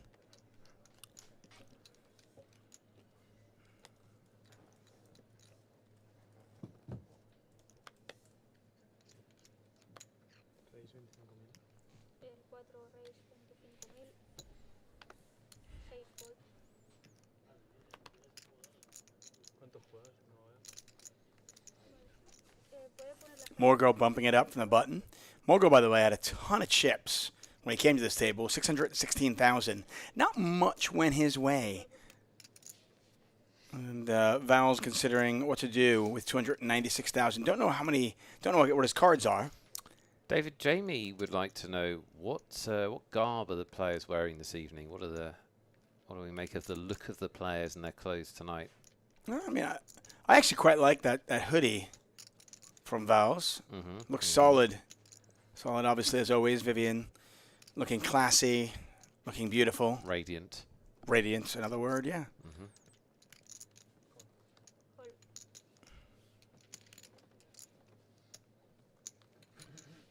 And Val's is going to call. Don't know what they have. They have ace 6. There you go. Ace 6 is one of those hands where, like, yes, it's likely to be the best hand. But the playability of that hand is just so difficult. If you hit your hand, you don't know if you like it, and it just doesn't connect very well. See, even here, like, Morgo doesn't flop a pair, but does have a gut shot.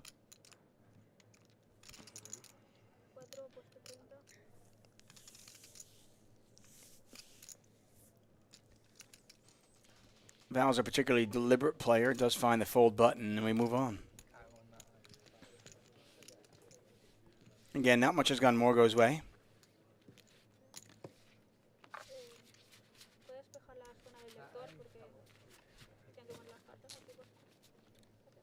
Morgo with the oversized sweatshirt over his tennis outfit. Tomorrow, do we get more time by? Yeah. And there's a look at Rambo. That's right, everybody. First blood. I mean, if you didn't watch last year's stream, like, you just sound so random. It does. It really does. But if you didn't watch last year's stream, then you missed out. You should watch it. All of our streams are archived, I believe, in our Twitch channel. You should watch it. Go and watch it. Basically, that man there dressed up for the final table as Rambo. Yeah. He's already down to the last 56, trying to go back to back. What will he come as tomorrow? I really hope he comes dressed up. I hope he makes the final table, A, and I hope, B, that he comes dressed up. If he's got any sense of style or occasion, he will come as Barbie. Comes who? Barbie. Barbie? Yeah. Or Ken? No, Barbie. Just Barbie. It's the other side of the ledger. It's the Rambo flipping. I don't want to stereotype. I understand I understand the point of the film. I'm just saying it would be funny. You would chuckle. Hawkins raising it up. Viv's got 10-9 on the button. This is an interesting spot. She's going to flat all day, every day. I think she could 3-bet this, to be honest with you. She's not going to 3-bet. She might not. She might fold. I honestly, I think all of those were options. I'm very surprised she folded. Yeah. How do you fold 10-9 suited? I mean, again, it's suited. It is suited. You don't need to play that. You don't need to play a hand with the big stack. The big stacker doesn't seem to ever lose. Here are some players. Yes, this is the outer table once again.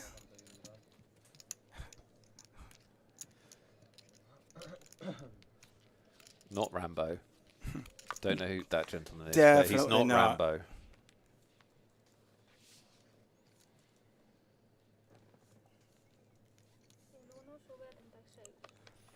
I think it's important to remember, though, that there is an outdoor. There are some other tables. It's not just this table. We're not at the final table. There's 56 players left. So you do the math and you realize there's likely 7 tables. That's one of the 7.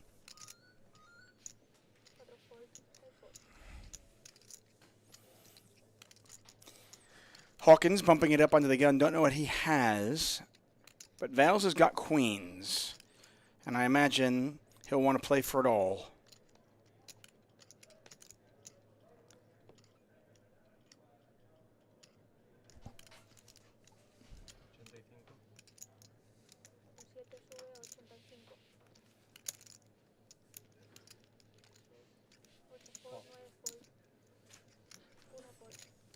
So a 3-bet from Vols. Not all in, by the way, and Hawkins makes the call.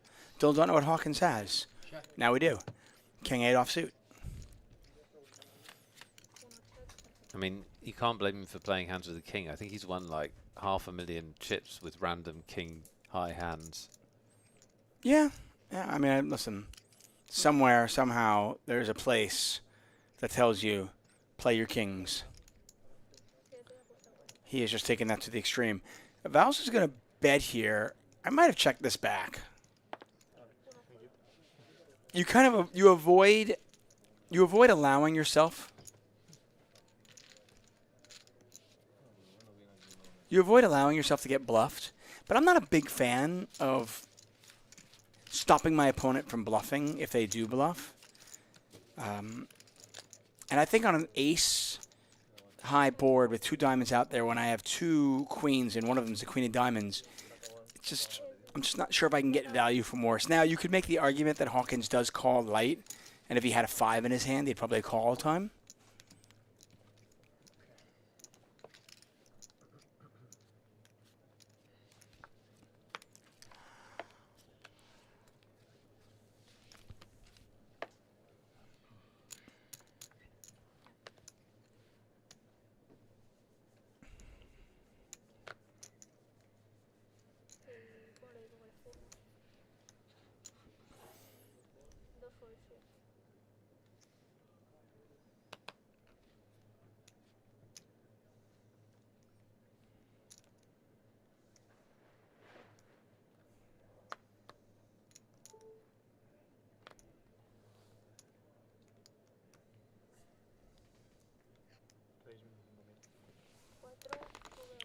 Margot picks up 4s.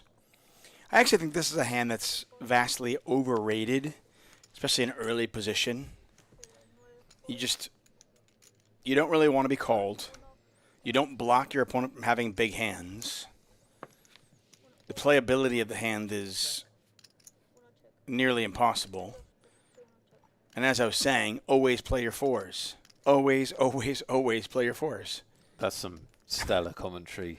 Somebody needs to clip that. This is a hand that's vastly overrated. Oh, shit. Play your fours, people. Play your fours. Hawkins That's what we've calling here. learned. Oh, see, this is why you avoid fours. He's going to get action. It's going to be great.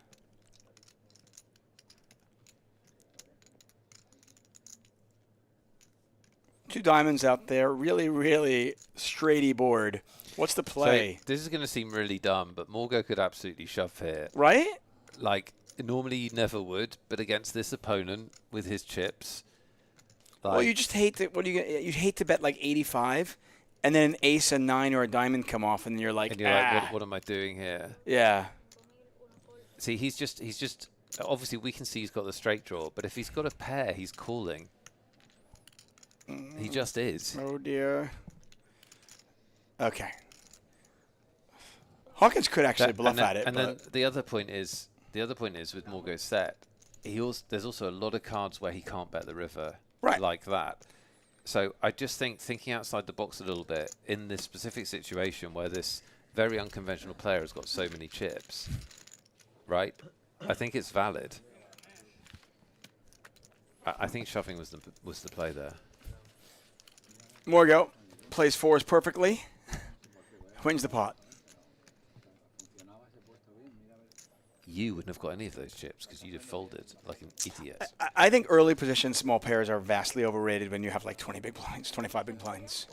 Just, I don't know what you want to hit. A 4. I mean, okay. Jesus. Right, that happens. Like, it's not rocket science. Right, that happens once in 8 times. What do you do the other 7 times? Well, we'll cross that bridge when we come to it.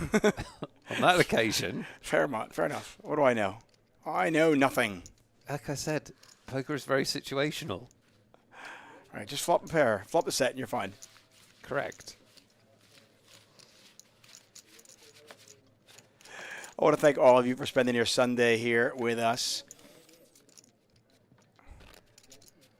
888 Live, we are in Barcelona. Nick Wealthall, David Tuckman, alongside each other for day 2 action. This is day 3 of streaming. We are back at it tomorrow. There you are. For the final table. Again. Sorry, what? Day 3 of you. I swear.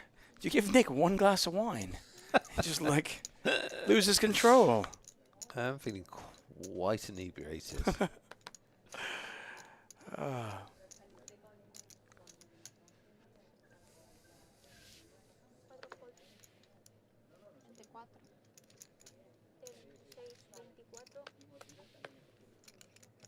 Raise from Viv. Under the gun +1 with the ace-10. Salvador going to make the call with the queen-jack suited. Maison could certainly 3-bet jam this. Instead, he's going to flick in a call, and looks like we're going to see this one 4 ways. Hawkins, queen-6 offsuit. You can't fold that from the small blind. It's time, David, to reward our stick with us through the dinner break viewers. Cool. We'll see this hand. Hawkins in there with the vastly underrated queen-6 offsuit. Hits top pair. Do you know the odds of hitting a pair on the flop with 2 unpaired cards are about 2 to 1? Unless you're James Hawkins today, in which case it's 8 to 1 on. Yeah. And that you'll hit the right one, too. Yeah. Because if he could have hit a queen, and it could have cost him. Top pair, it's about a 60% chance to hit top pair. Yeah. And Hawkins, a little bit of unconventional line here, is actually going to bet right into 3 players. I think he's concerned that this is going to get checked through, and it doesn't want to. I can see Vivian calling here. Yeah, she's got, I mean, listen, she's got an ace. She's got backdoor clubs. And she also knows he's got exactly 1 pair. Backdoor diamonds, pardon me. Also, he's got exactly 1 pair. Cool. She's played with him for like 5 hours now. She She knows 100% knows where she's at. But she can't beat 1 pair. Yeah, but it doesn't matter. Because he's not going to double barrel bluff. He's not going to value bet the turn. She's going to get free cards. And she's just getting the right price. I can see that. Right? She's getting, 4 or 5 to 1 on the call. She doesn't pick up any added equity and doesn't get there. And the 6 is good. I mean, is she going to bluff at it, though? I don't think so. But I think that's a profitable call.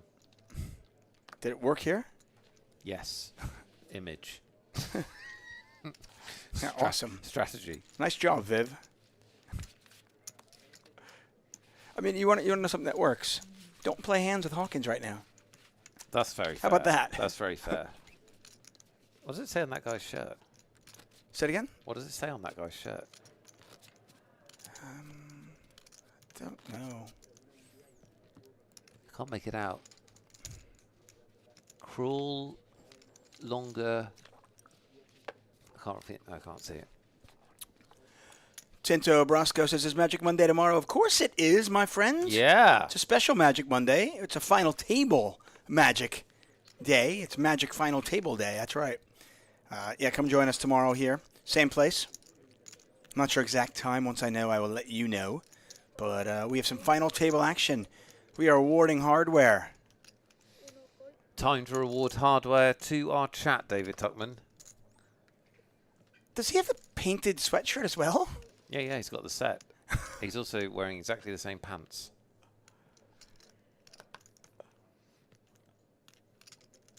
They had a deal. Like, buy the painted t-shirt, get the sweatshirt too. Maybe so. Yeah.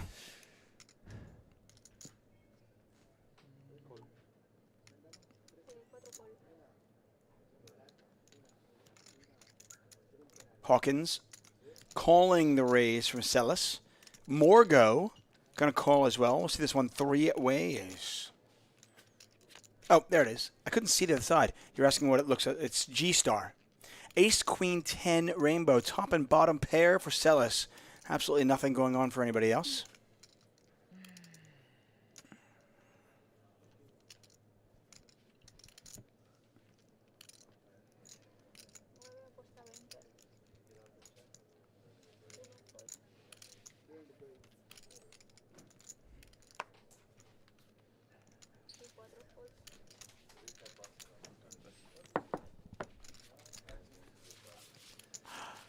We've got to give away a ticket. He's won the pot. So, we're going to do a keyword giveaway. Okay, let's do it. Lime is the keyword ready.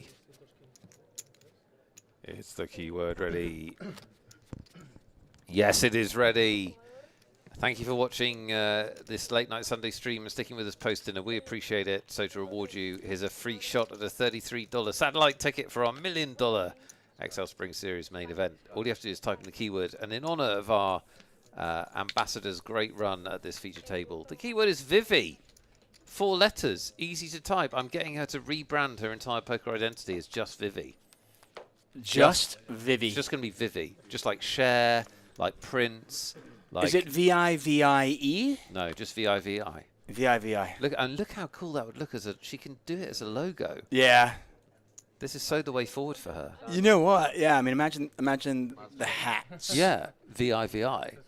It's so cool. You could even kind of ingrain the V-I in there, like if you put a V over a V with an I in the middle of it or something. I love it. Right? I love it. Or how about, think of this, reverse umbrellas, where the umbrella's flown up, but it's a V with an I underneath it. This is very good. You should do this like more for a living. Or the V with the raining umbrella, the rains are the eyes. Yeah. Ooh. Or it's like her standing like this, doing 2 Vs for victory. You could have described that. Okay, she's standing like we're doing 2 peace out V signs with her fingers. Those are the 2 Vs. Oh. And then we put the eyes somehow graphically. Nice. I like it. I think clear. The branding possibilities are limitless. There is only one Vivi in poker, right? Like everyone will say, like you say Vivi, you know who you mean. It's like you say Maria, you know who you mean. You say Phil, you know who you mean. Could be Helmuth, could be Ivy, could be Lack, it doesn't work. But Vivi works. Type Vivi for your free shot at a ticket. I gotta get my Vivis in.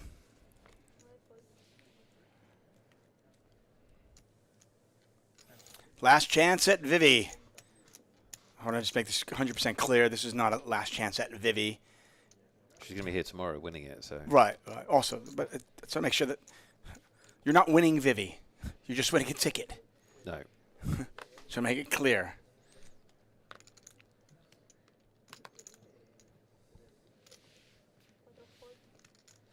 So it's a strange anomaly that James Hawkins has been dealt King 7 or King 8 or King 9 offsuit 40 times during the stream.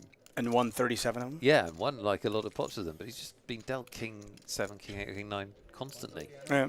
For many of us, that would be a disappointing day where we didn't play many hands. Well, maybe we need to play For those hands Hawkins, more. it's been a plus million chip. I think the lesson in this is maybe we need to play those hands more. Well, he hits his king. Unfortunately for him, Val's has got an ace. 78,000 in the pot. And with the big blind defense, I mean, I think if you're Hawkins, you probably think you're the best hand right now. This is not a bluff. Absolutely not. It's a value bet. Get your Vivies in the chat. We're going to run it. We are ready. Get hyped. Ticket giveaways, everybody. We're giving away two did you enter, $33. We're only giving away one. We're only giving away one. And it's no money player. Player. That's right. Player. And here goes Vivi. Vivi's off to go to no money player. Give him or them the ticket. Yeah.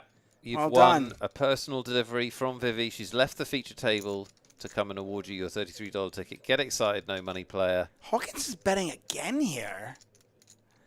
Like I said, I mean, it's a big blind defense, and I think Hawkins thinks they have the best hand. This pot's a $250,000 chips, and Val's suddenly in trouble now because they've got a garbage ace. No money player. You just won a $33 seat. Val's is going to make the call. Now, we'll see. At this point, if you're Hawkins, you've got to realize you're probably behind. Would you turn your hand into a bluff? You have a 7. I mean, I don't know how relevant it is, but... Wow! Thanks for that. Our speakers are now broken. Oh, we were wondering if Hawkins would do this. This is a kind of next-level play. He's turning a good but not great hand into a bluff. I think on the flop, it was absolutely a value bet. But now it is 100% a bluff. There's no doubt about it. This is a great play. I mean, you're clearly not value betting all in with King 7.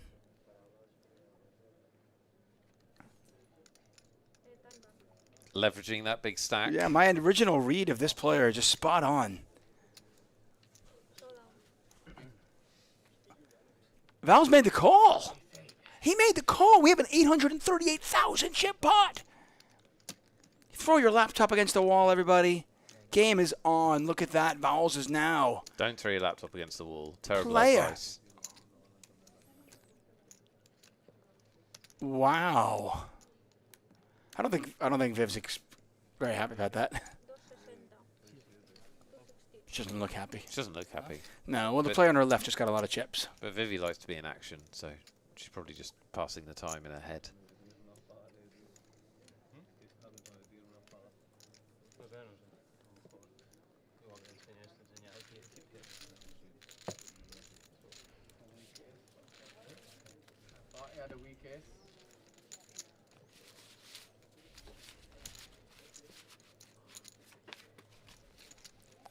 Well, Hawkins still very, very comfortable, but this is the one thing we were wondering earlier on.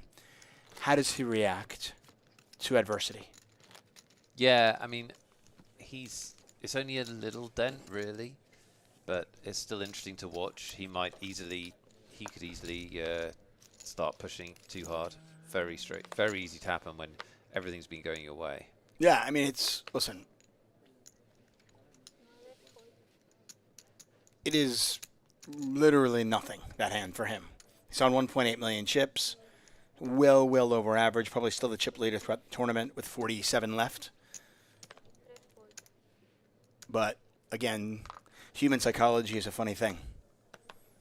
Yeah, definitely. He's right back at it.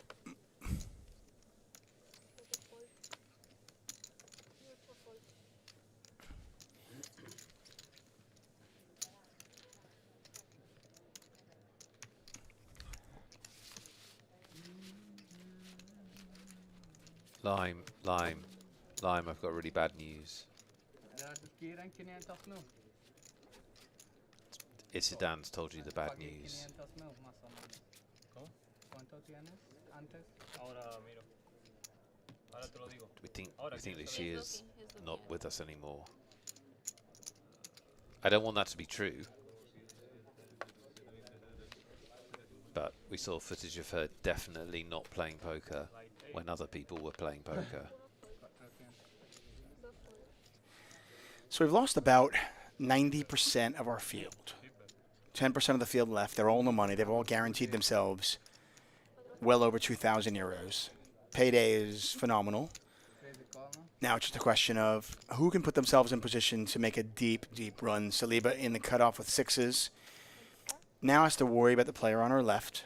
Not really sure how this player plays, but that was a heck of a call with ace-8.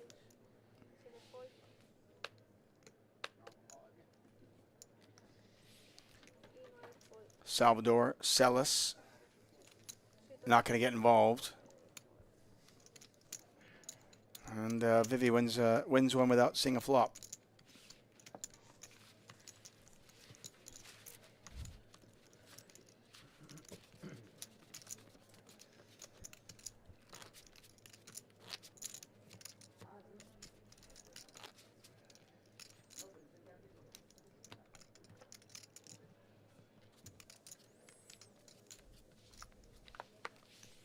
"47 players left. Only one 888 ambassador among the last 47. That is our own Vivian Saliba. We have 4 tickets left, by the way. We do. They must be awarded. They must go. This is like a, going out of business sale. Everything must go.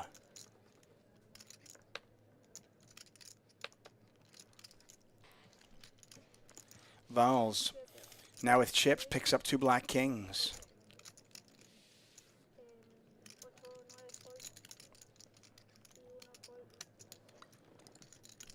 Hawkins loves his kings. He's going to call with king 5. He's not in the best shape. Not anymore. Now he's got a straight draw and a flush draw. I'm an optimist. Yeah? Yeah? 8% of the time, he is going to win this pot. And we know he's got that self-belief we talked about earlier. He's drawing dead now. Doesn't mean he won't win the pot.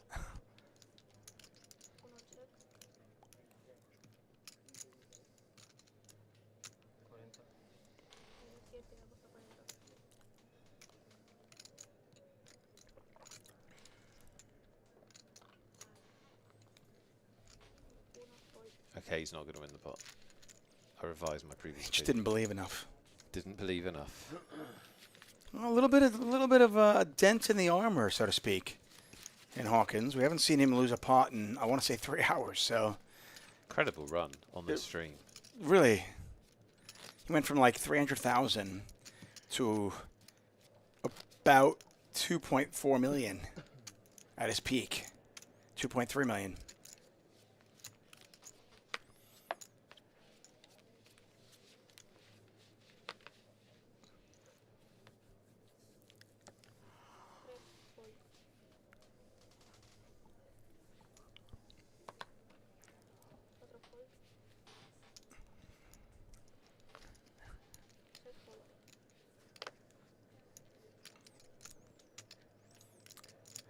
Maybe somebody hadn't come back. Is anybody still in the free roll? Is the free roll still going on? I think it's still going to be going on, but I don't think we've got anyone in it, David. Somebody? Anybody?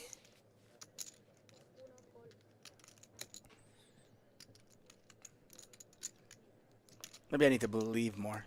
I believe you guys can do it. I really do.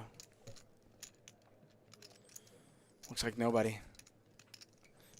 Jamie Pugh is still bust. It's unfortunate.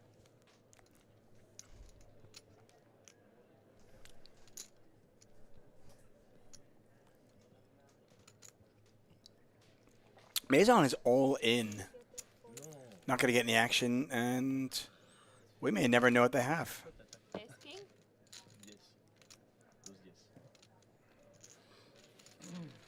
it'll be a mystery for all of time. Sometimes Maison shoves, Maison does not get called, and we'll never know. If you are just joining us, by the way, the yellow chips are 1,000, reds are 5K, the blues are 25K. There's your chip leader, James Hawkins. Although, we have seen a bit of a dent in the armor, as they say. Although, heck of a play. I mean, a huge bluff with second pair. Could not get the ace to fold. There's a new player at the table, just to the right of Morgo. Don't know what the gentleman's name is, but looks like he's in the big blind, so we'll find out soon enough.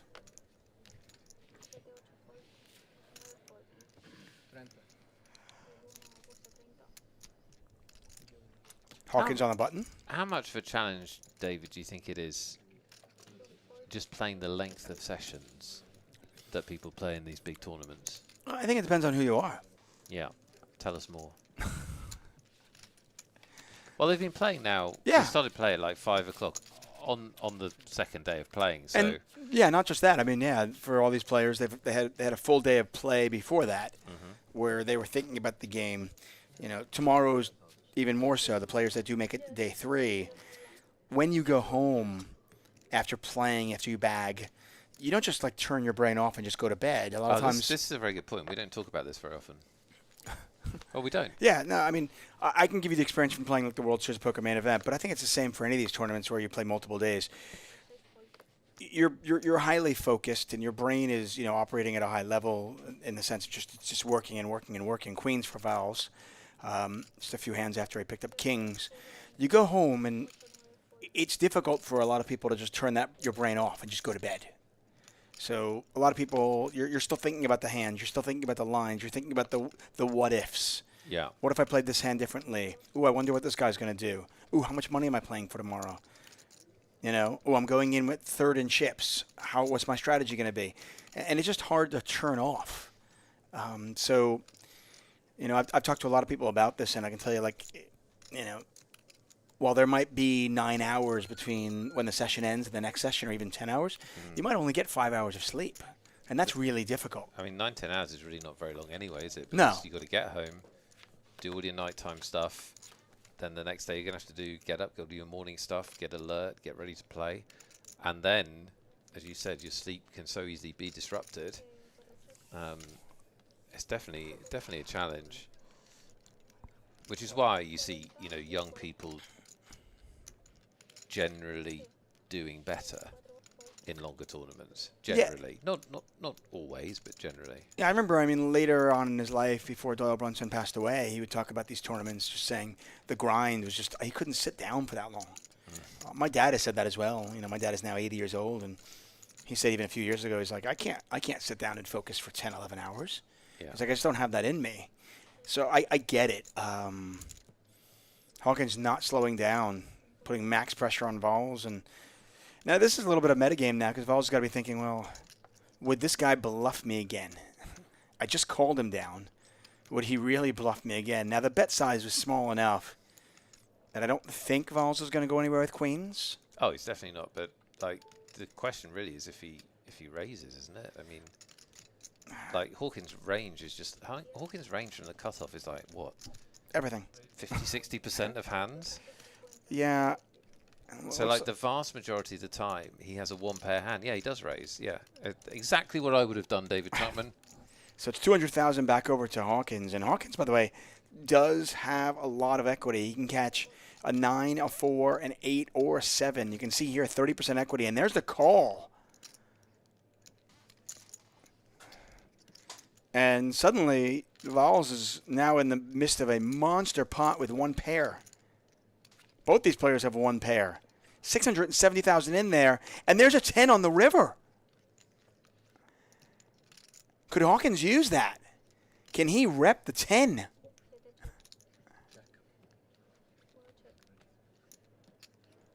Check, check.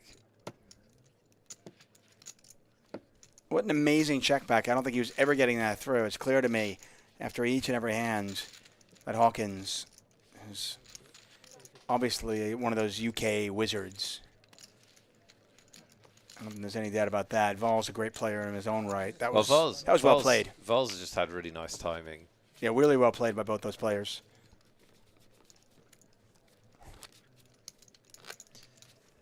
Searing analysis. Yeah, but I mean, getting back to, in terms of tired, I think, how often do you play? I don't think it's a coincidence that a lot of players end up getting knocked out the last hour of the day. Definitely not. Part of it also is just letting your guard down a little bit. Yeah. I think, what you said initially when I asked you the question is definitely true, where it really matters who you are and how used to this you are.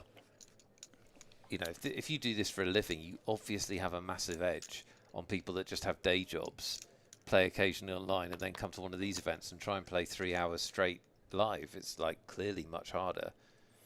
Yeah, I mean, also, do you have kids? I mean, did your kids wake you up at 7 in the morning, and did you have a full morning before you came to the casino to play poker? Yeah. Or, or are you running on Easy Street like you, where you can just sleep in? Also, hotels, man. If you're staying in a hotel, it's much harder to get good sleep in a hotel, especially late in the morning, because hotels are noisy. Versus if you're sleeping in your own bed. No, totally. Like I mean, listen, there have been many times I've stayed at a hotel and I've gotten a bad spa treatment, right, or a bad mani-pedi. Yeah. And then the worst. How can I play? The absolute worst. You're distracted. You're sad. I can't be expected to play with my nails not well done. It's terrible. Blind on blind here. Morgo, Saliba.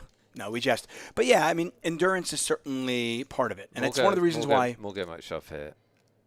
He's no. limped. Yes, blind versus blind. Oh yeah, limped. Absolutely. Vivi's raised. I'm pretty sure he's limped to shove.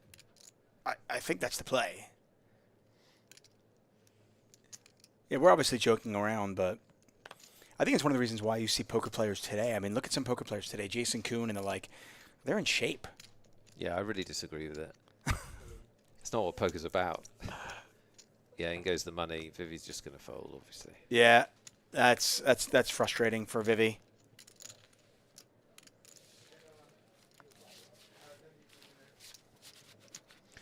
That's a very good example of stack size being one of the biggest functions. Obviously, he had a pair, but stack size is just such a big function at this stage of the tournament.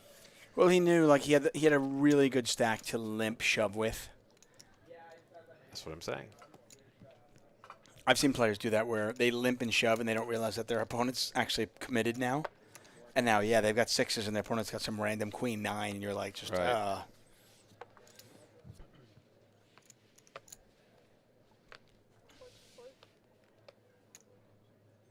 We've got a super quick prediction. Get your bets in.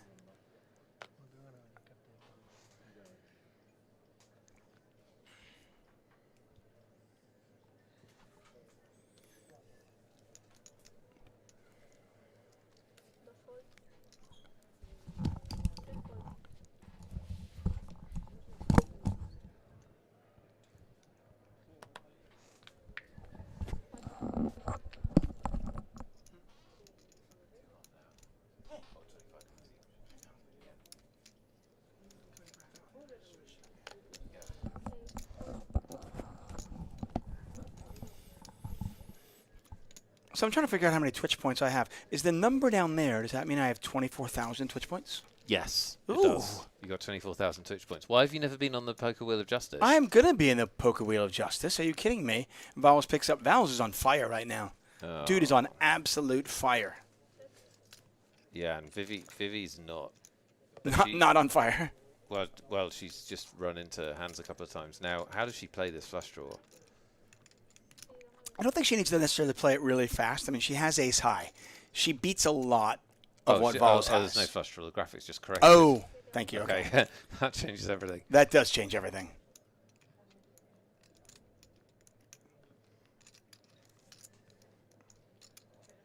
Yeah. Vivi had a really good run up until now. Well, now there's the flush draw. Now there's a flush draw. Rigged. Oh. No, wait. Weird. I mean, this is just really good for Vowels, isn't it? Most of the time. Well, he's going to get more value, most of the time she misses it, but she has to call. I mean, 16% of the time she's going to. I mean, I don't imagine she pays off on the river unless an ace comes off. That would be a devastating card. And she might not even pay off here. I mean, this is a big bet, 100,000. He has overbet the pot. She's not getting the right odds. If she thinks that he's got even a queen, yeah, but she's not getting the right odds. Yeah, but it's a good bet because it's blind versus blind. It looks so bluffy. Like his range is so wide here. And but what do you think he has? She's blocking clubs. He could have Jack X, I guess. Why does he have to have anything? He doesn't have to have it, but usually a reasonable player would have some sort of draw if they don't have a hand. They're not like he's got 5-4. This is why you're limited in your thinking. Like, why can't he have 5-4? Again, he could, but I just think that most rational poker players would have some sort of a semi-bluff. Because otherwise he's bluffing too many hands. Are you thinking that he's just bluffing 100% of his hands?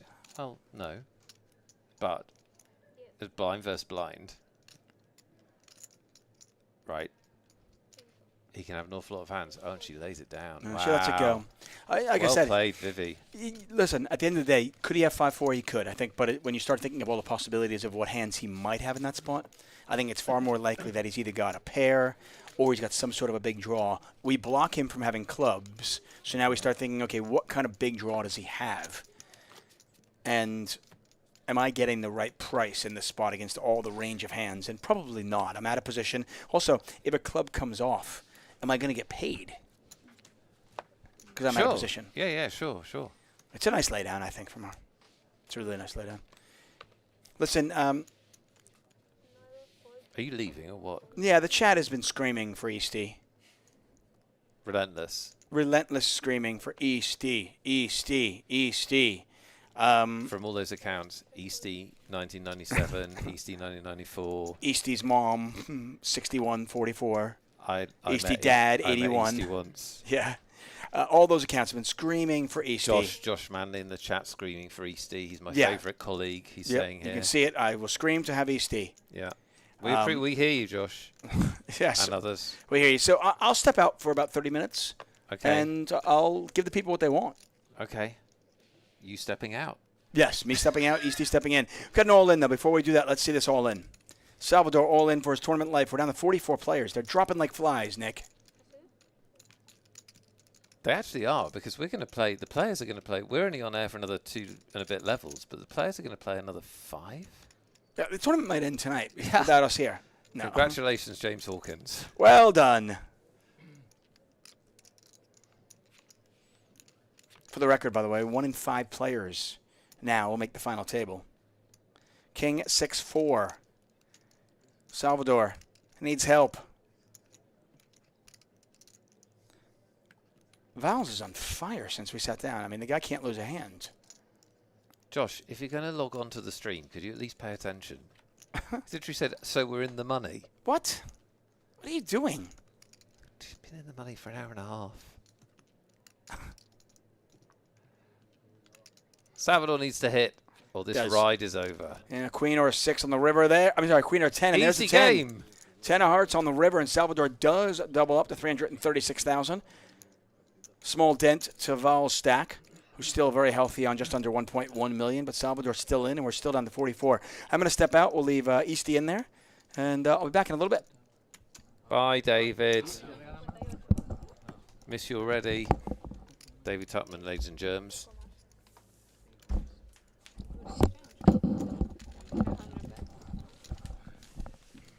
Lucia is not still in. Josh, seriously. Honestly, mate, there's the internet, there's like video on demand, there's just literally, he's gone away for 3 hours. He's wandered back in and he thinks this is an information service. Ridiculous. Nothing's changed. How are we, Nick? Very, very good, thank you. How are you, Nick Eastwood? I have to say I've been better. Why? Well, I decided today Yeah. that I like this city and its people so much that I would give them several €100 between them Okay. at the cash tables. Did you? Yeah.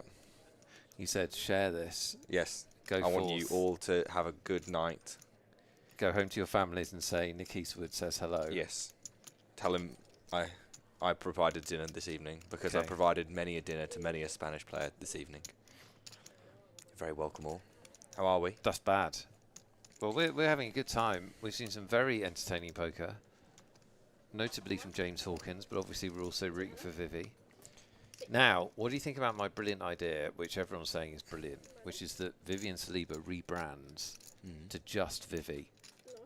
So, like, in poker, she's just Vivi. So everyone says Vivi, they know exactly who they mean. It's like Taylor, right? It's like Cher back in the day. It's like Madonna. But Saliba's such a cool name. Saliba is a cool name, but there's multiple syllables. But Vivi makes logos. And, like, on this, it would just come up, it would just be Vivi. Yeah. I think it's really good.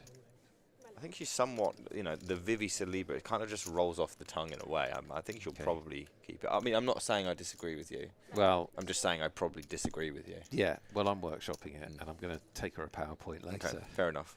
And I only want As if you've got the energy for that. I only want 10%. Yeah. Speaking of percentages, unfortunately, I probably had something to do with Lucia's demise, as I did have 5%, which means she's got 5% of my juju.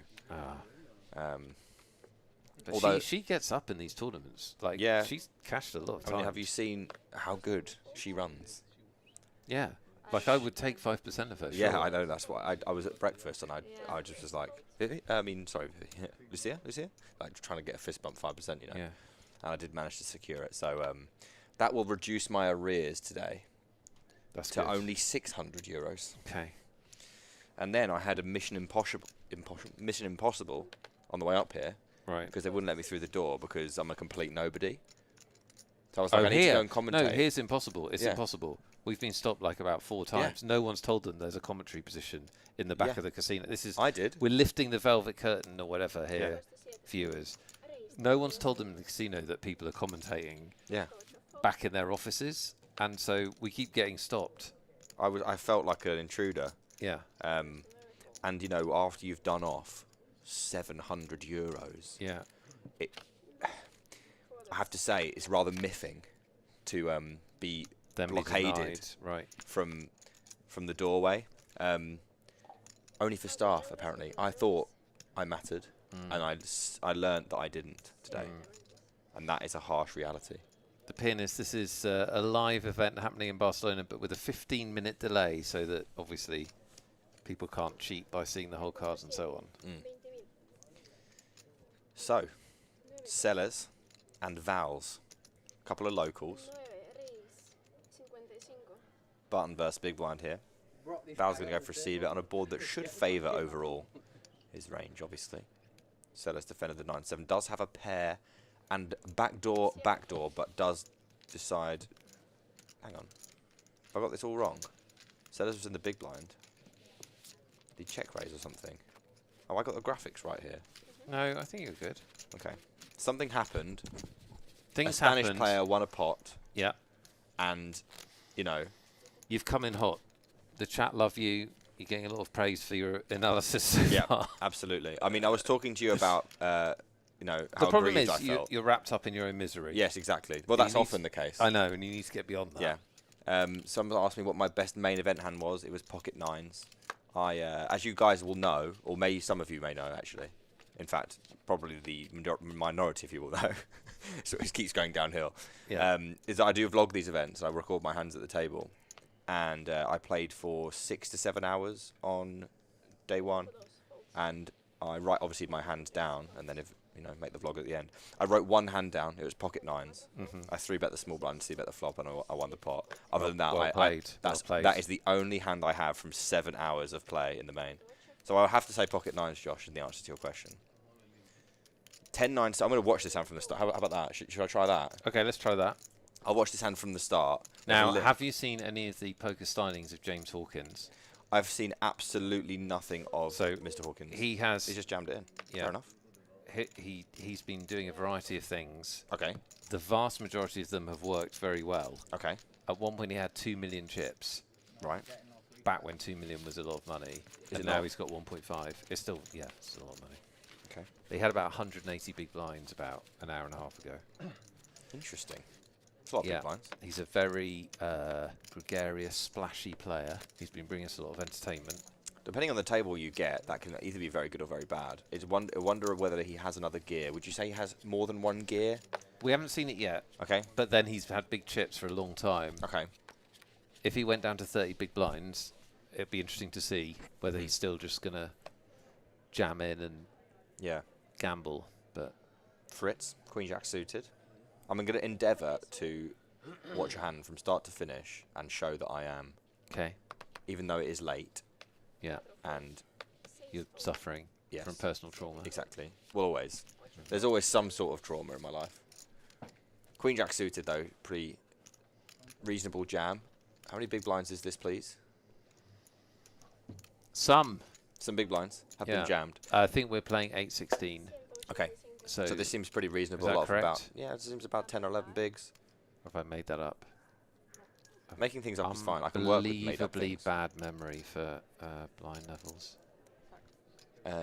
Hawkins has a decision in the small blind with ace-9 offsuit, and around 10 big blind jam, this is going to be pretty close. You know, this kind of hand you're doing just about okay against, and Hawkins decides that he's going to keep the steam roller going. So he's eliminated, I would say, chat, back me up on this, on stream, I think he's eliminated 6 players. Okay. Ish. He's going for another How many one do here. we think it is, chat? Nobody says 5. It's in that neighbourhood, 5 or 6. Absolutely ridiculous. We do have a pretty much a flip here with Hawkins, a marginal favourite, Nick, as we go to a flop. I think the real maths here, based on how today's gone, are Hawkins 94%, Fritz 6%. Okay. That's the true odds of this hand. And Hawkins seems pretty animated for I mean, it's not a hugely impactful all-in for him, but it will put him up to around the 2 million mark. Well, he misses his 2 million. 10 of diamonds. Oh, and a queen here for Fritz, who will take a pretty strong lead here. Only 13% now for Hawkins. I'd take Hawkins down to about 89%. Okay. Something like that. I need to learn some things about this guy. Yeah, no, I've got no confidence in Fritz's hand at the moment. Well, it has to be an ace, Nick, and there aren't that many left. No. There's only 3. He only needs 1. He only needs 1, and he's got 2 chances for it as we go to the turn. And it's a king, which does give some more potential. Obviously, the outs are now a jack. Yeah, can't hit his ace. Can't hit that ace anymore because it will give Fritz the straight, so... Okay, now maybe 50-50. 7% on the board. And a 3 of clubs will double Fritz through the 400k mark. Fritz is a force to be reckoned with. He has stopped the juggernaut. Yeah, and Fritz earlier on this week did final table the high roller. Did he? I believe it's the same fella. He's having a good week. Yeah. So, well played. Very well played. And he will double to 400k, which is you know, semi-meaningful 20 big blinds, or thereabouts. We'll pick up that big blind ante as well. So it's so swingy at this point in the tournament, isn't it? Yeah, of course. Like, it's so swingy. And everything's just worth so much. Every all-in is just so impactful. Yeah. You know, and we will see. Very, very true. So are there any positives from your trip? Because absolutely. Are there? Always. I mean, I actually wrote an article about how it could go as badly as possible, and I would still have a good time because of where we are and who I'm with. There you go. And it actually did go as badly as it could have possibly gone. I don't think it could have gone any worse. Wonderful triumph for the human spirit. Yes, exactly. This is like somebody that loses a couple of their limbs early in life and still keeps going. Yeah. I mean, at least 2 limbs, I would say. But somehow, despite it all, I managed to have a good time. I mean, yeah, it's a great place to be. I mean, there's no getting away from it, and I cannot complain at all. Come to Barcelona. Come to 888 Live Barcelona. We'll be here next year. Yeah. You should be here too. Now that I've lost about as much money as I'm comfortable losing for the trip, I will be available for work tomorrow. So in any capacity. If you require, whatever keeps me away from the tables is waitering. Ideal. Yes, I can do waitering for you. I could be a runner if they let me through the door. That is. That's true. If you but get back in, you're available. Yeah, exactly. So it could be obviously a long day tomorrow. So if you do need me, Nick. You got a chess lesson from a grandmaster. That was a life experience. I would have to say that I've never learnt something about anything so quickly as I did from her. As when Dina Balankaya was shouting at you. As when Dina Balankaya was literally yelling in my ear. So- I've never learned anything so quickly in my life about anything. Chat, you'll see the videos later, but we had a couple of chess grandmasters who are also influencers here at Barcelona, and we filmed some stuff yesterday. Me and Nick filmed some stuff with them, and One of my proudest moments ever. one of your proudest moments. No spoilers, but No spoilers, but you won a game of chess. So only that spoiler. That's the only spoiler we're doing. Yeah. But Dina gave you a crash course before you played, and it was like watching someone being electroshock collared into behaving.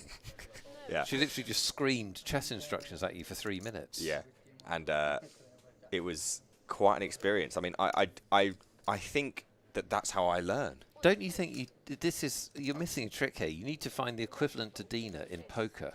Yeah, You just need a Dina to scream at you solidly. Yeah. For half an hour about your poker. But here's the thing. I don't know if it was you yesterday that said this, but the poker community is quite nice. They're quite nice to each other. It's encouraged to be quite nice in poker, maybe because of the money factor or things like this. It probably is that. In chess, apparently, they're just very evil, and I didn't know this.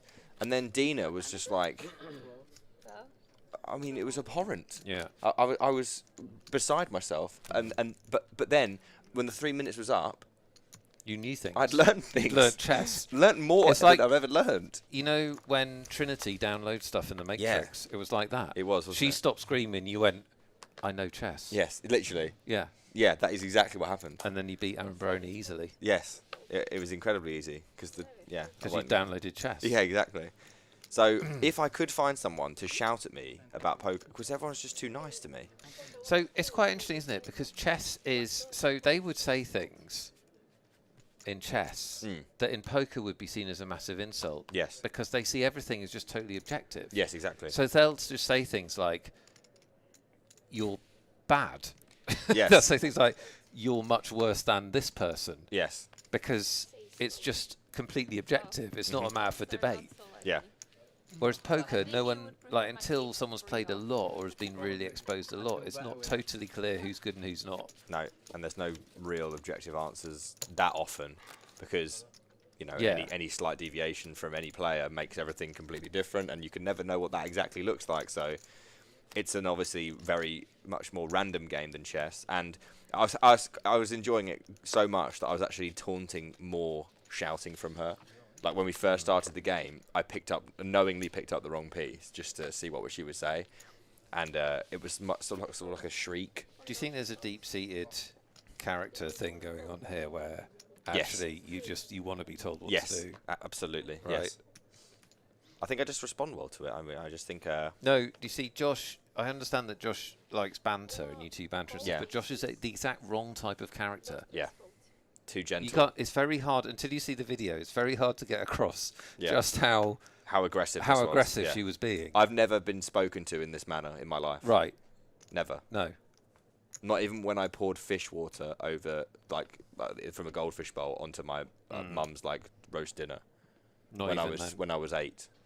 I remember there was Judy Murray, Andy Murray's mum. There was some footage of her at one particularly tense, Wimbledon match or whatever, and she was screaming at Andy Murray. And somebody very wittily tweeted, if I was 12 years old and Judy Murray said, practice your tennis, I would practice my tennis. Absolutely. And I think that's exactly, and look at that. She produced a champion, 2 champions. Yeah, 2 champions. So I think we're seeing a path forward here. Yeah, it probably fast doesn't development. work on everybody because some people are quite... some people rebel. Sensitive as well. But I personally absolutely loved it. Just loved it, honestly. So I was playing David. So both Nick and I were on Dina's team, and I was playing David, and I was winning, but the time was short. Yeah. And she was literally just like quite close to my head, just going, play faster, play faster, faster, play faster, faster, like that. And I was playing faster. I don't even know exactly what I was playing, but I was doing the thing she was shouting. Wait. Okay, so hang on. There are some poker things happening, and I'm beginning to see some Hawkinsisms. Yes. So Hawkins opened +2 play here. Wide range of hands. Yeah, he opened +2. Yep. And which is already quite loose, I would Yeah. say, but okay in the circumstances probably at the end of a day 2. Got 2 callers, and then there was a squeeze from Val's in the big blind, very reasonable squeeze with Queen 10 suited, and Hawkins was like, "Yep, cool." Yeah. And I think you probably want to fold. That would be my assessment. But Or, in a very rare situation, if you're pretty sure that he's light a lot, yeah, you could do you definitely could do something funky. Nick, Full bet. funkiness, I'm okay with. This is a little bit off to me. And there's going to be so many boards like this, and many, many others that are incredibly difficult to navigate with this particular hand. Even if you flop an ace, it's incredibly difficult to know exactly how good that is when you face aggression. Yep. I mean, this kind of board is going to be good for Val's pretty often, and he's going to be pretty happy c-betting. Hawkins does have an overcard, and he does have the ace of clubs. Oh, Hawkins is not folding this flop. Okay. Oh, why is he folding this flop? He's so unpredictable. I've got to stop doing that. And he's shown as well, which I don't really like. I don't think that helps Val's in the future. Yeah. But I do like the fact that Hawkins exists, and I'm glad to be in his orbit. Same. He's made today very entertaining. Yeah. Very entertaining. So yeah. So you had that experience. That I was had good. a great experience, and at the end, before she left, I mean, I don't want to, count my chickens because they haven't hatched. She did say that she'd be potentially willing to do some collaborations on YouTube, teaching me chess, and I just would. Do you remember what I told you about that? Yes, but it came from her, not from me. No, but you know what I told you. I know you told me that it would never happen, but now. I went to bed last night and I believe. heard Dina yelling at me. Yeah. And I don't know if that was a foreshadowing or Now, can I make reverberation. Can I make a semi-serious point? Yes, of course. I had a chess coach. Mhm. Sorry, Jesus. I had a poker coach. Yeah. Who was a very, very good player. Yeah. And he not like Dina. I've never seen anyone do that. But he was totally matter of fact. Yeah. So I'd send him hand histories, and if I played badly, Yeah. there was no sugarcoating of any kind. He would literally say, "This is really spewy. You've got to stop this shit. It's terrible." Yeah. For example. And I found that when I started having that feedback and then started playing, literally would think it's the voice on your shoulder going, "You know what to do here. You know this is the so you don't." And it does. It's like when does work. It's You like need that. You need those boundaries. That direct feedback. It's like when you're a dog. Yeah. And it's like when you're a dog. it's like when you are a dog. Yes. And you We've all been there. do something that you're not allowed to do as a dog. Yeah. And saying, "Oh, don't do that." It's not Maybe really doesn't really saying work. to a dog, maybe that's not the Yeah. best way If to you treat go- the couch. No. Yeah. And you say something loud and fast, Yeah. then they go, "Well, I didn't like that. Bad dog. I don't on want your to do belly. that anymore." The only problem for me is I really enjoyed it, so maybe that's gonna. I don't want to go down this road Yeah, because we're commentating a poker tournament. King Queen for Salvador, as the Spanish say. We do know that the equities are 95-5. We don't know what Sellers has. I'm confused. I'm confused as to how we can know the equities and not the cards. Well, we know that Sellers has raised the turn and that Salvador is happily called, and we know that the river is the ace of hearts. There's about a pot-sized bet remaining. Salvador is going to check it over. What is 5%? Like, He's got the check mark. 5% would be something like queen. an underpair. Oh, yes. Yeah. Or we could have a queen with a bad kicker. No, Is that queen's 5%? dead. No, queen's dead. Queen X with a bad kick is dead. So it would have to be. Oh wow. It's dead now. No, it was obviously calling. Oh, yeah, it was dead. It's going to have to be some sort of underpair. Yeah, underpair. Is it nines? Yeah, it's nines. And why? Why? Well, he turned it into a bluff, Nick. Yeah, but why? I don't know. Just didn't want to take that So many chips. Didn't want to try and cram that many chips into a bag, so he's made it This went check more check. space efficient. They showed it before. I mean, we can't see it. Liberli, how are we supposed to pay attention when we're talking about how Nick learns through discipline? Yes, exactly. And how I am sometimes a dog. The most important thing is that we help Nick move forward in his poker and his life. Okay? Yeah, it is crucial. But yeah, like you said, probably not going to happen. But if I was able to channel some more, I would love to play more chess. I found myself, after learning those things, wanting to play more chess straight away. And I don't know if Did you anyone... want to play more chess, or did you want to be shouted at more? Because I think it's Well, very important. The that shouting was no longer available, and I still played against Aaron again, and blundered all of my pieces. But I enjoyed doing that. And then Vivi heard about, you know, my apparent lack of ability. Yeah. Wanted to play against me. Yeah. And I thought, well, this is just win-win. If I lose, then I'm terrible, and if I win, then free swing. I'll literally never ever, you know, get over it, and she will never hear the end of it. And I ended up winning, which was just incredibly satisfying. And then I told Dina about it, and she was quite complimentary. All in from maison, which means house in French. Yeah. So P house, all in for 200k. Mr. House, frankly. Yeah. So And what does Fritz do here? He mucks. yeah, Fritz, I think you do have to mark because we have an uncapped. I mean, obviously Hawkins has been about the place a little bit too often potentially, but there's not really much choice here with the sevens. I don't think. King Jack is too weak to call here, but I don't know if that means we'll necessarily see a fold because it's Hawkins, and you've said some things and some stuff about Hawkins that I don't. Hang on a minute, what's going on here? Oh, Sellers has got like 10p in the big blind. So Sellers is all in for 46k, and Hawkins just snap bangs it in behind, getting, I think, 2-1 or something like that. 23% equity is what he has, which is not quite enough, actually.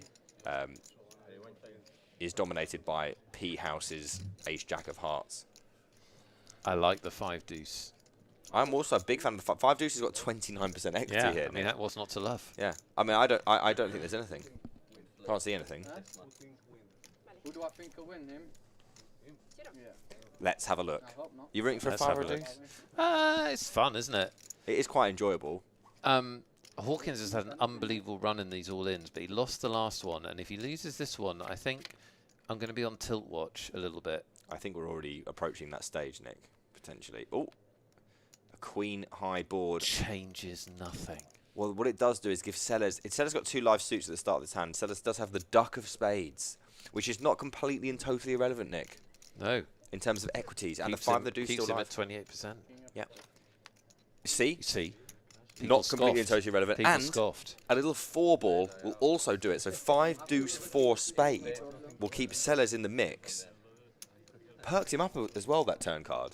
As it well might. Hawkins did not want the dinner break. He was hitting everything pre-dinner.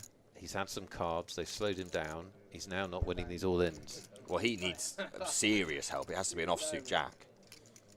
So offsuit king, sorry. And it's not. It's a 3. And P Maison is going to take out Sellers and take a double up from Hawkins, who doesn't appear to have a fold button. Once he's got money in pre-flop, he's not folding pre-flop. Okay. Basically, he does fold post-flop. Okay. Interestingly, guys, thank you so much for watching. It is late on a Sunday night, and we don't usually have a stream now, so we do appreciate you being here. We're going to reward you with some tickets. We're going to play a game called What Does Other Nick Think? Oh, goodness. What does other Nick think? Sorry, I'm going to keep it thematic because people. I want to reward people for paying attention. Please let it be about chess. It's obviously going to be about chess. Yeah. Okay. So the way we play this is you guess in chat just by trying to anticipate what Nick will answer the question that I ask. So that's all you're trying to do. Crawl inside Nick's brain, figure out what he's going to answer. And the rules are very simple. Only 1 guess per player. Line runs the contest in chat. If 2 people are the same distance away, then whoever got there first wins. We are going to have 2 tickets from this one. So it must be 2 unique values. Once somebody guesses a certain number, that number is gone. Only 1 guess per player. Lots of luck. Nick, are you ready for your question? Do you know what I like about chess? Everything at the moment. I lost Yeah. a game, Yeah. and it was because I was terrible. Right. Yes. That feeling hasn't happened to me for a while. Continue. Well, that's what everyone likes about chess. My question is very simple. Between now and the end of 2024, how many games of chess will you play? Okay. Between now and the end of 2024, Nick Eastwood, who has gone from not being interested in chess to being completely in love with it, apparently, according to this stream, how many games of chess will Nick Eastwood play the rest of 2024? I'm going to give you the WhatsApp. If you could type your answer in there when you have it, Nick. I would Don't love say it to. out loud. In the meantime, Vivian Saliba. Potential to be at risk here. Ace-Jack of clubs. There is a dead Jack. Hawkins is all in for 1 million chips here, Nick. So Vivi's got 514. We're playing 816, so she's got 20, 30 big blinds. She opened. There's a call from the button, a shot from the big blind. What are you doing? I think she may well run this, Nick. Really? I don't think against... Hawkins has been so erratic. She's seen some of the hands that he's shown down. He's been all in with all sorts. Ace-Jack is performing way too well in this spot for Vivi to be folding here, I think, and she knows this, and she's just taking her time.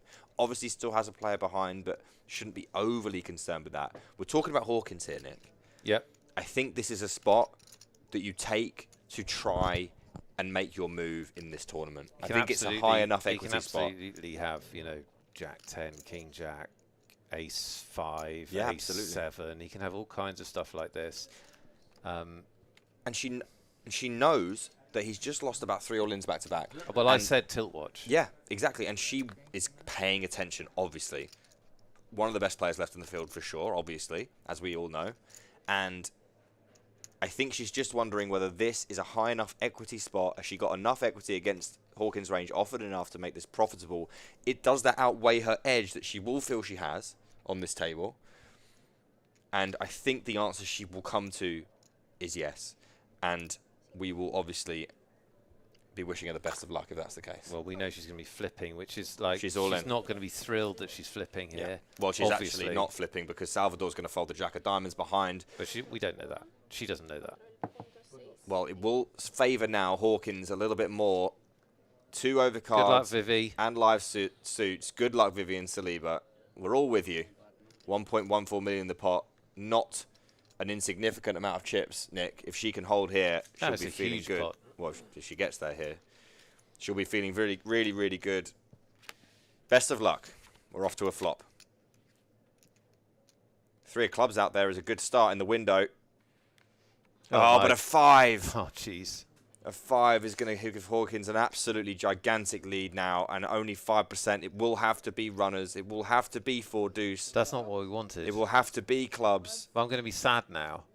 There are a lot of turn cards which leave our Vivian Saliba completely dead here. We're hoping. She's done the pro get up and put the handbag on trick. I think she's done it 1 street too early. You're supposed to do it after the turn, but I'm not going to question her. She is a pro. We need a club. We need a 4. We need a deuce. It's a club, but it's quads. It's quads for Hawkins. It's over. Why? Vivian's supposed to be at the final table. It's a dagger blow for This the is 888 Pro. This is awful. This is awful. What it is, Nick, is thoroughly unenjoyable. I think as you talked it through, and we talked about it a little bit, I think she has to put the money in there. Contextually, I don't think she has a choice. She's got such a big hand. It's a completely reasonable spot, and she won't even be that. A lot of times she's dominating him. 100%. We've seen him put it in with king high, ace high, a ton today. Yeah, there will definitely be no. I don't think she'll regret that decision whatsoever. Unfortunately, quads for Hawkins is quite the way to go for her, and GG to Vivi in around 40th place. And Hawkins now taking down another one, and taking down quite a few chips, and someone this erratic and aggressive. No, Vivi's out. I don't know why am I going to turn up for work tomorrow? What's my motivation? Dollar. That. Anyway. Income. Commiserations, Vivi Saliba. Great run. Very unlucky there.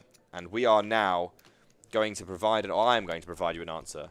Well, I'm going to provide the moderator the answer, and then Lime is going to tell you. That's how it works. Yeah, I don't actually get to do that. Last chance, get your guesses in. How many games of chess will does Nick Eastwood think? This is the important thing. Does Nick Eastwood think after he will play doing it off all day to Spanish players? Yeah, because you're going to get home, the chess high is going to dissipate. Are you actually going to play? Are you going to play a lot? Are you going to play a medium Well, I'll amount? talk through my answer after. But you have to put your answer in, otherwise Lime's going to come to Barcelona and punch you. I'm going to go with this. Okay. He's actually putting in an answer, so we've got. I'm plugging it in, guys. We really need to make a couple of people feel good after that Vivi situation. Lots of good GGs. The answer's locked in. Very good. Lots of GGs for Vivi. Great run by her, and I have to say, I don't know if anyone wants to correct me on this. Having watched her all day, she barely made a single mistake. She played really, really well. Ultimately, in tournaments, you've got to take plus EV spots. There's no other choice. Yeah. You can't just be passing hands and passing spots. And she had, I think, 32 big blinds in that hand. Yeah. Rough. Incredibly rough. Well, the answer's locked in. And you'll get no information from me, but I will talk through the answer afterwards. It's a sad time. I didn't really want to come here and watch that, Nick. No. But sometimes that's our job. Watching the death of loved ones at poker. Oh, Hawkins. Hawkins is back. Vivi's got him back. That's the problem. Heat. I mean, this is about as hard as you can hit a flop without actually hitting a flop. Jack 10-8 with 2 clubs gives Hawkins all the equity in the world. 4 of spades on the turn. I mean, any aggression from Hawkins. Checks through again. I mean, surely Hawkins wants to put some money in here.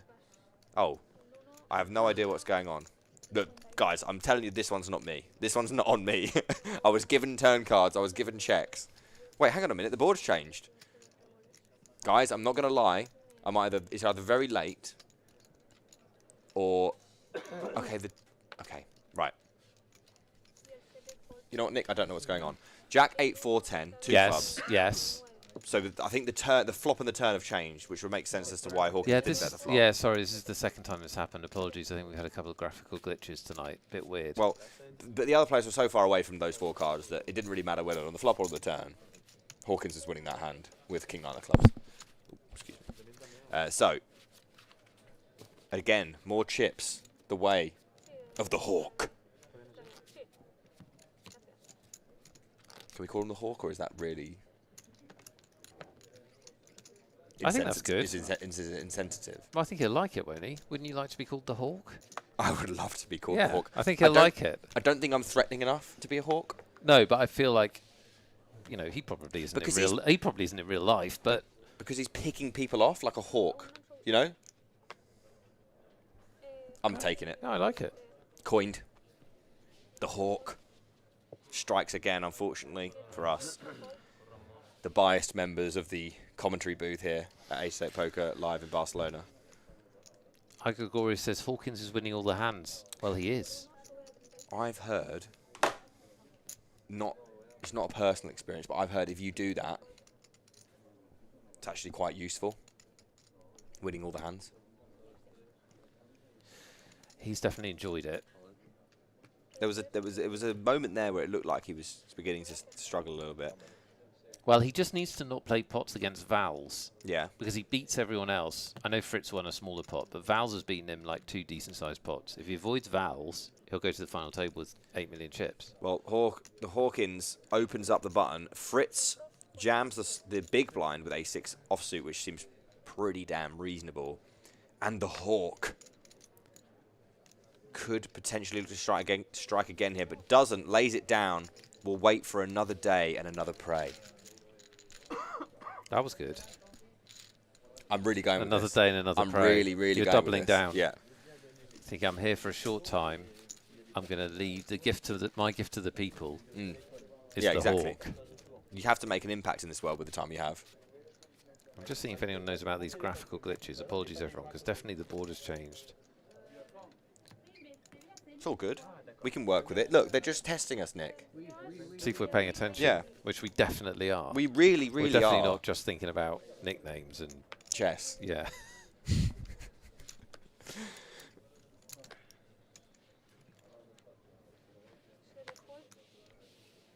Well,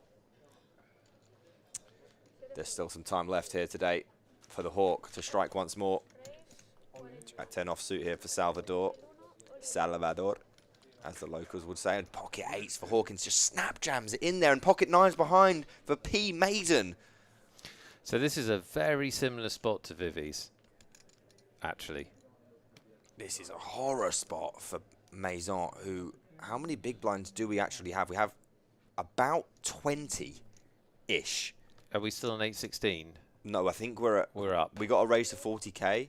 Okay, fine. So return to 8. So I think you could put the money in here. I think he's got. Like normally it would be a really tough decision, but I think obviously we can see the cards, but everyone has been watching this stream all day. I don't think you can give Hawkins credit for bigger than 9s, and like the range is just his range is just wide, man. Unfortunately, it's not quite as simple as that because we do have Salvador who opened hijack behind with an uncapped range. So I think Maison against just Hawkins would have no problem. He's going to fold. But he's still opening. He's going to let it go. He's still opening at 25%. I just think that's too tight. Well, what we know. Only because you understand. Only because Hawkins is a 3-better. That's the only reason why I think that's a clear jam. But maybe people disagree with me. We're going to give away some tickets. Okay, Nick. Yeah. We're playing. What does other Nick think? And I asked you, based on your newfound love of chess, how many games of chess do you think you'll play between now and the end of 2024? What's your reasoning? Take us through it. What's the answer? Okay, listen to me, Nick. You're not going to like this, and I don't want you to be putting pins in my balloons again. I'm not doing anything. No, you're bursting my bubble. I haven't even heard the bubble I'm going to burst. I probably will burst. Yeah, exactly. Well, you already burst it. Okay. More than once. Okay, sorry. Listen, I choose to believe that I will hear from Dina again. Okay. Okay.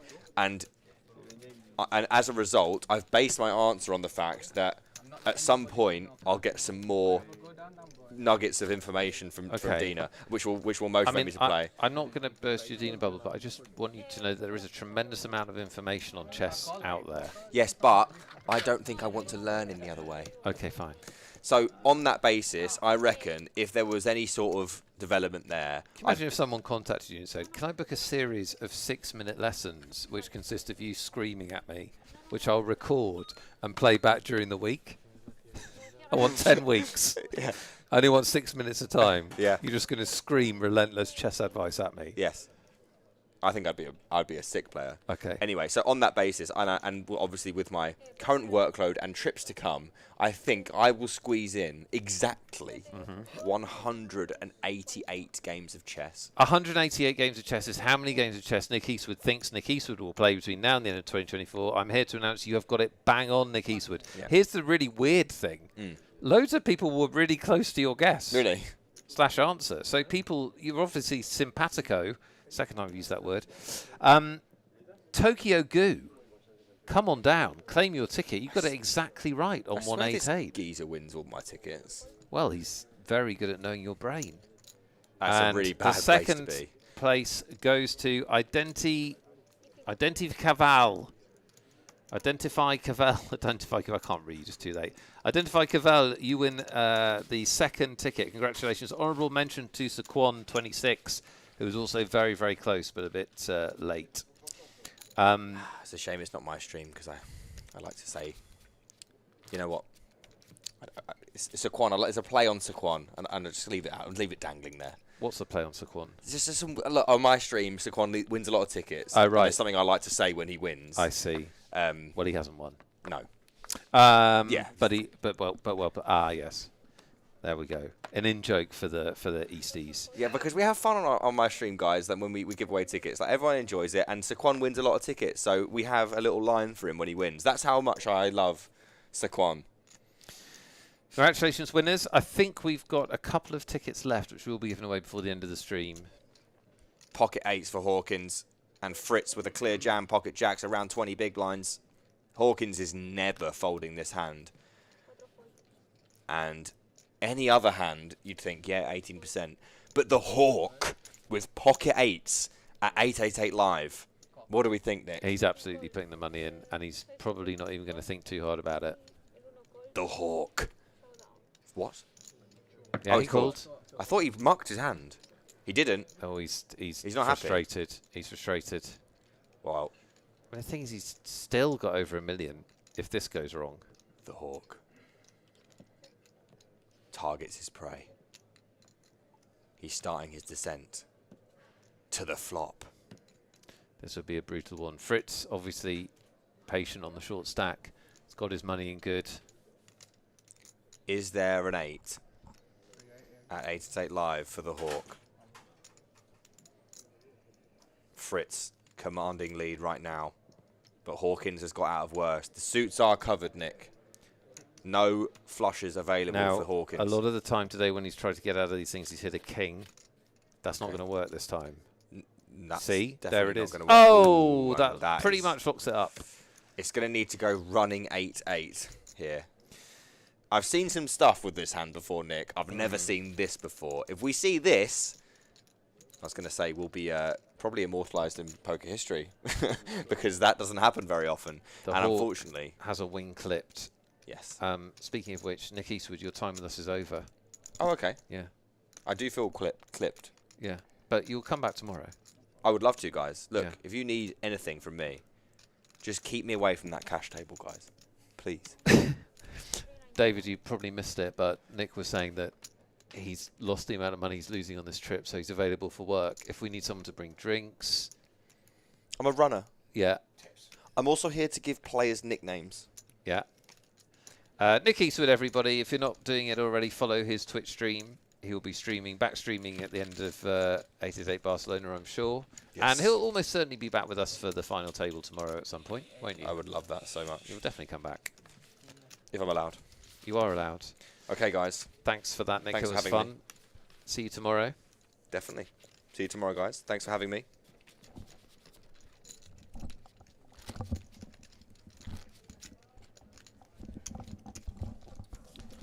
David Tutman's back.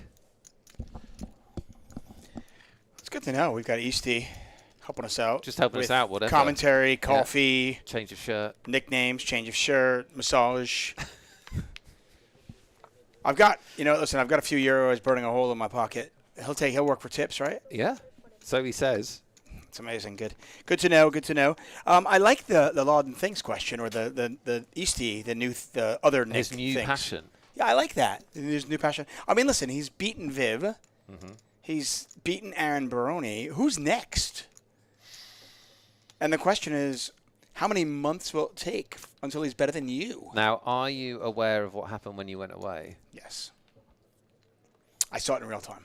Did you see it in real time? Oh, I did. Jesus. I did. I went in the room where the decisions are made, like Hamilton, Yeah. where the things happen. I went in that room, and I was waiting, and I saw Vivian get up, go to her bag. I was hoping she was just checking her phone, but she went and got the bag and the phone, and she walked. And the players kept playing. I thought that was a bad sign. That's a bad sign. Yeah. I did bump into her, though, on the way back in here. Is she sad, angry? How is No. she? She's okay? She's not as happy as Fritz is right now. Yeah, bingo for Fritz. Yeah, she's not as happy as Fritz, but no, she was good. And I actually said to her, I said, Walthall and I thought you played very, very well. She said, I've been studying. I said, honestly, it was really apparent. You've always been a really good poker player, but it looked like you had been working on your game. You played really, really well. I feel like this conversation was nowhere near this long. Say it again? No, she was. I feel she like honestly was embroidered this conversation. Yeah, no, she was happy though. I think she was like, no, I'm okay with it. I thought I played well. So, but I was disappointed. Obviously, we don't hide our feelings. We're Viv fans. I mean, frankly, the 888 Poker family, we're friends with everybody. Eastwood and Ian and Lucia and Aaron and all of them. You become friends and yeah, you cheer them on. That's okay. And maybe at some point before we die, they'll make a final table. Make a bloody final table. Yeah. I mean, it's ridiculous. Listen, what's more likely? An 888 ambassador, in my lifetime, an 888 ambassador making a final table, the New York Jets winning the Super Bowl, or the New York Islanders winning the Stanley Cup? I don't know about the last one. Nobody does. But the New York Jets, we'll just go. The New York Jets winning the Super Bowl, or an 88 ambassador winning an 888 live event? Oh, the Jets. Wow. By miles. By a mile? Have you Yeah. seen the Jets play? I know. I reckon it'll take them another 10, 15 years to be competitive. So I'm going Jets. This doesn't look good for me then. Seriously, my patience has worn thin with the ambassadors. I don't know what they're doing. Nick Walthall, David Tuckman here for I might do a boot camp for them. Nick Eastwood was just saying how motivational he found it to be shouted at. to improve his chess. So I feel like there's something in that. I think we need to get them together and actually sort out their games. Give them some help. We're playing 10-20, as you can see. This is going to be the last level we show you on stream today. The players will play a little bit longer, and then we'll be back tomorrow for the exciting conclusion. Yeah, I did get that clarified. They're going to play 3 more levels tonight. In all After likelihood. this one. Yeah, they're gonna. They might vary it depending on how many players are left, but the plan is to play 3 more levels tonight. Very good. And then tomorrow come back at 4 p.m. local time. Okay. I feel like that's a bit dicey. Well, the players need 12-hour turnaround. Remember, if they play 3 more levels after this, they're done at 3:30 in the morning. They're not truck drivers. There's no legal obligation. We can get them back here at 8 if we want. Come back. Play more. Play.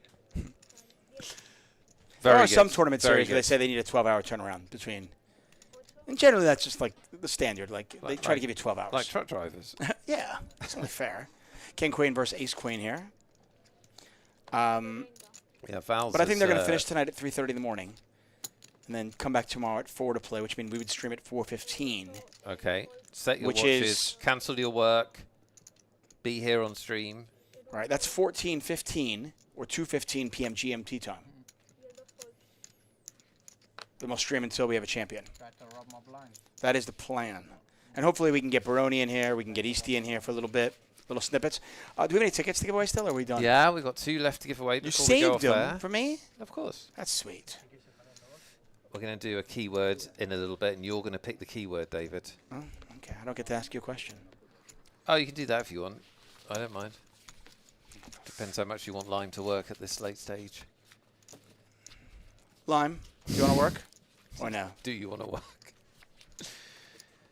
We definitely will be giving away 2 tickets one way or the other.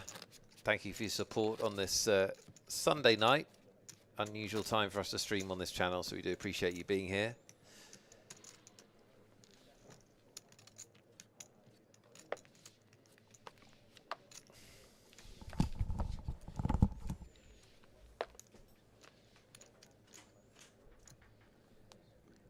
I'll echo his sentiments. Thank you so much for joining us. It's been a fun 3 days so far here in Barcelona. We've got one more day of streaming left, and, well, probably about another 30 minutes left today. Blinds 10,000, 20,000 with a 20,000 big blind ante. Morgo under the gun +1 with ace-10 offsuit. Just so hard. It's amazing. You know, you look at Viv, obviously. She was top 10 in stack at one point when she had a little bit over $750,000. But then just could not win another hand the rest of the way. Literally just could not win a hand. And unfortunately finds herself out. But another great finish for her. And it would not shock me at all. Obviously, we jest and we have a good time with it. But it would not shock me at all if Viv final tabled one of these 888 live events sometime in the next, 12 to 18 months.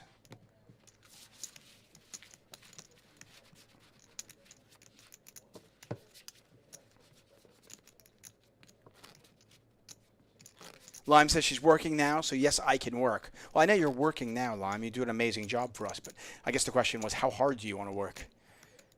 But if you don't want to work that hard, then we can do a keyword. If you want to work a little harder, then we'll do Nick Thinks. We haven't done Nick Thinks. We've done other Nick Thinks. We've done Dave Thinks, but we haven't done Nick Welthall Thinks. So I'll leave it up to you.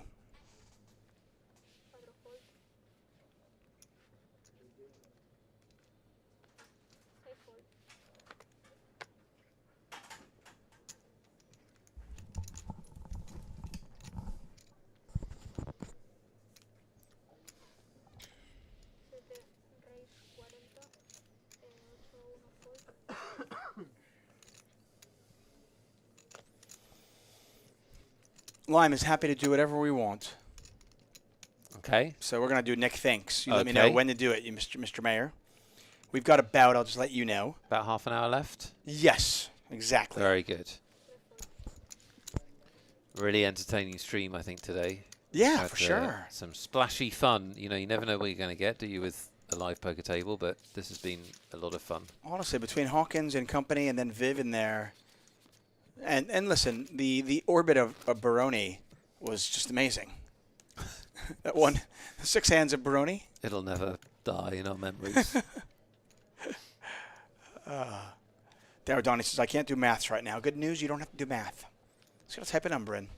I'll let you know what number later on.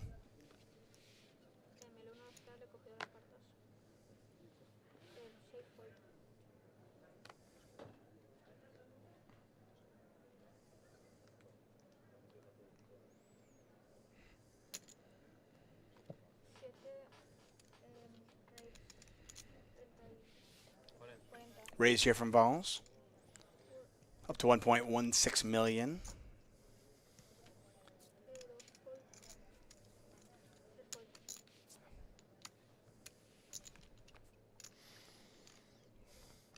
The Hungary don't say you never win Loddon things, because so many of our first-time winners think they're never going to win. Yeah, and if we've learned anything tonight, it's that belief is the answer. you're certainly not going to win with that attitude. Right, exactly.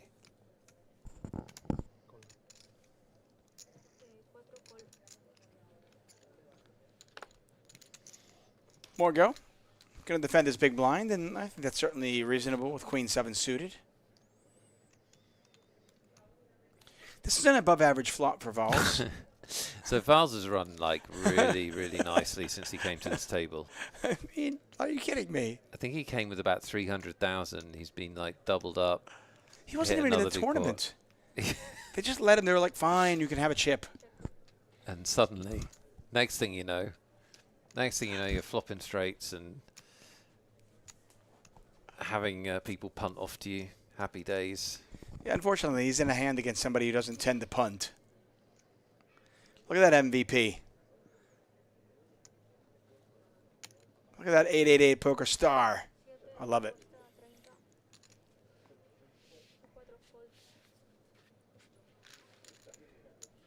You want to be an MVP, you can win your package on 888 poker as well.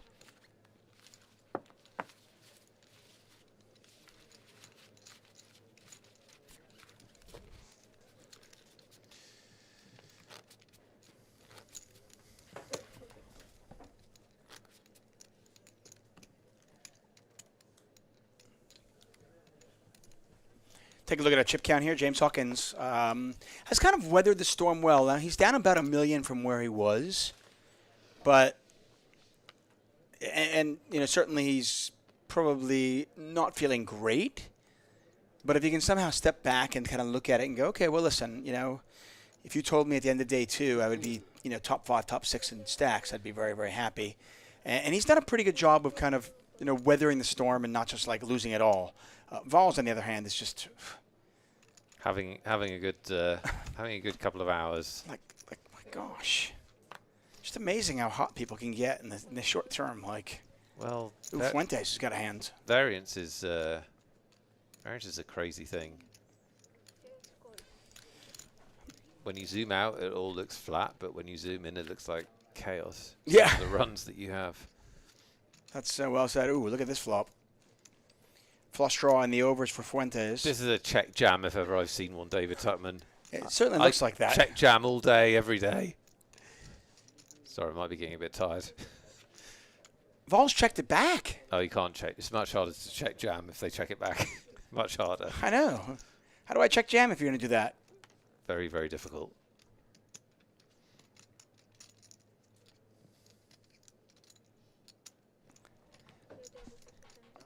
Vols going to bet 60,000 into 110. And now See? Fuentes is doing the check jam. See? Told you. And Fuentes knows what's up. Fuentes knows a check jam when he sees one, and he says, I'm not going to be denied. Listen, this is a really interesting hand to kind of unwrap, because Vols' hand is way under rep because he checked back the flop. But if you're Yeah, Fuentes, but you can think he's got ace king or ace queen. Yeah, Nope. it's fine. There's nothing wrong with jamming the turn, but this is not. I don't know what Val's is hesitating for because it's just a turbo call. No, I mean, if you're Fuentes, you might think a 5 is good right now. Yeah. No, Fuentes' play is absolutely fine, but Val shouldn't be thinking here, in my opinion. No, this is actually a bit of a nit roll, I think in so. my opinion. Yeah.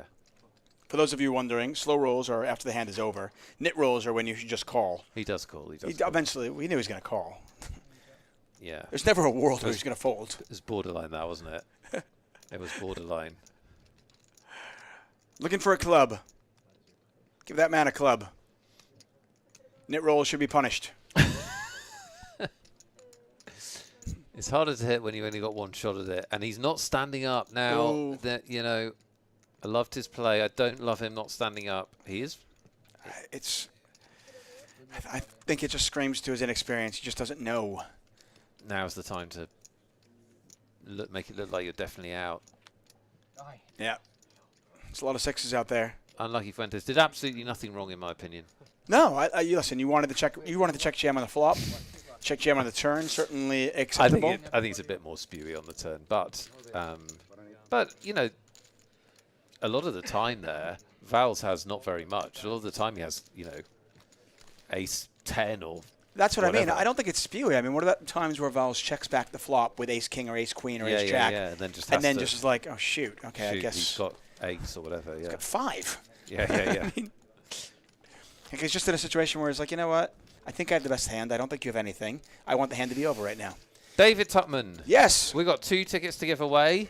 We need to get that done. We need to give the people what they want. Give the people what they want. Like, do they want these chips? Is that what they want? They want a satellite ticket. Some people have been watching all night and have not won one. It's time to make their dream come true. Taking a quick look at Val's stack there. Okay. Loads of chips. Soft focus. Art. It is art. It is art. Okay. Nick Walthall, don't look anymore.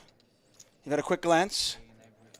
How many chips? Don't look anymore. How many chips are in Val's stack right now? I don't know. Well, that's the game.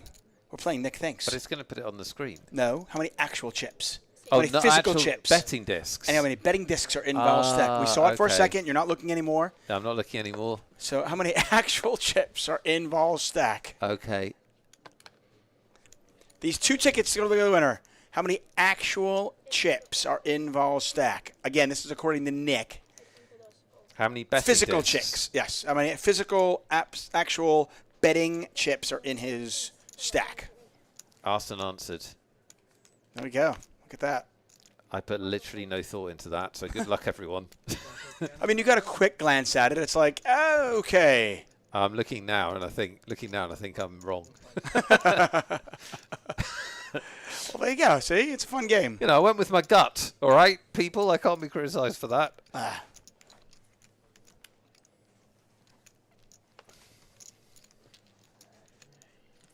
It's a question I probably could not have asked you if we had like 450 people, 500 people watching, but because our numbers are a little bit lower after dinner, I figured I could ask you this and not get everybody answering the same number.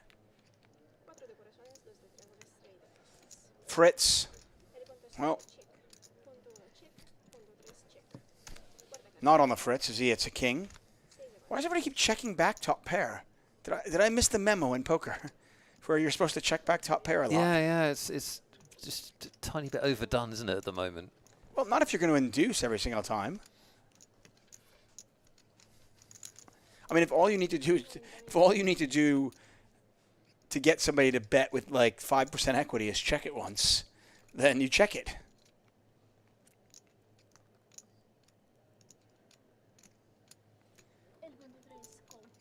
I brought this up, by the way, before, though. I feel like Antonio Esfandiari actually mentioned this once on a WSOP stream.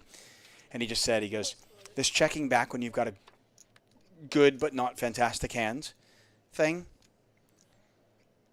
it does present some problems because the adjustment is very simple. When your opponents do bet, just check raise them. When they bet the flop, just check raise them because they have nothing so often. Because they check back when they have something. Good advice. That is good advice. Contest is closed.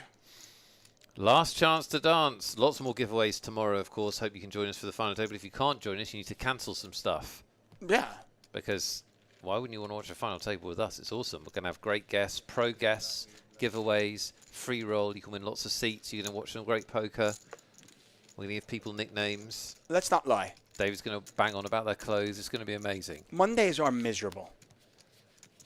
Okay? Whatever you have planned on a Monday is probably miserable. And I apologize for that. But it's Monday, right? So come join us and let us make your Monday magical. All the magic starts at 2:15 p.m. GMT time. People are still guessing. Guys, contest is closed. Daradani, I just said it.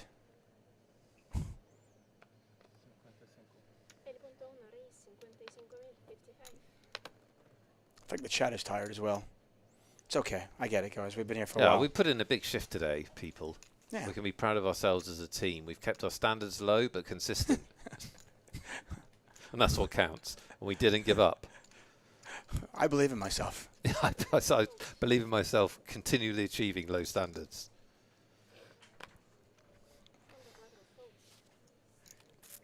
You got to hand it to Hawkins. Hawkins just does not slow down. He's just like, nah, I am not deterred. I believe. He's definitely got one speed. Now, it is a speed that you definitely want to watch. Yeah, he's... Like, we've been very grateful to him being on the stream because he's made it very entertaining. Yeah, no doubt about it. Hawkins trying to get a read on exactly how many chips Salvador has. Maybe get a read on the player's strength as well.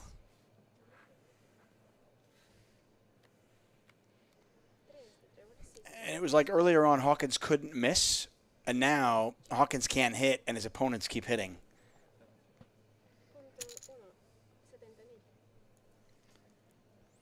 Are you jamming this for Salvador? What's the stacks? I mean, it's 70,000 to call, so once he calls, it's 280. He'll have 330 behind. Yeah, go on. Go on, get it in. Can't be wrong, can it? You got a top pair and a gut shot. I mean, even if you're up against aces here, you're not in bad shape. You're not in bad shape, and You're kind of happy to end the hand right now. How is it in the hand right now? You can, against this opponent, you can get called by worse, by the way. Yeah. Like he's not folding ace-5, probably, based on what we've seen. He's not folding fours. He's not folding fours, based on what we've seen. And also, I mean, what do you do on the turn when it's a king? Right, exactly. Yeah. An ace, a king, a queen, a jack. You just like, I think I love it. There you go. Boom. Salvador is all over it. Now, he's not going to get called, but I think he's more than happy to pick up this pot. And by the way, this is kind of why I liked Fuentes' shove. Again, trying not to be results-oriented. It's one of those things where, like, listen, sometimes your opponent's going to have nothing. I think it's absolutely fine. Most of the time, he has nothing there. or a hand he can't call with, right? Right. Hand he can't call with, and you've got equity. Like, it was fine. This one, I think, was obviously absolutely fine. Yeah.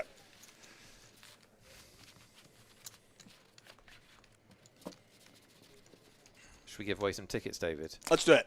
Let's do it. See if we get a shot of Val's stack. I asked you on the spot. You looked for about a second. You saw it was blurry. Then you looked away, and you just had to kind of guess, surmise. How many chips, physical chips, actual physical chips, are in Val's stack? We know he's got over 1 million, you know, in terms of... We do. But that doesn't mean anything. I'm talking about how many actual physical chips are in there in his stack. So I only got a quick look, and I'm assuming that he's stacking in 20-chip stacks like most people do, but it could have easily been slightly more. I wasn't 100% clear on that. I thought I saw about 6 or 7 stacks, so I added a few because there are a few odd ones. And the number of betting discs in his stack, when you asked me, was 165, David. There were 165 betting discs. That is amazing, because that is exactly right. I counted them. And hot damn. Spot on. Once again, Nick thinks right. Smashed it. Yep. You're welcome. If you guessed 165 or 166 or somewhere around there, you might have won. In actuality, let's see. That's a heck of a guess, by the way. Is it? Well, he's got four stacks of 20. I'm sorry, 8 stacks of 20. He's got another premium, by the way. Oh my gosh. He has run like the absolute sun since he came to this table. Unbelievable. Yeah, he's 8 stacks of 20, which is 160 then plus some. Okay. So he's got 165 right there, and then whatever he's playing with. So he's probably got like one. That might be my best Nick Thinks guess ever. I think he might have like 182 right now. Okay, I'll take it. He's literally got another premium with somebody all in. Ridiculous. Unreal. Yeah, he's just thinking, do I re-raise? Do I call? There's nothing I can do wrong here. I'll just move all in. No, he's just called. We'll announce the winners in just a second. Oh, wait. Hawkins has moved all in. Whoa! Holy crap. Hawkins is going to be bust. Well, do If we this know holds, that? We could have a double knockout here. This is a 2.5 million chip pot, David Tuckman.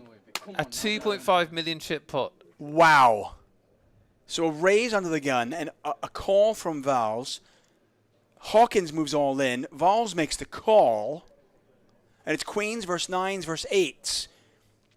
The main pot about 935,000. A side pot of 1.6 million. And Vals has everybody covered. Oh, Vols was 50-50, I think, between moving in or just flat calling, but then probably thought, well, maybe I get lucky because Hawkins is in the big blind and I've got him on tilt watch. Obviously, shoving the nines isn't terrible, but it's worked out terrible. Yeah, this is the times where both your opponents have ace king, you're loving it, but you're not loving it right now. I saw 2 10s there, and an ace. Okay, so far absolutely nothing. Vols could knock out 2 players and scoop 2.5 million. Running 10s would chop it up. Sets would chop it up. That would be amazing. That would be amazing. Always looking for the possibilities. Vals is going to have 3 million if this holds. Yeah, if this holds, he will have over 3 million chips. Unbelievable. And he seems like a good player, but a lot of these hands have just like played themselves. Okay, that's a good card for him. He's 90% to knock out 2 players and scoop 2.5 million, David. And knock out Hawkins, who apparently was 25% to make the final table. Does he hold? He does! He does. 5 of spades on the river. Wow! James Hawkins and Mr. Maison are both eliminated, and we have a 3 million chip man, the biggest pot of the night. 2.5 million. Queens versus nines versus eights, and the best hand holds. Incredible. Shout out to James Hawkins, who gave us a ton of entertainment. It really was super fun watching him. Shout out to Vals, who I'm just going to go to the feature table and rub, just to hope I get some of this. Because this is. So we thought Hawkins was on a sun run. This is a sun run. Yeah. Wow. And remember, it was the big hand that turned it all around. Vals had ace 8 versus Hawkins king 7. And Hawkins moved all in on the river, and it would have been for Val's tournament life, and Val had to make a call with just a pair of aces with an 8 kicker. Really just a bluff catcher. Made that huge call, and here you see it. He has parlayed that into a few more wins. He's eliminated pretty much everybody, and he's on 3 million chips, or 151 big blinds. We're down to 33 players. Amazing. What a hand. Yeah, that was phenomenal. Well, Vols has more chips in his stack now, but that's not the question we asked you. Your answer was 165. It was. Who won? Again, if you answered there, you won. Stinky hit it right on the spot. Nice. Stinky 1, 2, 3, 4, 5, 5 said 165. Well done. And Stinky. Laub 19 or Lube 19 said Lube. 167. Luby. Luby. Laub 19 said 167. I think his name's Lou. Congratulations to both of you. You each won a $33 satellite ticket. Well done. Well done. And those are our tickets for the night. We've got about, I don't know, maybe 7, 8 minutes left in our show, but it might take us 7 minutes just to get more players at this table.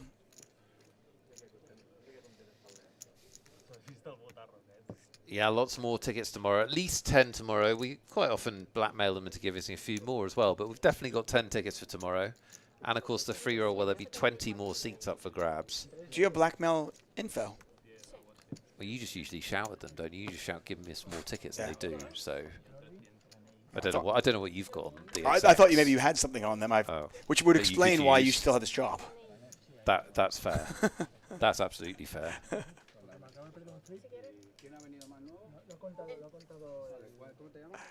Congratulations, Stinky, Lube19, and congratulations to all of you who have won a ticket today. If you didn't win a ticket today, don't worry. We're back at it tomorrow, 2:15 p.m. GMT time.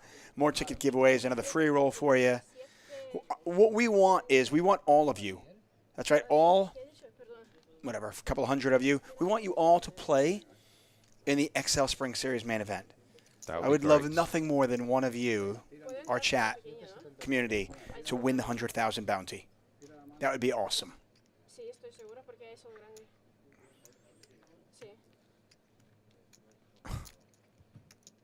What a hand.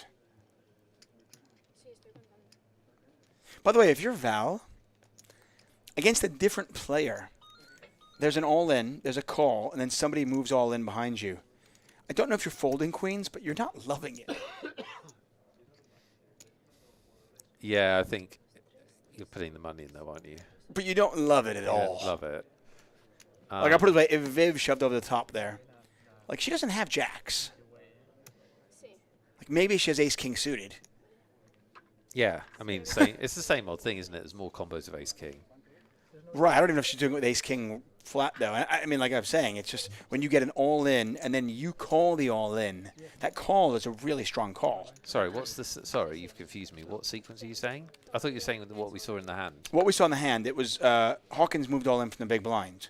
So there was an under-the-gun shove for 300,000 chips. Yeah. Then there was a call on the button. Yeah. Okay? And then the player in the big blinds puts themselves at risk by moving all in over the top. Well, yeah. That player has to have a very, very big hand. And I guess my point was, against Hawkins, obviously he's a very aggressive player, and he's going to do that a little lighter. But let's say it was Viv or somebody like that. Right.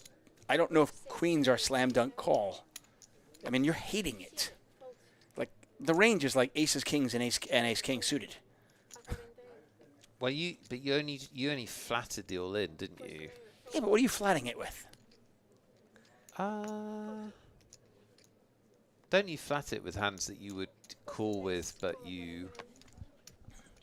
Yeah, I mean it's a flat, but I'm just saying like, what was the the player in the initial- big blind is moving all in after the top. It's not like I just don't think they're doing it like wide. Maybe she has jacks. No, of course they're not wide. No, but I'm just I can't be bothered to get into it. Just an interesting spot. I just, Yeah, obviously it's an interesting spot. against Hawkins, obviously it was a slam dunk call. I'm just saying, and I think he probably calls against anybody. You're just not loving life. Yeah. You realize there's a chance that you're behind. But it's just so exploitable if you fold. Like, you have to call, really, don't you? Because Right. otherwise somebody can, like... I guess. It's just, to me, it's one of those spots where it's like, yeah, it's so exploitable. But nobody's exploiting it, though. Yeah, also true. But yes, it is so exploitable.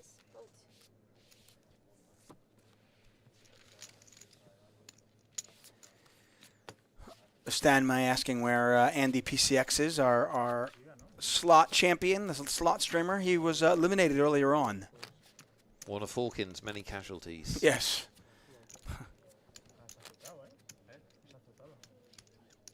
One of the dead left along the road from Hawkins. Afraid so.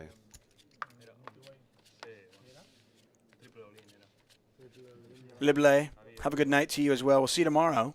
Make sure you join us on a Magic Monday. Marcos picked up ace-king suited. Players will go on a break in about 4 minutes, and when they do, we'll call it a night. But they'll continue on for 3 more levels.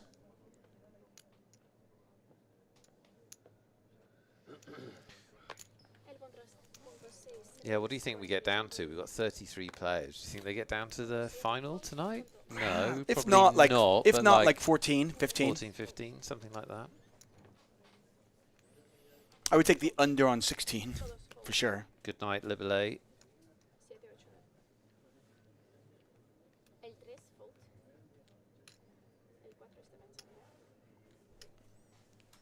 Wow, look at this. One more cooler, David Oh, Tuckman. my dear. One more cooler. But this one, in Morgo's favour, Morgo's had a frustrating time, was big stack when he came to this table, hasn't really had his run of things, but this is going to send him to our break on a good note. He just calls. Yeah, and against an under-the-gun open, I think I'm probably going to 3-bet that. I understand that it's sometimes you're just going to get the 3-bet and you're not going to get any action, but when somebody raises under the gun, they just more often than not they have a big hand. And I just don't want cards to come off that kill my action.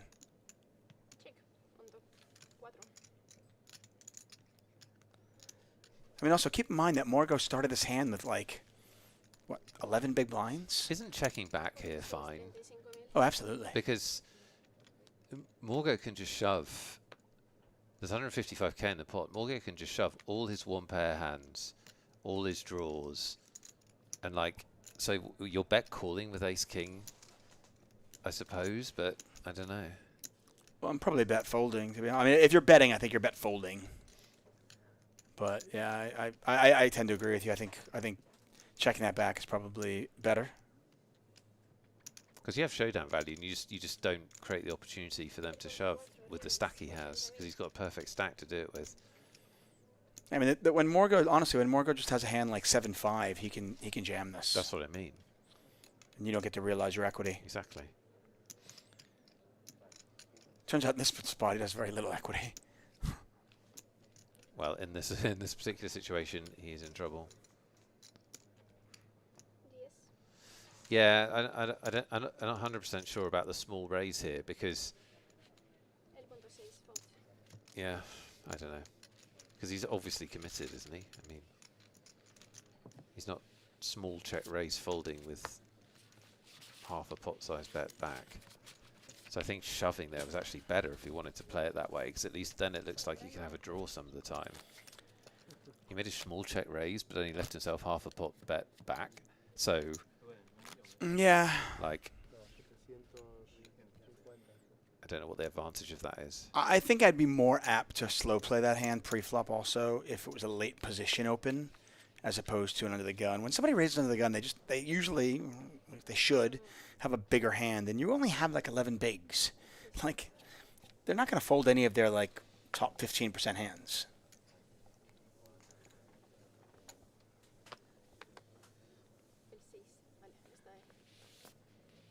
I think we're one or two hands away now, David Topman, from night time.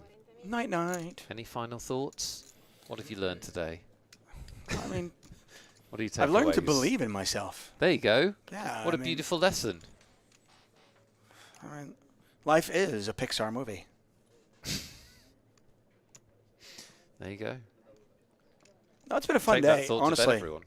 Between Hawkins and Viv's run, it's just been it's been a lot of fun. We've seen some great poker. Mm-hmm. I know that our chat is awesome. I feel like we put a little bit too much pressure on them the last 2 days, and they came through, and I think they felt that pressure today.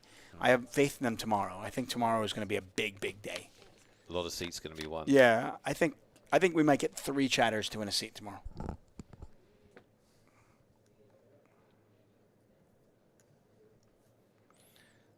Fritz has gone on a nice little run here. He's up over 1 million chips.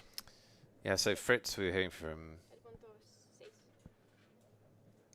Who was saying? Nick Eastwood? He was at the high roller final table. Oh. So we know he's a good player. He was short stacked when he came to this table, but... Yeah, he made a cagey check back with the king-queen on that king-high flop and got Hawkins to bite at it. And I think that was a matter of, knowing his opponent and knowing he would take a bite. But we're down to 26. I mean... Yeah, we are. They might get to 9. Yeah. You're welcome for the stream, Jamie. See you tomorrow. Once again, the XL Spring Series main event going on now. You can win your satellite ticket here on our show tomorrow. That is going to do it for us, it looks like. David Tupman, one more trailer. Just gets it in there under the wire. Boom! Yeah. That is going to do it for us, guys. For Ishti, for Viv, for Lucia, for that guy right there, and for Nick Wealthall, for everybody here in Barcelona, thanks so much for watching. I'm David Tuckman. We'll see you tomorrow. 2:15 p.m. GMT time. Magic Monday tomorrow.